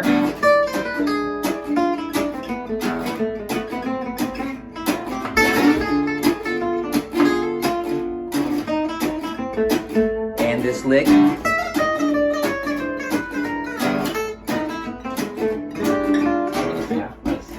And that was a lick we did last week. This little, I called it a special effect. Sorry, I didn't get your card. You know what I mean? It's a cool jangoy lick, you know. So just again, I used it on a dominant chord to create tension. Dominant chords, the 5 are usually the 5. The dominant creates tension to resolve back to 1. So get nuts there. Do some crazy stuff on your dominant chord, and then bring it on home back to your 1 chord. All right, let's continue on here. These are all great questions, and I mean, you know, it starts off with this, right? It goes somewhere else, and that's okay.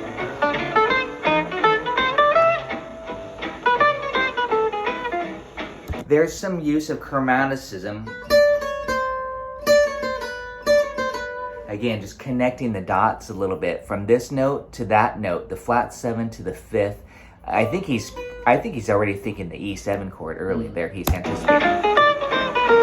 Yeah, because he kind of continues that motif there. And actually, that was a sweet lick there. We're listening to it pretty at fast tempo, but check this out. That was just all chromatic. Ba ba da da da da da da dum. Nice, right. Enclosure of the A note there. So you have this, yeah. Cool lick. But now if you just look at the tabs, I mean, there's multiple fingerings that you're doing. I'm doing it like this because I want to be able to. I want to be able to execute it on a gig. Then I shift.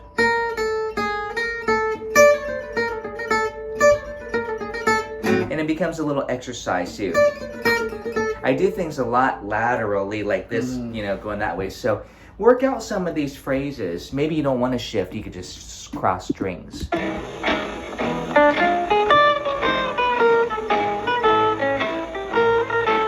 I love his phrasing here. He goes on that lick there. That was an A7 lick here, not a harmonic minor scale.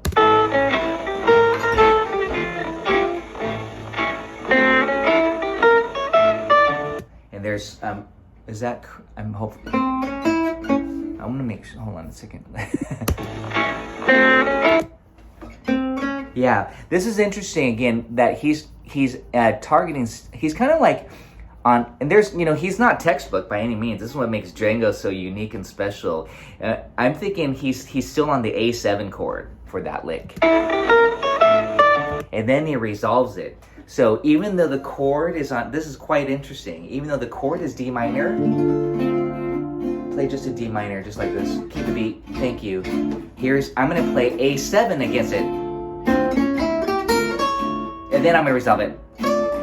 While Ron's just playing D minor. So thank you, Ron. By thinking the 5 chord on top of the D minor, he's superimposing an A7 lick. And then he resolves it on the second measure. This is something just to work on. You could insert a 5 chord. Just like if you saw D minor on the paper, you could do this. You can just add a 5 chord in. You could do that with your leads too. So again, this lick here is an A7 lick. You can see the diminished outline right here. This. Okay, so it's pretty cool. And then he resolves it.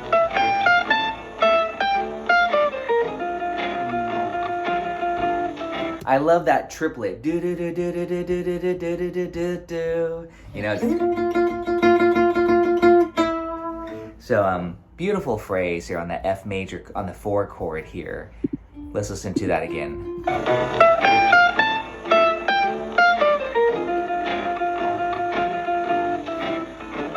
And if you're wondering, that just makes a great alternate picking.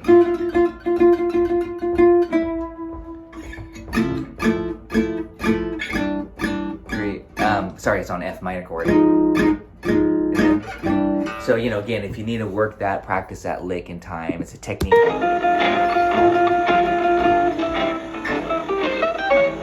That was the cool little triplet phrase.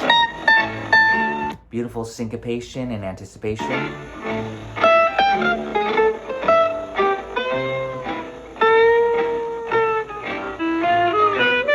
And I didn't notate this 100% correctly. These are the notes he's targeting, but these are bent. They're bent to half step.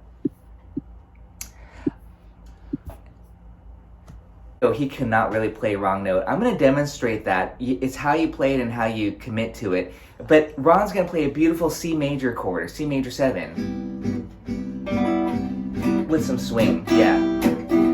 I'm going to start with the root. That's definitely not a clam. There's no set, right? Okay, now I'm going to keep going. I'm going to play the 9. I'm going to stick. This is a great exercise, by the way. Play the scale. To get the sound in your head. I'm going to play the 3.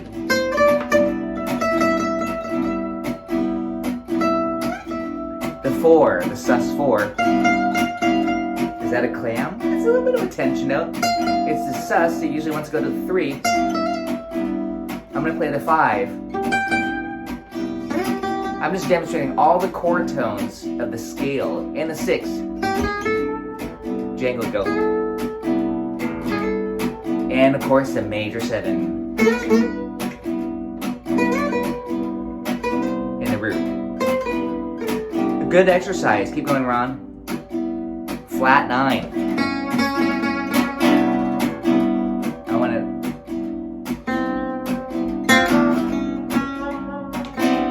Django would hit some pretty funky notes, but again, that's what made Django Django. And then the flat 3. Yeah, see, that's what happened. Probably I like the flat 3. But you might just. And like there's a flat 3 against the major, see? And just like it sounds convincing, it sounds exotic. Because it creates, well, theoretically it creates a bluesy effect. But here's a flat 9.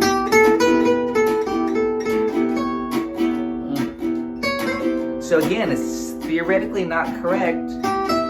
Here's a sharp 11, the sharp 4. I love that note. That makes it bluesy, flat 5 or Lydian.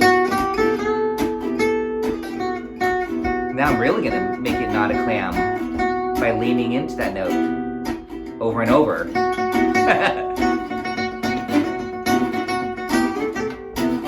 And back to that flat 9. These are, now they're no longer sounding like clams because I'm really leaning into it. Here's that flat 3.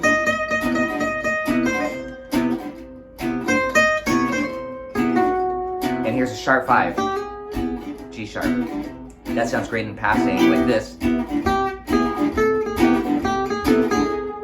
But see, I like that.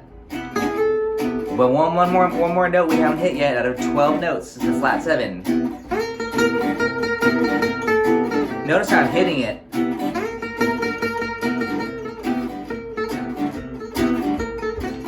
There's that major 7. You're not supposed to have a flat 7 against a major 7 chord. But it sounds pretty good. It sounds kind of bluesy to me. Flat 5, flat 3. So again, I can do this. It's so much fun, so beautiful. This is a great exercise. Do this on every chord, whether it's major, dominant, or minor.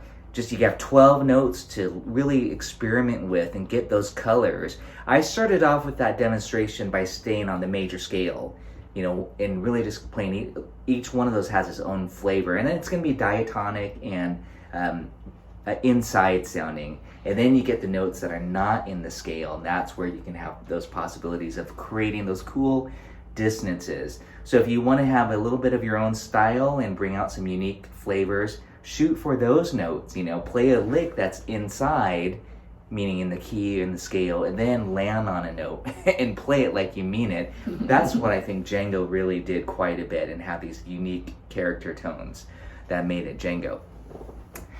So I've loaded up here. I know we're almost out of time here, but you know, you have these solos. I'm going to send you these links so that you can have the sound slice links with the PDFs, the tabs, because it's very, very beneficial to just go ahead and do this, you know, to listen and play.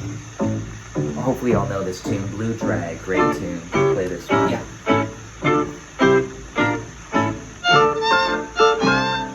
Great song.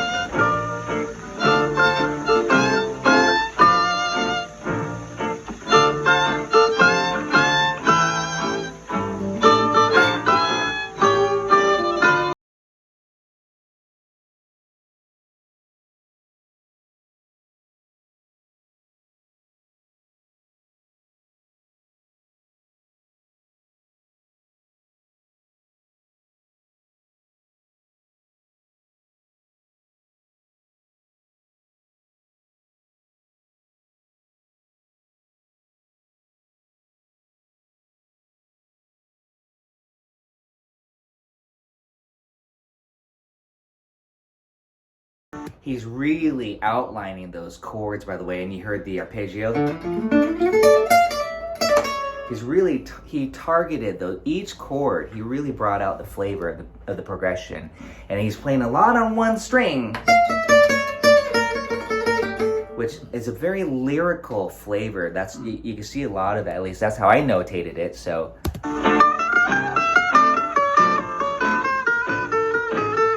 That got a little bit slippery. Chromaticism. You know, add that in. And then there's these arpeggios. Let's check this out. And again, a lot of just triads on a D minor. I'm just, again, paraphrasing some of these ideas. And this. D minor, this. Or this. I don't know exactly how he fingered it, but I would probably do this. You know, just, that's not how I wrote it though, but that's how I would do it now.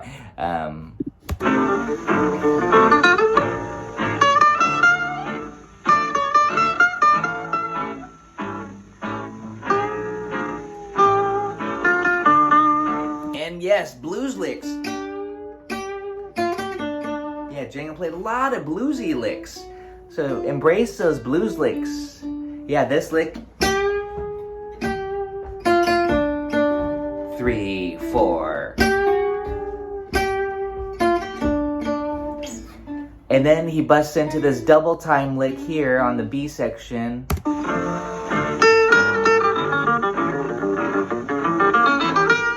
And yes, there's a good dose of diminished runs in there on a G minor 6. So again, you can hear that if you just don't look at it and just listen.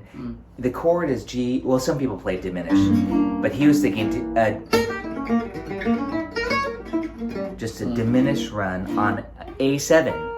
It's like the 5 of D minor, and it's going to go to D minor. And he resolves it right on the root. Can't get any stronger than that. So listen to this run here. Again, and I'm hearing some open strings. I didn't notate it with open strings. As I mentioned often, that a lot of the times I stay away from open strings, mainly so I can make all of these licks movable.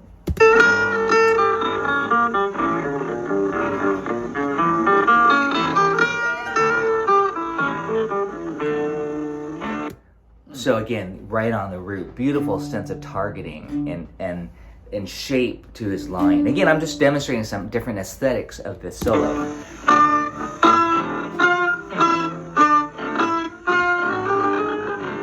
And of course, octaves with that quarter note triplet rhythm, really creating that tension. And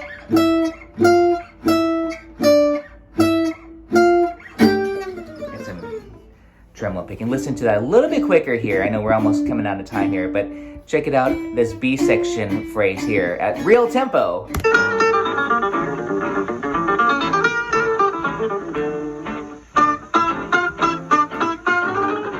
So, you know, you have this double time, da da da da da da da da da da da da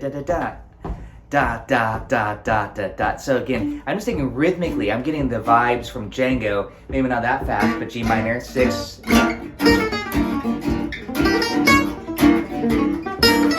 minor.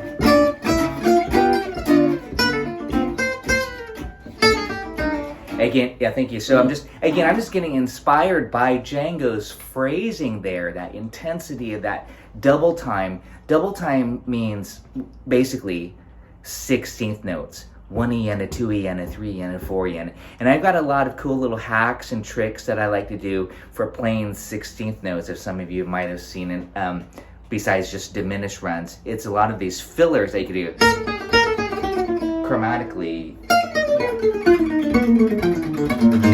But again, I won't talk about that. But again, there's a lot. If you're like, hey, I can't play those 16th notes, just you probably can. You just don't know it. You might just have to do one string.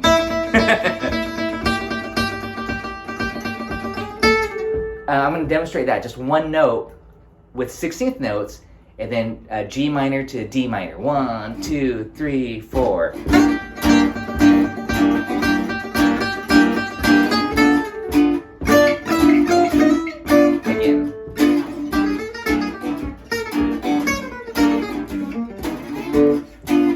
To a diminished run there as 16 notes. But again, what I'm kind of demonstrating here is rhythmic phrasing. How to create, intensity. Django was very intense and with his soloing.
Hey everybody, I know y'all gotta go. We've got to go to...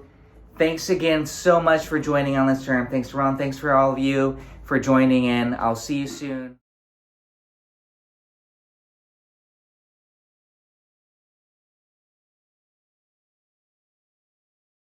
To Django, he cannot really play wrong note. I'm going to demonstrate that. It's how you play it and how you commit to it. But Ron's going to play a beautiful C major chord, C major 7. With some swing, yeah. I'm going to start with the root. That's definitely not a clam. There's no set, right? Okay, now I'm going to keep going. I'm going to play the 9. I'm going to stick... This is a great exercise, by the way. Play the scale. To get the sound in your head. I'm going to play the 3.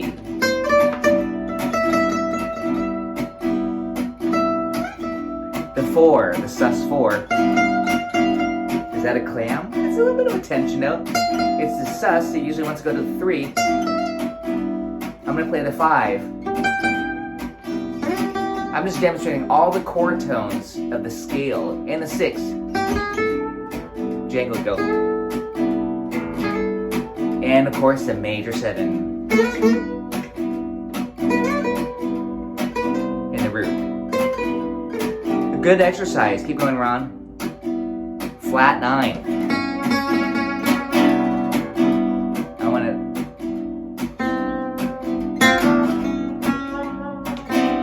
Django would hit some pretty funky notes, but again, that's what made Django Django. Then the flat 3.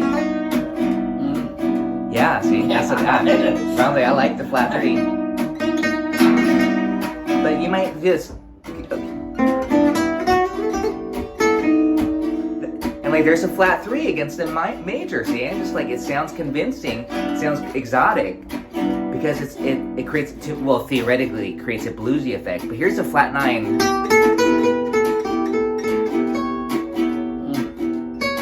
So again, it's theoretically not correct. Here's a sharp 11, a sharp 4. I love that note. That makes it bluesy, flat 5 or Lydian. Now I'm really gonna make it not a clam by leaning into that note over and over.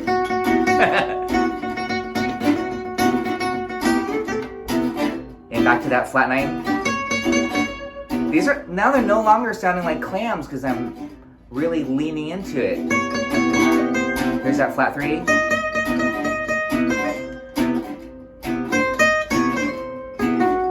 And here's a sharp 5. G sharp. That sounds great in passing like this. But see, I like that. But one more note we haven't hit yet out of 12 notes is the flat 7. Notice how I'm hitting it.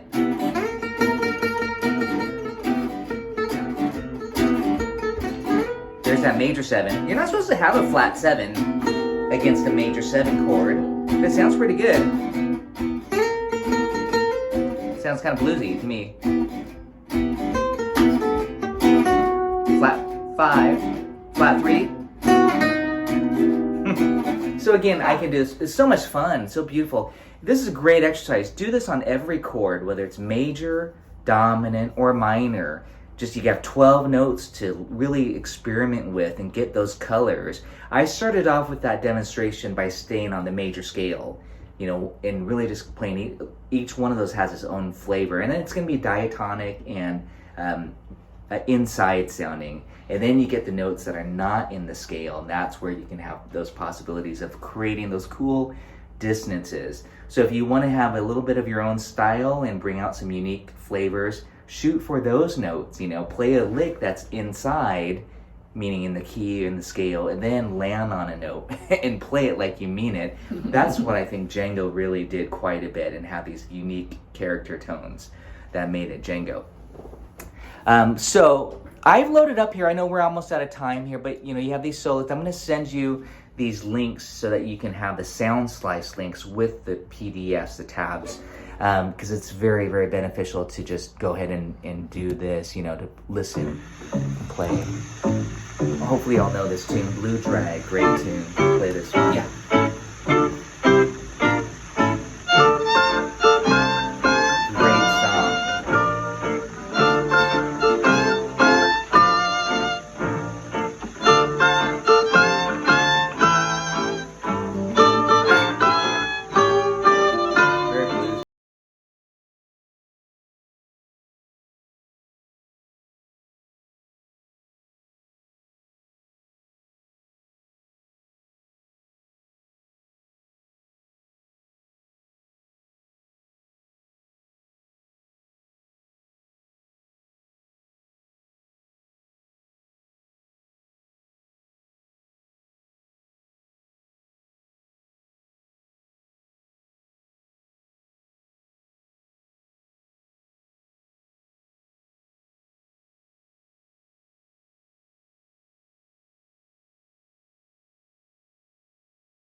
blues licks. Yeah, Django played a lot of bluesy licks. So embrace those blues licks. Yeah, this lick. 3, 4. And then he busts into this double time lick here on the B section.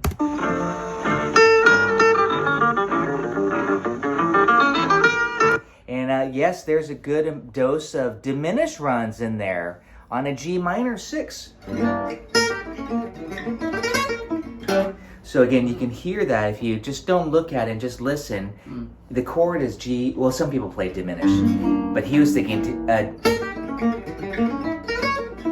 just a diminished run on A7. It's like the 5 of D minor, and it's gonna go to D minor. And he resolves it right on the root. Can't get any stronger than that. So listen to this run here. Again, and I'm hearing some open strings. I didn't notate it with open strings.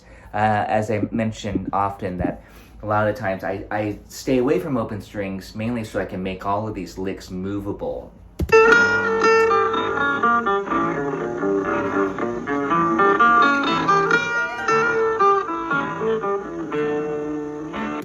So again, right on the root, beautiful sense of targeting and shape to his line. Again, I'm just demonstrating some different aesthetics of the solo.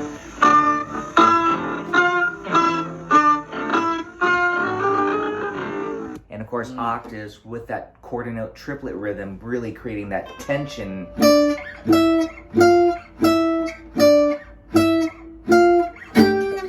some tremolo pick. And listen to that a little bit quicker here. I know we're almost coming out of time here, but check it out. This B section.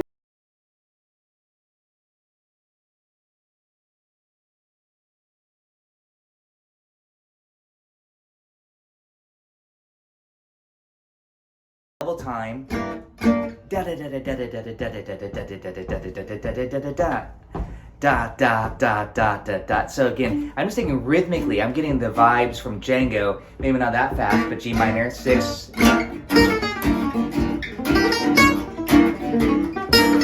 minor.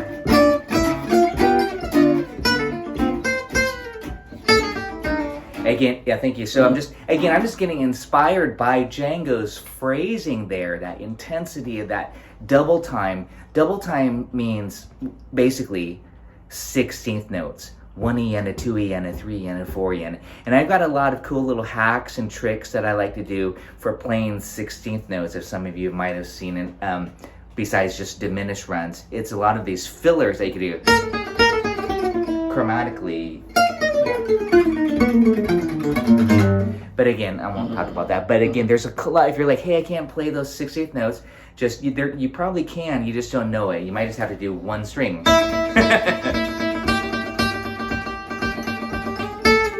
I'm going to demonstrate that. Just one note with 16th notes, and then G minor to D minor. 1, 2, 3, 4.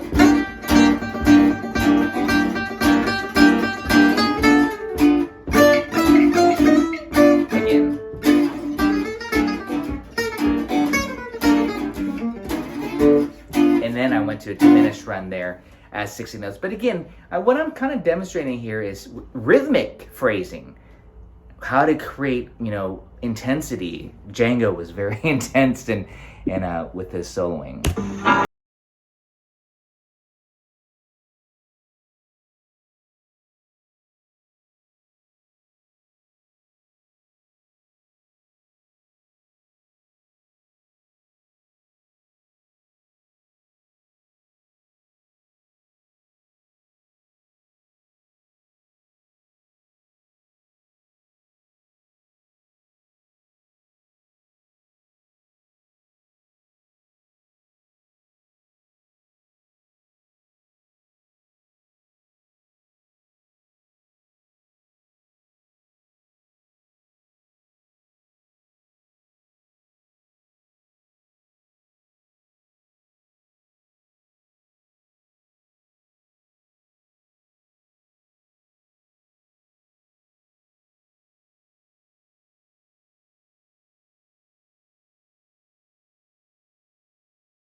Hey everybody, I know y'all gotta go. We've got to go to...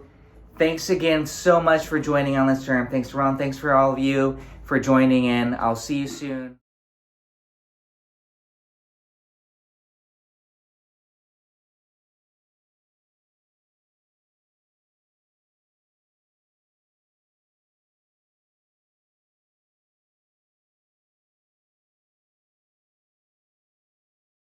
Just because we're going to build on that, just those basic embellishments from minor swing. And then we're going to hit some new concepts next week and some new substitutions. But really, this is, to me, like the foundation of having a good method, you know, or an approach to practicing this music. Learning the chord changes, navigating through the chord changes, and then having some technical, you know, exercises and melodic exercises too. So this is kind of my method for demonstrating this, and I really feel like the triad method is the best method at the beginning before you just learn licks. It's just nice to understand how the fretboard works. Really, I really do want you to go through this little routine, but let me just demonstrate what I would really. I'm not going to do. We don't need to do them all, but let's at least do the lower neighbor. This one. A minor, E, A minor, again, D minor, E, A minor, D minor. Notice I'm just having fun with the inversions. A minor. That's Mona Lisa. A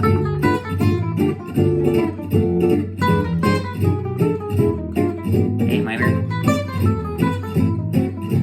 E minor. The enclosure one was half step below and above. There's actually variations on it, but I'll show you what I mean. Minor, D minor, A minor, E here, A minor. Anyways, we don't need to go through them all, but just get into the habit of just having that worksheet and trying to do that. So let's put on a different... That's a good question. That's a beautiful question. Right now for seventh chords, dominant seventh chords, we're just treating it as a major triad. So for E, and this is all on that minor swing improvisation sheet, that ideas. Here's E major, E, E, E. Those are the top three strings for just a major triad. How many of you know Swing Gitan? Or have played it? It's a tune that goes like this.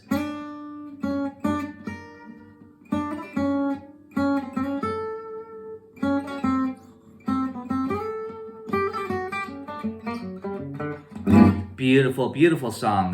Very popular song. And you can look at the chart too if you want that I sent out for you.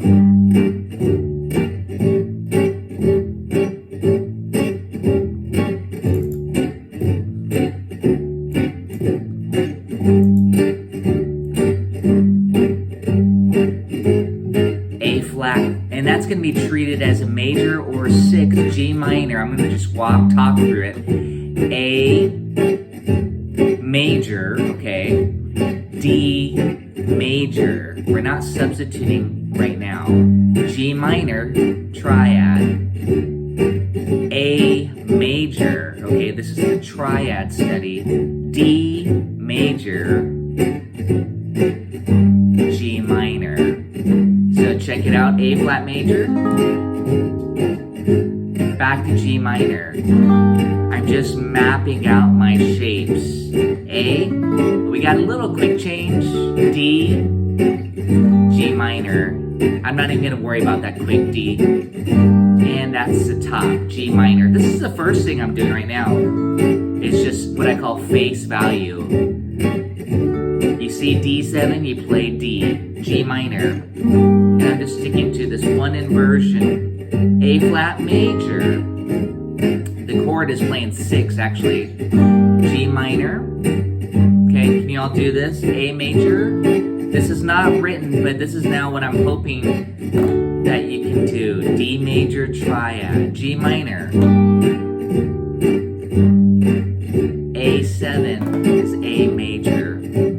Okay, this is step one, just to make sure you can visualize these triads.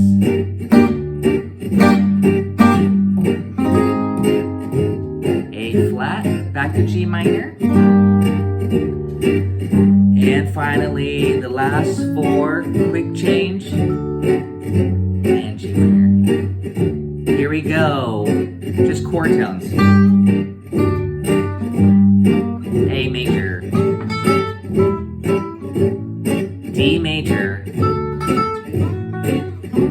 and back to G minor. A flat, G minor. You can just pulse A major and D, G minor.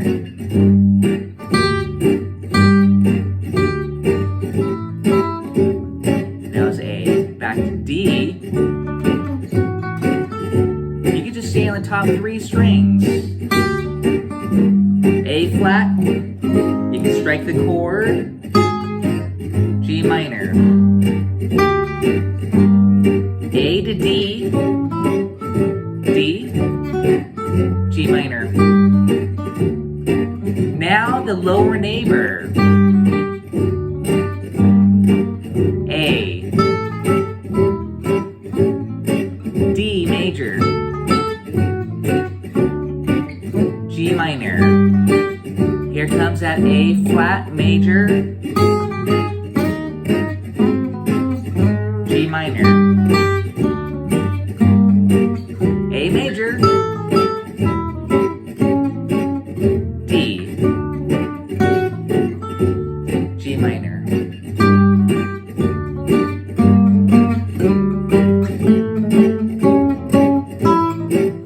You can play with the direction.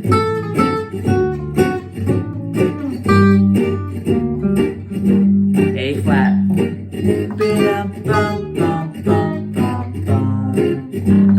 You play with the rhythm.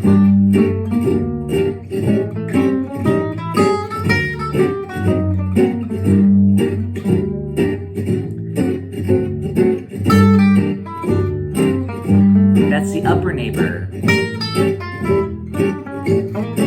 D, G minor. A flat, G minor. You can play with the rhythm again. D, G minor.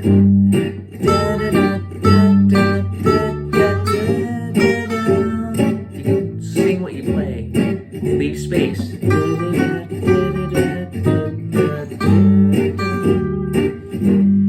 A flat, G minor, A, D, G minor, Mona Lisa.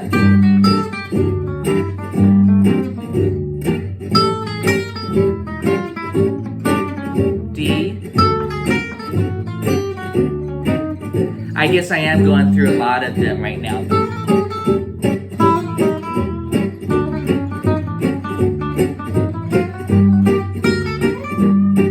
A flat. I guess we didn't do that one.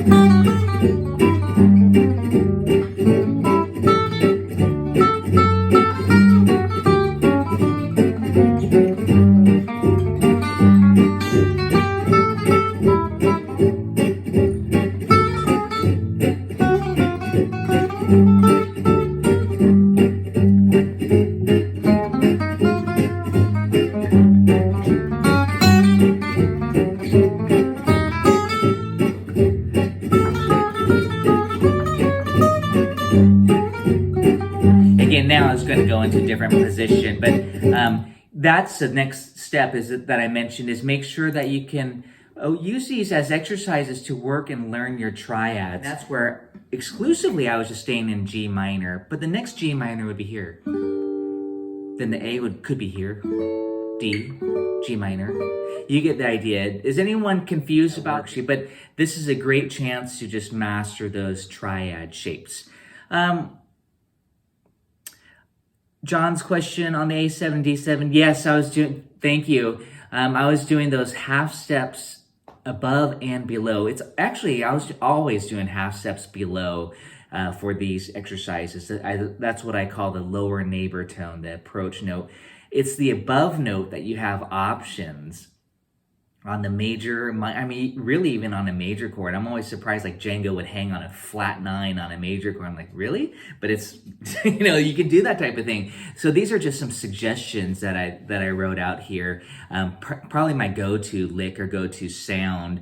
For example, again, on that A7 chord, you could go above as if you're in the major scale. So that's often when I'll say scale tone above. So here's A major, or A7, sorry, A7. Here's half step above. And again, that's almost implying this.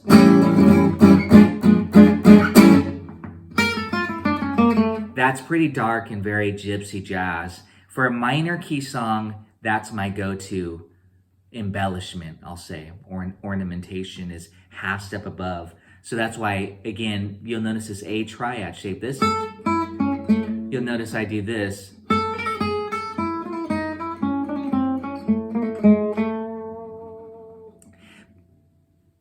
I think what I want to just reiterate, the preliminary exercise, just use this one finger, your choice. I gotta be careful again which finger I'm demonstrating with, but just do this a lot. A, D minor, A. And I just say A, even though the chord says A7, you know, for these. You don't need to worry about the flat 7. Actually, let's just do one more of these before we head into the new materials. And that's going to be the tune Dark Eyes. Have you guys all worked on Dark Eyes or know the tune Dark Eyes? Da da da dee dum, da da da da dum.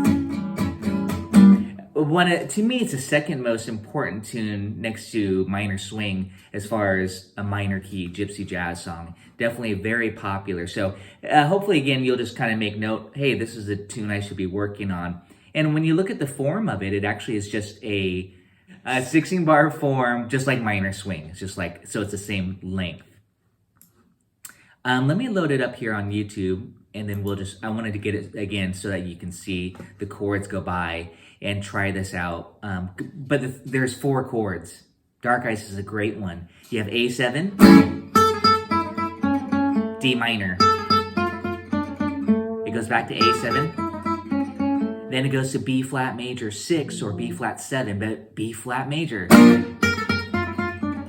G minor, D minor. Again, I don't know if you have the lead sheet in front of you, but I'll go ahead and just get that play along loaded. I'm gonna walk you through the process. G minor, we can go here. D minor, A major, and then back to D minor, which is this. We know that from Minor Swing. See, A major, not A minor, D minor.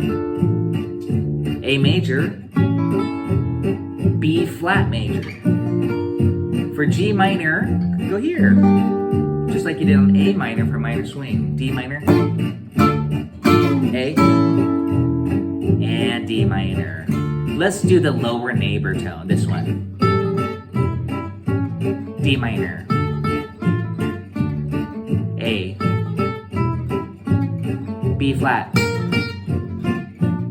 G minor, D minor, A, D minor. Again, I'll just play rhythm for you. D minor, A. And you know, be realistic too. If you're like, hey, I can't quite do that yet, I just want to work on this. Just do that. The visualization.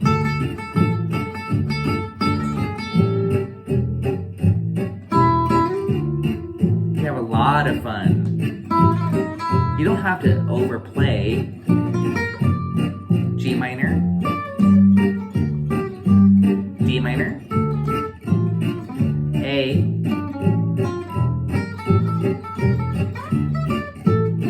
D minor, oh sorry, A, D minor, A, B flat, G minor, D minor. I'm mixing and matching now. A.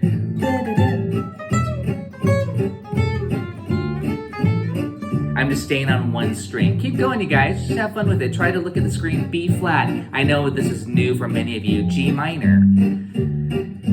And don't forget, make it swing. Try pulsing. Okay, these are just the main concepts I'm focusing on. Just pulse. Be simplistic. One note.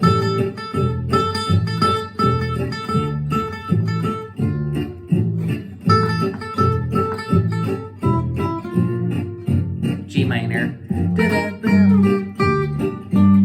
D minor. I'm pulsing.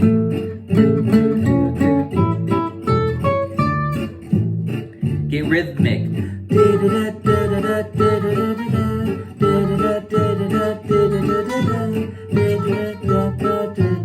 B flat. G minor. G minor. A.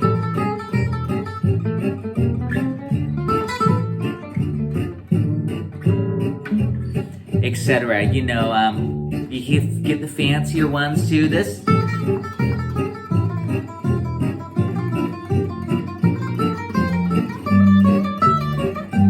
D minor.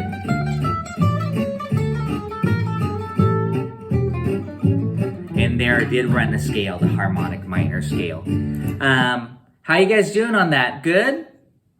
It takes a while to just hang out on a tune. I mean, this is a 5-minute play along track, but we slowed it down, so it's probably about 8 minutes. So, you know, just go through that. You're gonna learn these progressions really well, but also get these embellishments under your fingertips. So let's go ahead and pull out the new song. It's actually...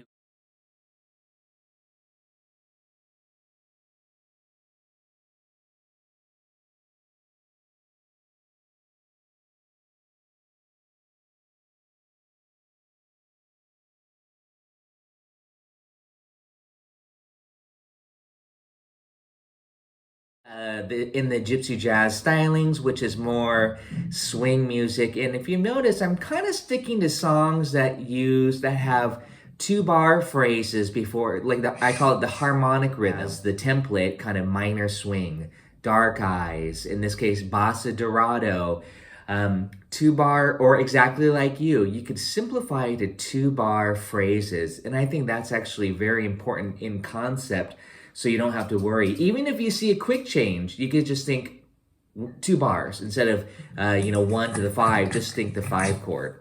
Into arpeggios today, and that's why I sent out another worksheet. But I want to review what I am calling the easy arpeggio studies. Sometimes in some of my etudes, I'll say G minor 6. And it'll be 3 octaves. And of course, you'll see a lot of gypsy jazzers, blaze through arpeggios. But I really feel it's very important to just stay within 1 octave and navigate. So what I like to do is maybe we could warm up on minor swing. Do you all know the chord progression in minor swing? And I don't want to assume, but I'm hoping you do. I think minor swing is ideal. Let me load up the chart and pop it up on the screen. We can do a play along with it. The Django Fake Book, which is very important for you all to have that downloaded, and that's kind of like the fake book that people use on gigs or jam sessions. Of course, some people will even go to their iReal Pro app on gigs and have their playlist already. But then they'll often use the version from the Django Fake Book. It even says DFB. Either one of these. This is minor swing here. And again, I'll probably talk about this one substitution. A minor. And I'll put the screen share on this, D minor. But remember, what I always say is just kind of say the chords, A minor, kind of learn the progression. This is right now is at 160. We'll slow it down to 75%. Let me do that first before actually no, let me go ahead and screen share, and then you can see, in case you don't know how to do this, and that was the top. Let's see. You should all see the screen share, settings, playback speed. I don't know if I've talked about this yet. Tritone. We'll actually use that substitution. Actually, yeah, I think I did on Swing Chaton. But anyways, this substitution called tritone substitution is very common, and it's very beautiful in Gypsy jazz. Django used it in this early version. Here is that you could play a dominant chord. Actually, they're just, on this version, they just put B flat, not necessarily dominant. But you could basically substitute another dominant chord a tritone away for the 5. So if you have E7, the tritone sub would be B flat 7. And that means 3 whole tones away. It divides up the octave equally. It's 6 half steps, 6 semitones, and that's tritone sub. Why does that work? You can kind of see it in the chord shape. E7 is this, and if you put a B flat there, they share common notes. Most importantly, they share the 3rd and the flat 7. They actually reverse. The 3rd of the E7 is G sharp, and then the flat 7 is D. On the B flat 7 chord, that G sharp is now the flat 7. It's an A flat, and then the D becomes a 3rd. So it reverses beautifully, and so it creates that same tension that we want on that dominant chord. So really, you don't have to worry too much about it, is what I'm saying. But I do have a lot of fun ideas to share with you as we hit some tritone. Gypsy jazzers love that flavor, and there's a lot of fun licks, and there's a whole tone scale that we could use and other stuff. The cool thing about it is that the diminished substitution trick that we talked about still applies. So you don't have to do anything. Even if the rhythm guitar player and the bass player do the tritone sub, you can still do the diminished sub. And I want to talk about that right now. Let's actually do face value first. And before I put play on this, let's review A minor. Of course, it just is A minor on the chart. Same thing with the Django fake book. But we want to play A minor 6. So if you don't have that arpeggio sheet from last time, just easy arpeggios, here's A minor 6. Okay. So, can you all do that with me? A minor 6. Or maybe, do you all have that arpeggio sheet from last week, the easy arpeggios? If not, I'm just going to break it down very slowly. A is here. A, C, E, that's A minor. And then we have the 6th degree. And remember, the 6th degree is always a whole step above the 5th. Okay, that's the 6. It's not what would be called a flat 6. We don't want that. We just want a regular 6 on a minor chord. So it matches the chord that the rhythm player would be playing, which will probably be this. And we're just outlining that chord. You can of course play with the rhythm right now. On the sheet though, I would probably recommend this. Just for now. And then go to D minor 6. And I would probably just do it here.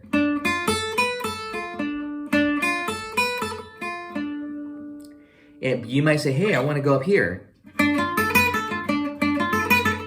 And that would be just as fine. Okay, actually, I would recommend trying out a couple of possibilities. But this easy approach that I'm showing you is actually really nice fingering, and it's staying on the top 4 strings. So it actually translates very beautifully to the ukulele because you can still have the same shapes. Of course, it'd be transposed. And then now the substitute for the E7, in this case, we're going to stay on this is the 4 to the 5 chord.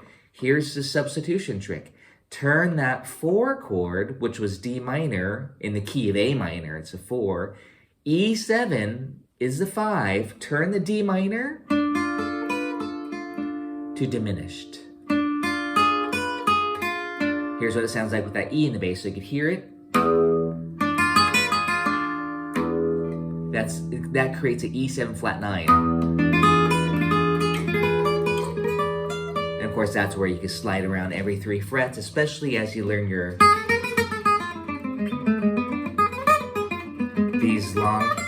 these diminished arpeggios all over the fretboard. So again, the diminished is super fun. But now we have, and then back to A minor 6. So I'm just kind of keeping this pattern. Maybe the first 8 bars will be this, and this is what I want you to do with me. D minor. Diminish.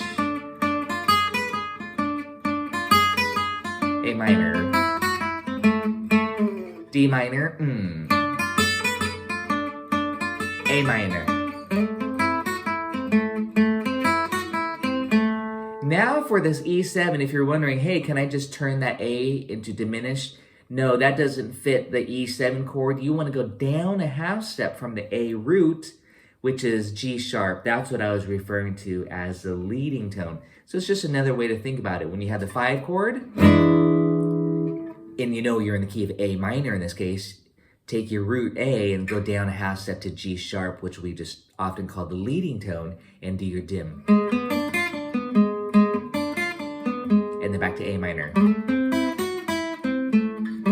And again, you want to add some rhythm to it, but that's just a good exercise just so that you can target these arpeggio notes. And of course, you know, this is just an exercise, but you want to try to make music out of it. You want to work on the face value, meaning A minor, 6, D minor, 6, E7, please do that, A minor, 6, D minor, 6. And sometimes I'm adding in those, and I think I demonstrated last week, these little chromatics. Where you're taking that A minor, you can add the trills, you know what I'm saying, try to, you know, make it, fancy it up a little bit by adding some chromaticism, add those triad embellishments, D minor, and notice I just did that D minor, 6, hear the chromatic in between there. I'm still targeting, that would be like, you know, the next step, obviously, but first would be just as D minor 6 arpeggio. So again, you know, go at your own pace and at your own level. I think it's like, oh, I want to fancy it up. But if I wouldn't fancy it up until you could just do this all the way through a few times and just, you know, make sure you're solid. And then systematically add some passing tones, add back in some of those triad embellishments, add a blues lick. Mix and match. And then you can, you know, add more notes to the arpeggio as well. So I hope that clarifies a little, just to give you guys a demonstration again. Just take it at your own pace. Of course, I think that's very important. We're at 75%. Let's just give it a try. This is what I want to do today besides the harmonic minor scale. And again, you know, I'm kind of just adding in some new elements. And you can just keep it very simple and keep it very melodic, of course. Here we go. Let's just, everybody just try it out. 2, 1, 2, 3, 4. D minor 6. E7.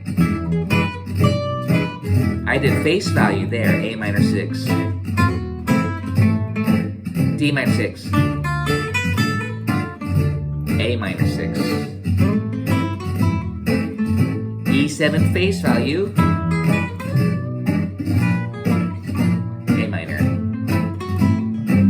I'm not worried about that quick change. Again. D minor. E7, face value. I'll do face value a little bit more, A minor. Notice I'm starting on the 6. That 6 is really sweet. E7, chromatic, and back to A minor.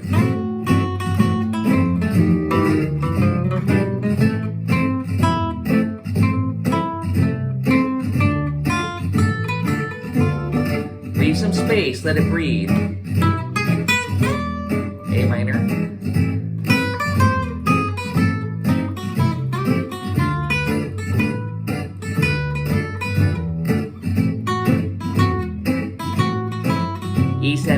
value, A minor.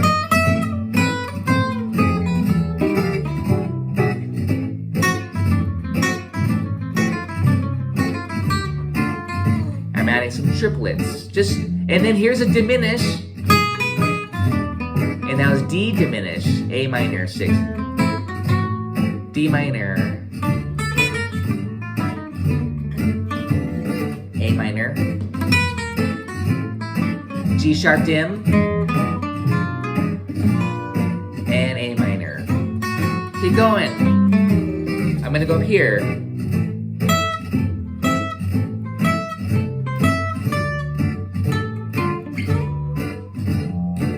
Diminish it.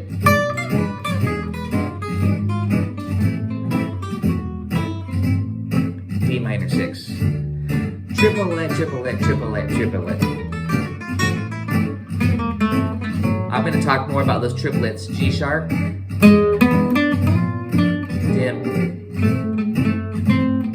1.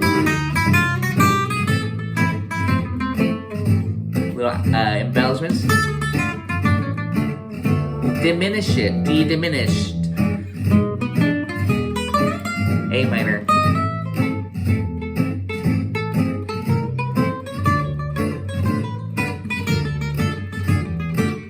Little chromatic. And da da diminish.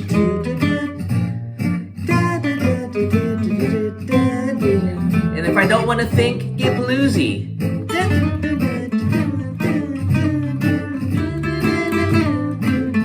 That way you don't have to think at all, you know.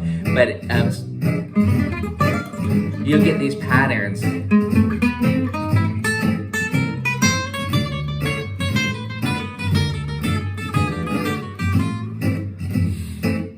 And diminish.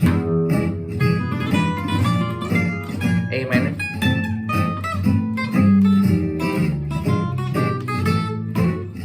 Really hit that 6 right here. E7 face value.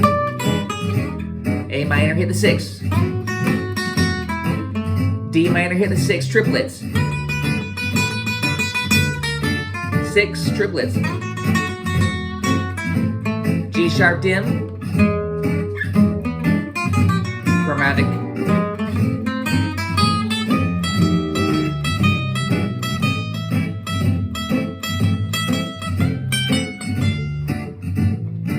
Diminish coming up here.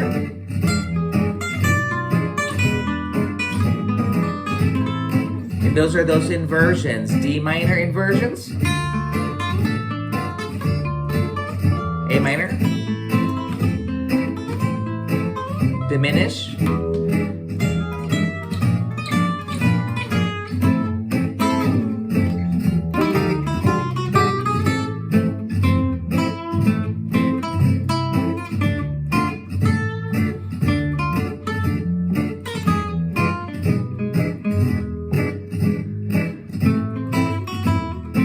Always try to keep track. D minor.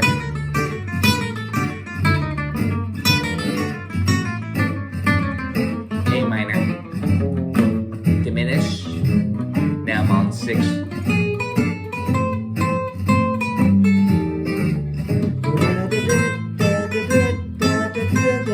Move your idea.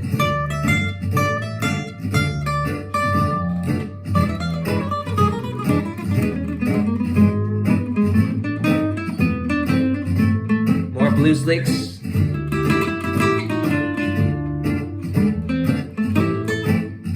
And that's A minor blues.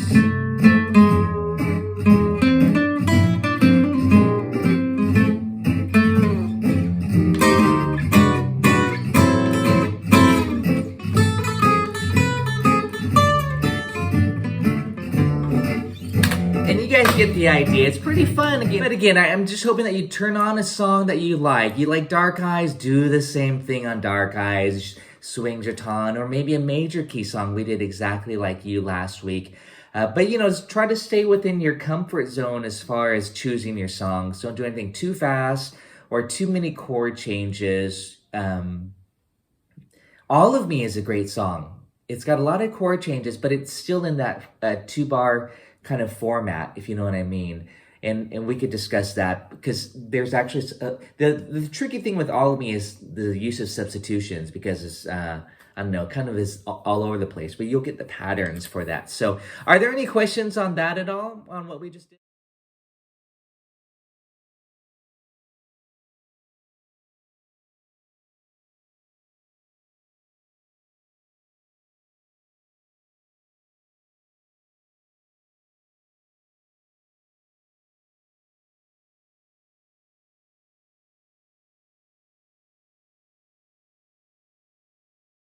Sounds really cool, and we should try it out again. Django did it, and some of you were with me maybe last term or 2 terms ago. We did the song Rose Room, and Django uses a diminished 7 chord on the 1 chord. Instead of the 1, he'll just play it as a diminished. So instead of G6, he'll play G diminished 7. So you just do the right on the 1 chord. That creates some cool tension, cool colors. If you really want to think of it, like, why would that work? Right on the G6 chord, the band's playing G6, but you're playing G diminished 7. It sounds really good, actually, right there. You get the you get the sharp 9. You get the 13. You get the flat 5, which is bluesy, and then you get the root. So you could just do that. That's another really great trick, is on the root, just turn it to diminished 7. So you get G, can you all do this with me? G dim 7, and then check this out. See, that's kind of the effect of it. It sounds very bluesy. G diminished 7, and then I'm resolving it to G6. So you kind of get this. See? That's very bluesy. So G dim 7, G6. It's beautiful. So I find that that's a nice flavor. G dim, G major 6, dim, G6. So again, just major, diminished to the major. Maybe doing this. Or here. Diminish, and then resolve. So that's a great trick. That's different from the diminished substitution, how I would normally teach it on the dominant chord. This is playing a diminished 7 on the root.